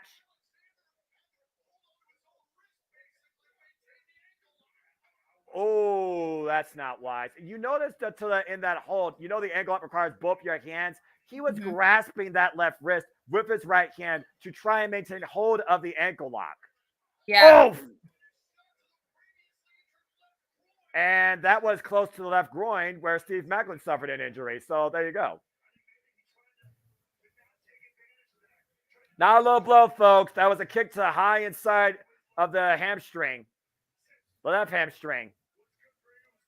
And meanwhile, oof. Rolling elbow strike covered by Josh Alexander. 2 count only. I think a lot more than that to knock out Steve Macklin. I will say that right now. Well, it's smart for him to use the right arm and not the left for that move. I will say that. And Josh Alexander might be looking for another Olympic slam, and Macklin finding out of it, driving his elbow into the head and shoulder. Picking up speed here. And again, went for that kick, but Josh scouted it. And once again, looking to apply the ankle lock. But how well can he maintain this hold? He's got it in this time, though. Oh, man. And again, think about this. Oh, no. If Macklin can reach, he might have to tap. And think about this. That's on the left leg, which, of course, hyperextends all the way up to his groin. Oh, yeah. But driven into the second turnbuckle to relinquish the hold. Again, the scouting of Steve Macklin has to be always in the back of the head of Josh Alexander. He had to know that Macklin knew how to escape that. Yeah. Oh! A clubbing shot, back of the head. And shot to the back of the... Uh-oh. Up on the shoulders. Oh. Damn! Wow. What a toss! Cover! I wasn't expecting that. Oh, that was like a freaking F5 of sorts. And that was only with one arm, by the way. Again, he is trying to pull everything out with the right arm in position. Watch this. Wow, you're right. Let me add that in. And a cover there on the replay. Hook on the right leg, by the way, not the left leg. And now he's trying to climb with one arm again. Josh Alexander is basically wrestling a match with one arm at this point. And now finding his balance on the top rope, but is he taking too long here? Oh! And again, and I think I know what Macklin is setting up for here. Target sighted. Target sighted, Dattila. Me too. Tag him, bag him. Oh, the crosshairs. Yep, caught in the crosshairs. Now the double underhook. KOA! Oh, but Josh went to the outside. Oh, no. And that might have been the pinnacle moment for Macklin to win this match. I do agree. He should have. Oh, my God. I mean, again, lifelessly rolling out, and the mouth guard just fell out of his mouth, which, of course, prevents a knockout. Now, Macklin looking to follow up. There's a... Oh! Alexander countering the scud, the tope suicida, and driving Macklin to the floor. Look at this. Oh, my God. Man. Talk about turning a man's momentum against them. Both men damaged goods, both men down on the outside. This is our main event tonight at Victory Road. First time ever, one-on-one encounter. Steve Macklin, Josh Alexander. Steve Macklin with an injured but recovered left groin. And Josh Alexander returning from an injured, surgery repaired, torn tricep in his left arm. Oh, what? I mean, at this point, Macklin might take the count out. Took the legs off from underneath him. There's 8. There's 9. Whoa. Alexander beats the count. Good grief. The crowd, Josh Alexander has a crowd behind him. Well, again, I do think Macklin also has supporters too. At the end of the day, these two might not show initial respect for each other, but afterwards, when you go through war, you got to show some sort of respect. And these two men have been at war. Mm-hmm. Oh, God. The heavy elbow strike. Oh! Oh, open palm strikes. Oh, boy. And it looks like right now both men are trying to find the fire in each other. It's a firefight here. This is Japanese wrestling, Dattila. This is what you do to fire up your opponent. Over palm strikes. Overhead, excuse me. And Josh Alexander getting the better of the exchange. Look at the sweat fly off. Oh, that left arm. And hook him up. Oh. They hook him up over the suplex. Another one. Brainbuster of sorts. Dropping Josh Alexander on his head. What is Steve Macklin thinking going up the hop? He doesn't normally do this, so I'm not sure at this point. But you got to go for broke if you're going to win this. Again, how bad has Macklin been seeking this victory? Off the top rope. Oh, knees up. Oh, no. It's a cradle too. Oh. That was close. The wherewithal of Macklin to be able to kick out of that. Meanwhile, double underhook. Might be looking for Steve for a spike. The counter, the jackknife, the float over the cover too. Ooh. Kick out again. Now looking for KIA again. The fake out. Oh! Oh, he's going to hit the C4 spike, isn't he? Possibly after the kick to the groin, practically. C4 spike, cut out! Oh, no! Here's the cover! Oh! So Alexander has done it! Oh, my God. What a match. Good grief. What a match from both of them. War. Made an event, indeed. In a match that was over 1 year in scouting, 1 year in the making, 1 year in waiting.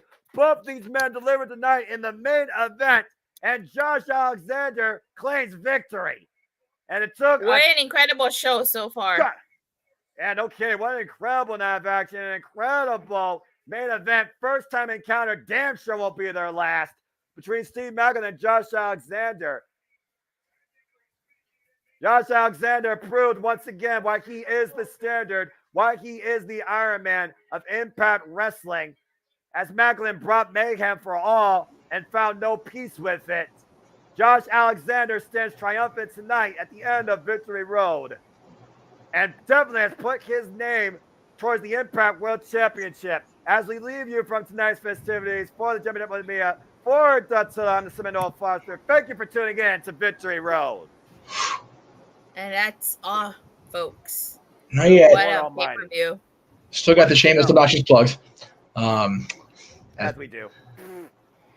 But great show, great effort by Impact Wrestling, having to go up against the more popular wrestling companies around the world, in North America specifically, WWE and AEW, and they are for us West Coast folk, they are on their way out. Well, actually, if you didn't watch on East Coast time, SmackDown's probably starting. Well, I understand that. I'm talking to the folks who watch on West Coast time, which is me. But I'm gonna go through the plugs briefly. I don't know if it's them glitching or me glitching, but I'm gonna go ahead and keep going here. Again, thank you all, everybody that watched. We had pretty consistent numbers throughout the night, so much appreciated there.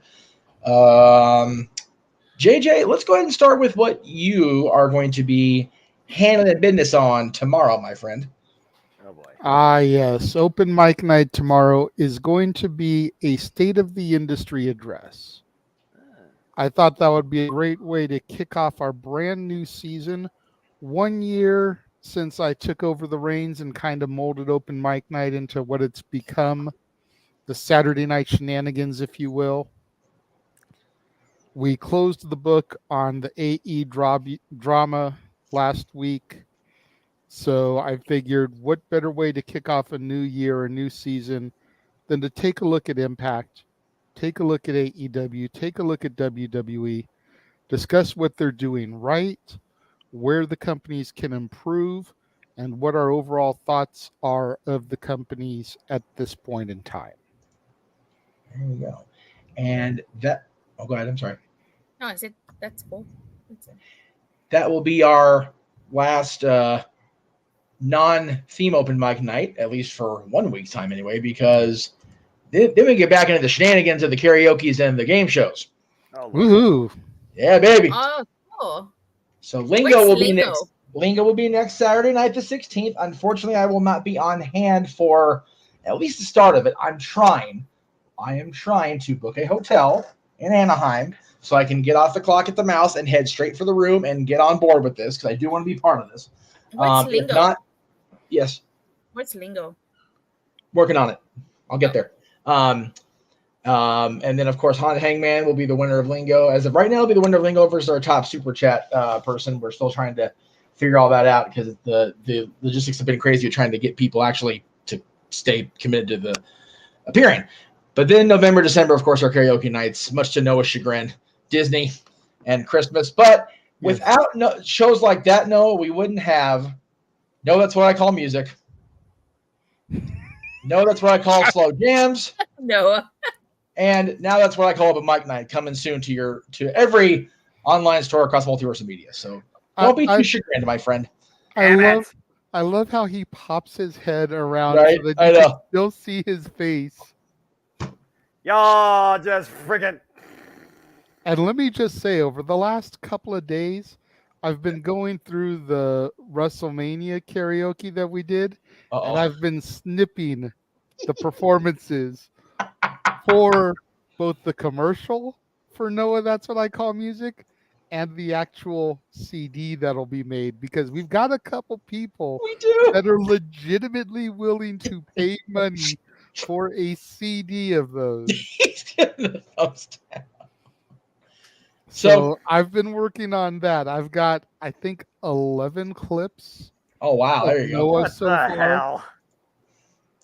Not all of them are him actually singing. Some of the clips are clips of him fighting and like jaw dropped when he saw the first super chat come in, because you got to have those type of things for the commercial. Absolutely. Yeah. Absolutely. You know, him ranting and raving, you know, what the fuck? I thought y'all were fucking broke type of things. Spend your money on Christmas presents. Because again, got to go in the commercial. It has to. So Jay, I think I determined you gotta get together on the marketing of these, right? So we already determined this is gonna be the Slow Jams cover for sure. Of course, right? It has to be, because you got the lowrider. You got the lowrider there, but I think for No, That's What I Call Music, if we don't use the now theming, we gotta go with this, right? Oh wow. No. For the Noah, that's what I call music. It's the one of him with the sunglasses. Yeah, that's the one. Okay. Oh, Okay. God. Noah gives not a fuck is the label of this picture in our window. That is Noah. That's what I call music. Him There with you the go. sunglasses on, ready to just lay down the hot tracks. Yeah, that's right.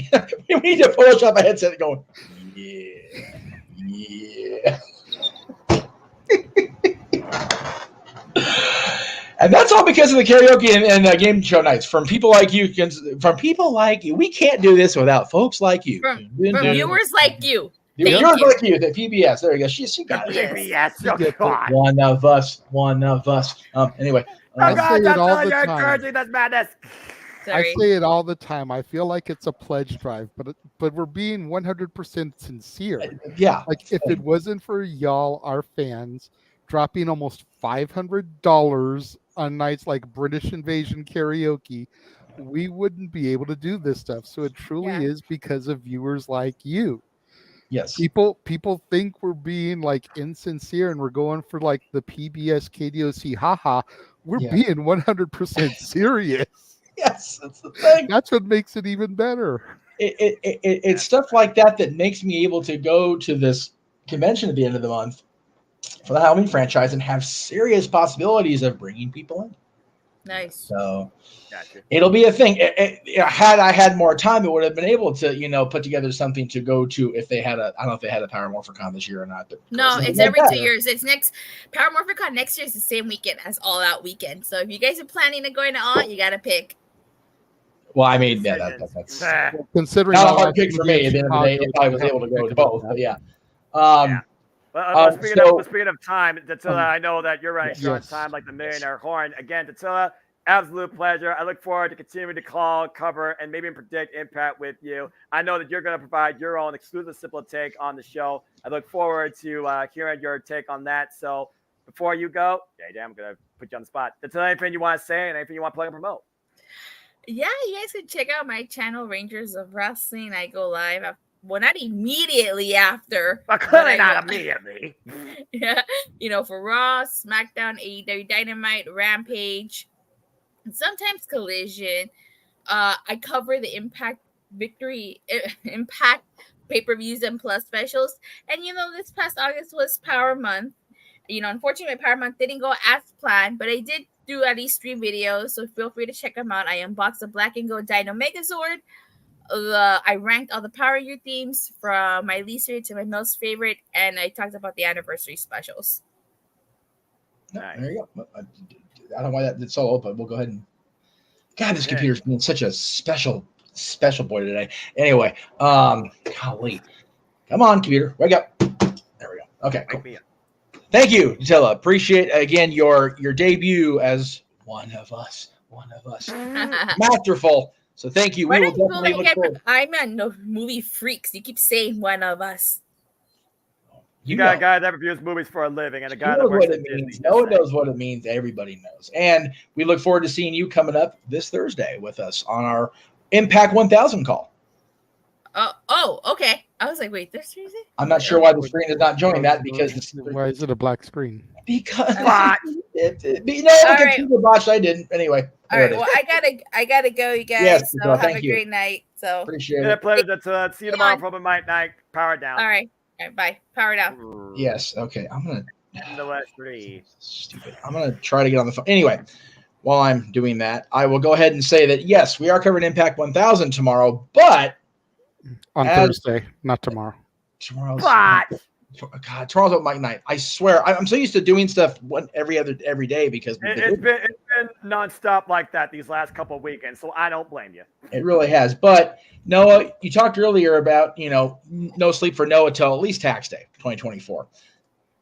It's stuff like this. Oh God, we've got 10 nights of watch-alongs the rest of this year that have been promoted already. They're going to throw at least 2 or 3 more of it at us. That got it. I was going to say, not on this graphic. That there's probably going to be NXT Halloween Havoc as a Tuesday special. Yes. Especially since I believe Halloween actually is a Tuesday. I believe it is. Really? Yes. Oh, Lord. Yeah, because you figure Turning Point is the 27th of Friday, so 20th, 29th.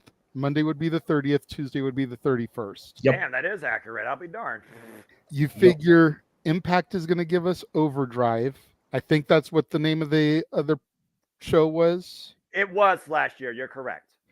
And you figure WWE is definitely going to have a December pay-per-view, PLE. So you figure that you've got at least 3 more things coming our way. As long as AEW doesn't put another pay-per-view. I mean, I love what AEW gave it this year, but dadgummit, Full Gear should be your last stop. Enough. Yeah, AEW won't give us another one. I hope not. But you figure NXT, WWE proper, and Impact will probably give us each one more that isn't on there. Oh, wait. Oh, shoot. My brain. Damn it. Oh, no. I almost forgot. Yep, there is one more. Ring of Honor Final Battle. Yep, and I Final forgot all Battle. about that one. Jesus. Oh, got it. But that, again, that's just what's announced. And then, of course, lest we forget, we know about at least 2 for next year. Yes. Well, yeah. Wrestle Kingdom 18. Which will very likely feature such calls as. And then I've heard that the director of this is working on both a Bambi and a Peter Pan along the same lines. Japan. Oh my God. Tinkerbell is going to be an obese recovering drug addict. Damn. So just let that sit in your head and percolate it. Think about the image you have of Tinkerbell, whether it's the Disney cartoon or Julia Roberts in Hook, and now imagine her as an obese recovering drug addict. Rainmaker! Nice.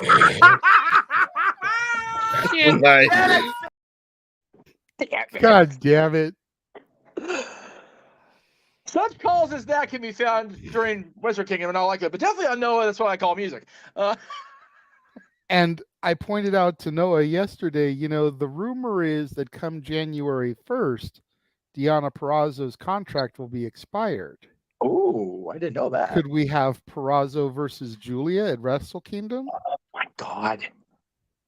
If ever there was a possibility of Noah not being able to coherently speak for a few minutes, it would be that right there. Just throwing that out there. Could we have Purrazzo in the Women's Royal Rumble?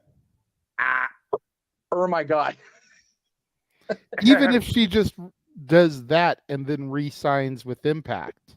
Right? But just to be able to be a free agent long enough to have that moment. Yeah. And have one more up on or equal to Mickie James just to stick it in Hardcore Country's craw. The woman who's coming out right now on SmackDown, I honestly wouldn't mind the Virtuosa going one-on-one with. And that would be my least favorite SmackDown woman, the Queen, Charlotte Flair. The Queen and the Virtuosa. Yes. We know they're buddies because they've interacted on. Man, let me have that at Mania. Please, when we're calling it, seriously, golly. I need something to draw me in to bring that same level of absolute insanity I bring. Come on now, for women's wrestling outside the WWE, actually in WWE. I need that. That would do it. I haven't had that itch. That oh my God, it's incredible moment. This women's professional wrestling, the highest degree. Damn it. Since Rhea Ripley and Charlotte Flair this year at WrestleMania. All right. You could very well have that. You could very well have that moment this coming Tuesday on My NXT when Tiffany Stratton goes toe-to-toe with Becky Lynch. Potentially. But very, very potential. I still think they're jumping the shark with this. And I think it's going to be escalated to no mercy because you can't have Becky lose to somebody known to a lesser audience. I just think right there, that's weird strategy. If they have Becky and Tiffany in Bakersfield that close to us on the same night that I'm going to be in Pasadena for the Halloween convention, on the same night that something else, why can't I be there? Oh, that Frankie Kazarian and his band are going to be in Santa Clarita with another band that was on the Jericho Cruise with them. Like September 30th can kiss all of my ass. Like just all of my ass. Just saying. Because that's going to suck having to choose and all that shit. It's pissing me. It's going to piss me off. Fickle, I can't help but be fickle there. It's like, what do I do? like, well, to be fair, the convention's paid for, and I can get back from Pasadena pretty quickly to get to Santa Clarita. It's Bakersfield that's far and full of dust and like, yeah, no. Anyway, the end must justify the means. That is the ultimate decision at the end of the day. It's like NXT does not do events period out here very often, let alone a PLE. So it's like, God darn it. Right. And that would be 2 PLEs this year because of Stand and Deliver and then No Mercy. Exactly. Yeah, and again, I only wasn't part of Stand and Deliver because it was all early on a Saturday, and I was, busy meeting Undertaker. I'm surprised there was people there that early on a Saturday, to be fair. NXT, you know what? WWE wrestling, especially NXT, is not a unliked concept here in SoCal. JJB, that's JJ's NXT, and he lives in SoCal. But man, they got quite the turnout there at Name of Arena, Redacted, here in downtown. So it's SoCal. It was cool. SoCal is a indie wrestling hotbed. Yes. Accurate. And NXT is still in a lot of ways an indie promotion. Yes. Yeah, exactly. It may be an indie promotion bankrolled by the biggest wrestling company in fucking history. Yeah, right. But it's still very much still an indie promotion. So that's why it got that kind of response. It did, absolutely. And we will talk about NXT, I'm sure. We'll talk about all of it, but we'll definitely talk about Impact next week. We will be talking about the 5, I feel like, call them the 5 major companies. We'll be talking about NXT and WWE proper, ROH and AEW proper, and then Impact. Right. Yep. So there you go. Only not going to go deep into New Japan because I feel like you're the only person, Noah, on the dais that watches it. Yes. So no one can really wax proxy on that. Ring of Honor is going to be a stretch, but I know enough of the champions because they're featured regularly on AEW television, and I do watch the pay-per-views, whether it's to listen to your caller for production purposes. So yes, there you go. So we'll be talking about all those companies on. Oh, I'm sorry, no, go ahead. No, I was also saying again, also, JJ, you and I are going to do a simple take on the last 3 biggest shows we just watched in wrestling. Remember that? Simple. All in, all out, and payback. Yeah. It's 5 going hours to be. later, simple take. We're going to start that at noon my time, and we'll be finishing it in time for open mic night. No, we're gonna keep it simple. We're gonna keep it streamlined, unless you get super chat into oblivion. That will be the goal. But if somebody wants to listen to 2 men passionate about wrestling, talk to you more entertaining than a Monday Night Raw with far less advertising, tune in to a simple take super show tomorrow. Did you actually just put out the ether that they could super chat into oblivion and keep delaying the damn stream and open mic night? God damn it, Noah. Nah. They ain't gonna listen to me. Are you kidding me? Come on now. They ain't gonna listen to me. You say that all the time. That is how the karaoke thing began to spiral. You put it out there. You know what? Fuck it. $100, stand back, music and dancing. Thinking nobody would do it. And what happened? Damn it. This shit right here. Yeah, exactly. This shit right here. And this shit right here.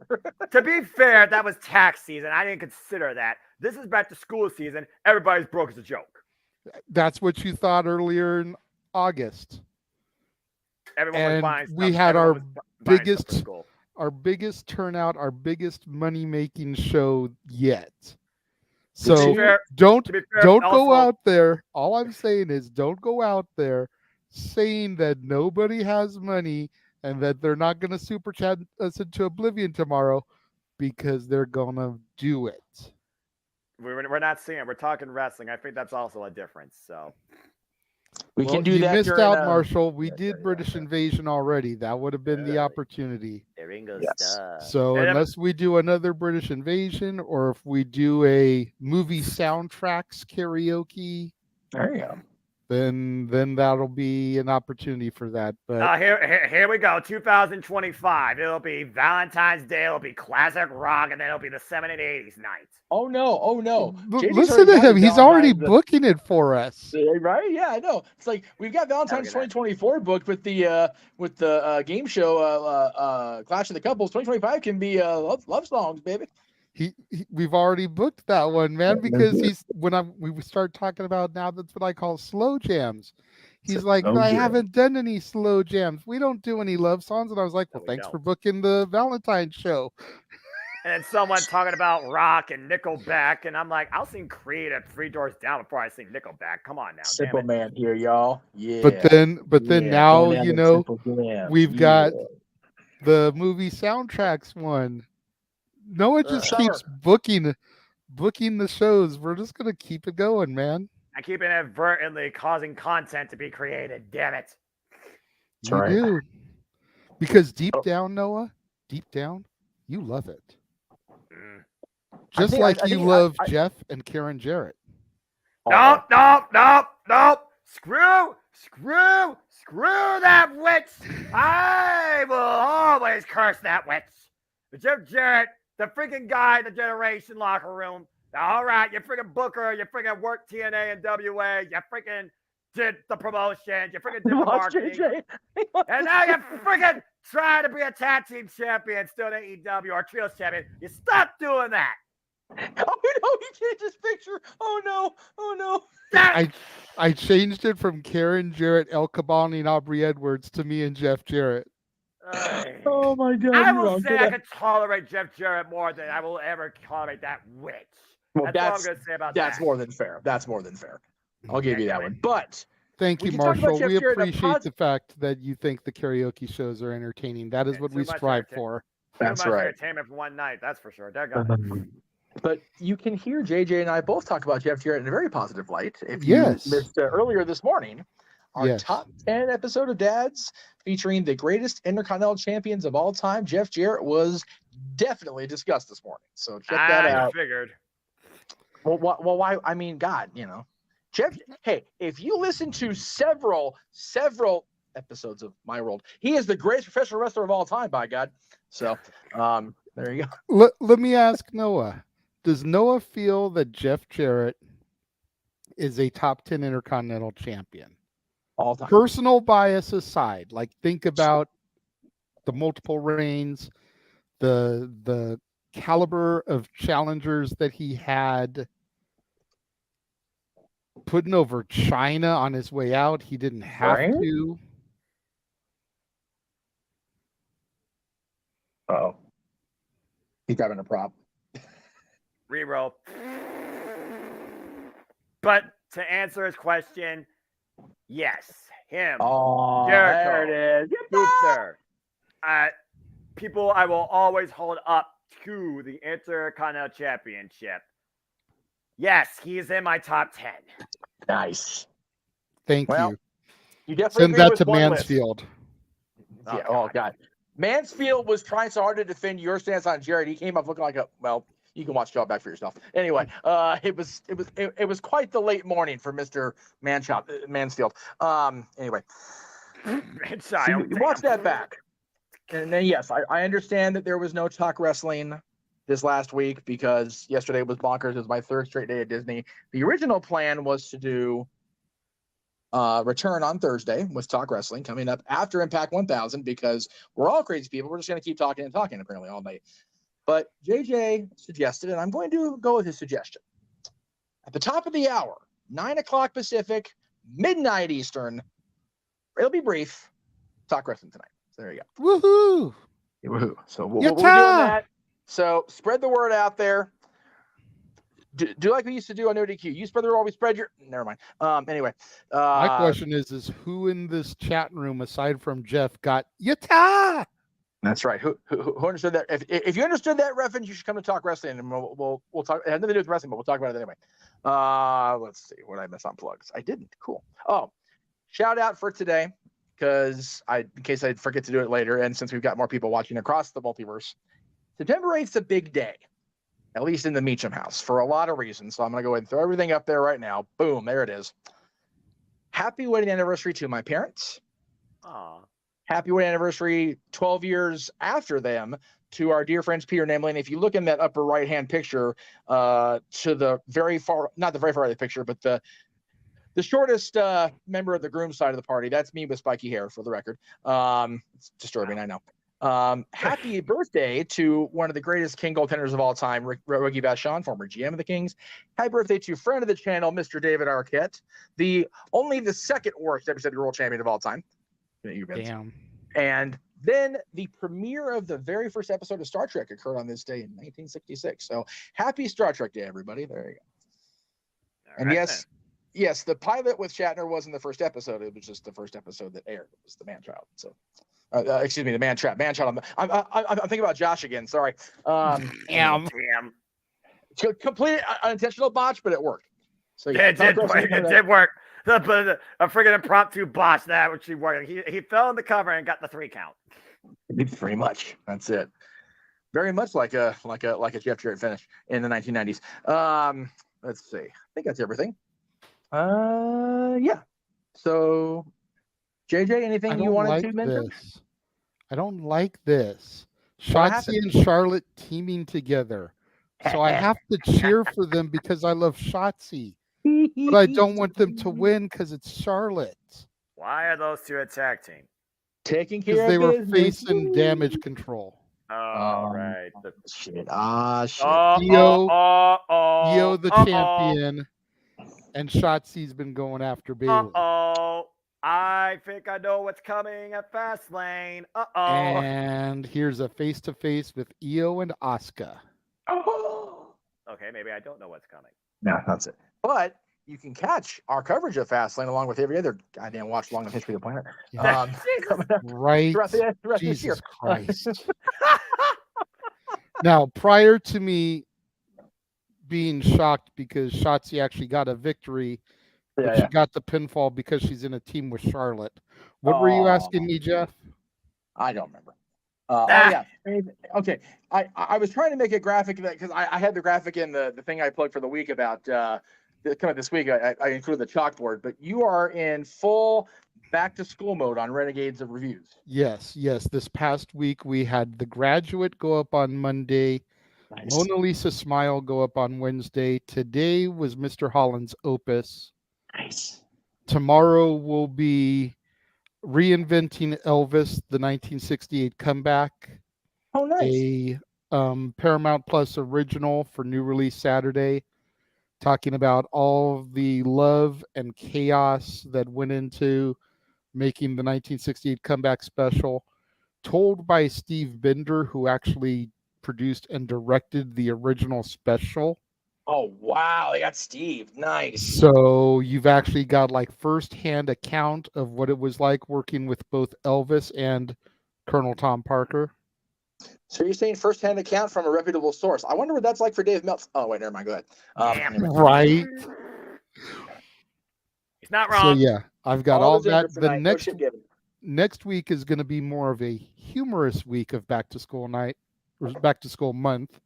We're going to have Encino Man, Bad Teacher, and Can't Hardly Wait. Tremendous. All leading up to next Saturday's new release, You Are So Not Invited to My Bat Mitzvah. A Netflix original from Adam Sandler and Idina Menzel. That is the strangest production combination I think I've heard this year, and I'm okay with it. Right? I mean, you've got Happy Gilmore and Queen Elsa. About a movie about a bat mitzvah. That's good shit, pal. Anyway, right. And it goes to show what freaking cinema could be tomorrow night. Yes, and then of course, like Noah said, 8 on Simple Take tomorrow, beginning at noon Pacific, 3 Eastern. Simple Take Super Show. Even if we're able to streamline this, bro, like I figure we're probably going to go close to 3 hours. You figure an hour per show. Yeah. That's still a lot. A lot. So check it out at New Pacific. Noah and JJ's anything but Simple Take on the last 3 pay-per-views. Look, like I actually set up my show for tomorrow to go live at 4 Pacific, 7 Eastern, just so that I knew we'd be off the air by then and not competing. Yeah. Because we know your show's not going an hour, so you won't run no Mike night, so that's good. Oh boy, we're gluttons for punishment, but we're also people that are just passionate enough content. Yes. And what content mainly were you passionate about, Noah, as you take us home? Oh, that's a weird question. It's usually the same thing we always talk about, and that, of course, is professional wrestling. Damn it! But I digress. Buy the shirt. I don't trademark myself. Well, no, but JJ is the only one that. That's how he's able to make money off of you, is because you don't trademark your stuff. Yeah. I mean, if you want us to exploit your rotten, we will. We're working your goddamn voice to death, but I'm fine. Even though I watched Rampage and I saw the friggin' bunny get locked up by Britt. Damn it! Yeah, Noah, you're fine now. Just saying. There's always tomorrow for Noah to lose his voice. Oh, dadgummit. And get embarrassed doing karaoke. And if Noah's voice goes out, our watch-alongs are screwed because none are as good as he does. Yay! Anyway, if you know, you know. If you don't, you didn't watch last year's special. God damn it, watch our shit. Anyway, you know it. Right. Noah, I believe when he asked you to do your professional wrestling thing, he was trying to get you to take us out of here with your traditional spiel. Oh, I thought he just wanted to hear me do the Mr. Crocker thing with the professional wrestling. But yeah, I'll do that now I'm ready to close the book on this saga's Victory Road comes to a close, and now we pave the way to Bound for Glory and so much more in between with Impact 1000 looming. That being said, tremendous show again. Once again, Figure Impact Wrestling, Figure JMN Multiverse of Media, JJ. See you tomorrow for our Simple Take Super Show. And people, if you don't know, then come and learn and know. And if you want to know more about me, know this. For I am but a simple man and a lifelong fan of professional wrestling. Damn it! But I digress. I only wish to constantly encourage you that there are no winners, there are no losers, there are no betters. Just fans with opinions for this passion we all share. At the end of the day, folks, support one another, respect each other, protect your mentality too, treasure your families, and just your life, and enjoy professional wrestling. It's as simple as that. It really is, folks. It is as simple as that if you just let it be. And with that, for the simple man with spectacular voice, Noah Foster, for our debuting color commentator extraordinaire, Tatilla, for the Renegade himself, the Renegade of Wrestling tonight, JJ Williams, I am the man with the name of the marquee, the West Coast Professor. Can't do the RVD funk because I'm not on camera, but you know I'm doing it anyway. Jeff, there you go, JJ. Motherfucking Meacham. This has been our coverage of Victory Road, and we will see you guys next time. Have a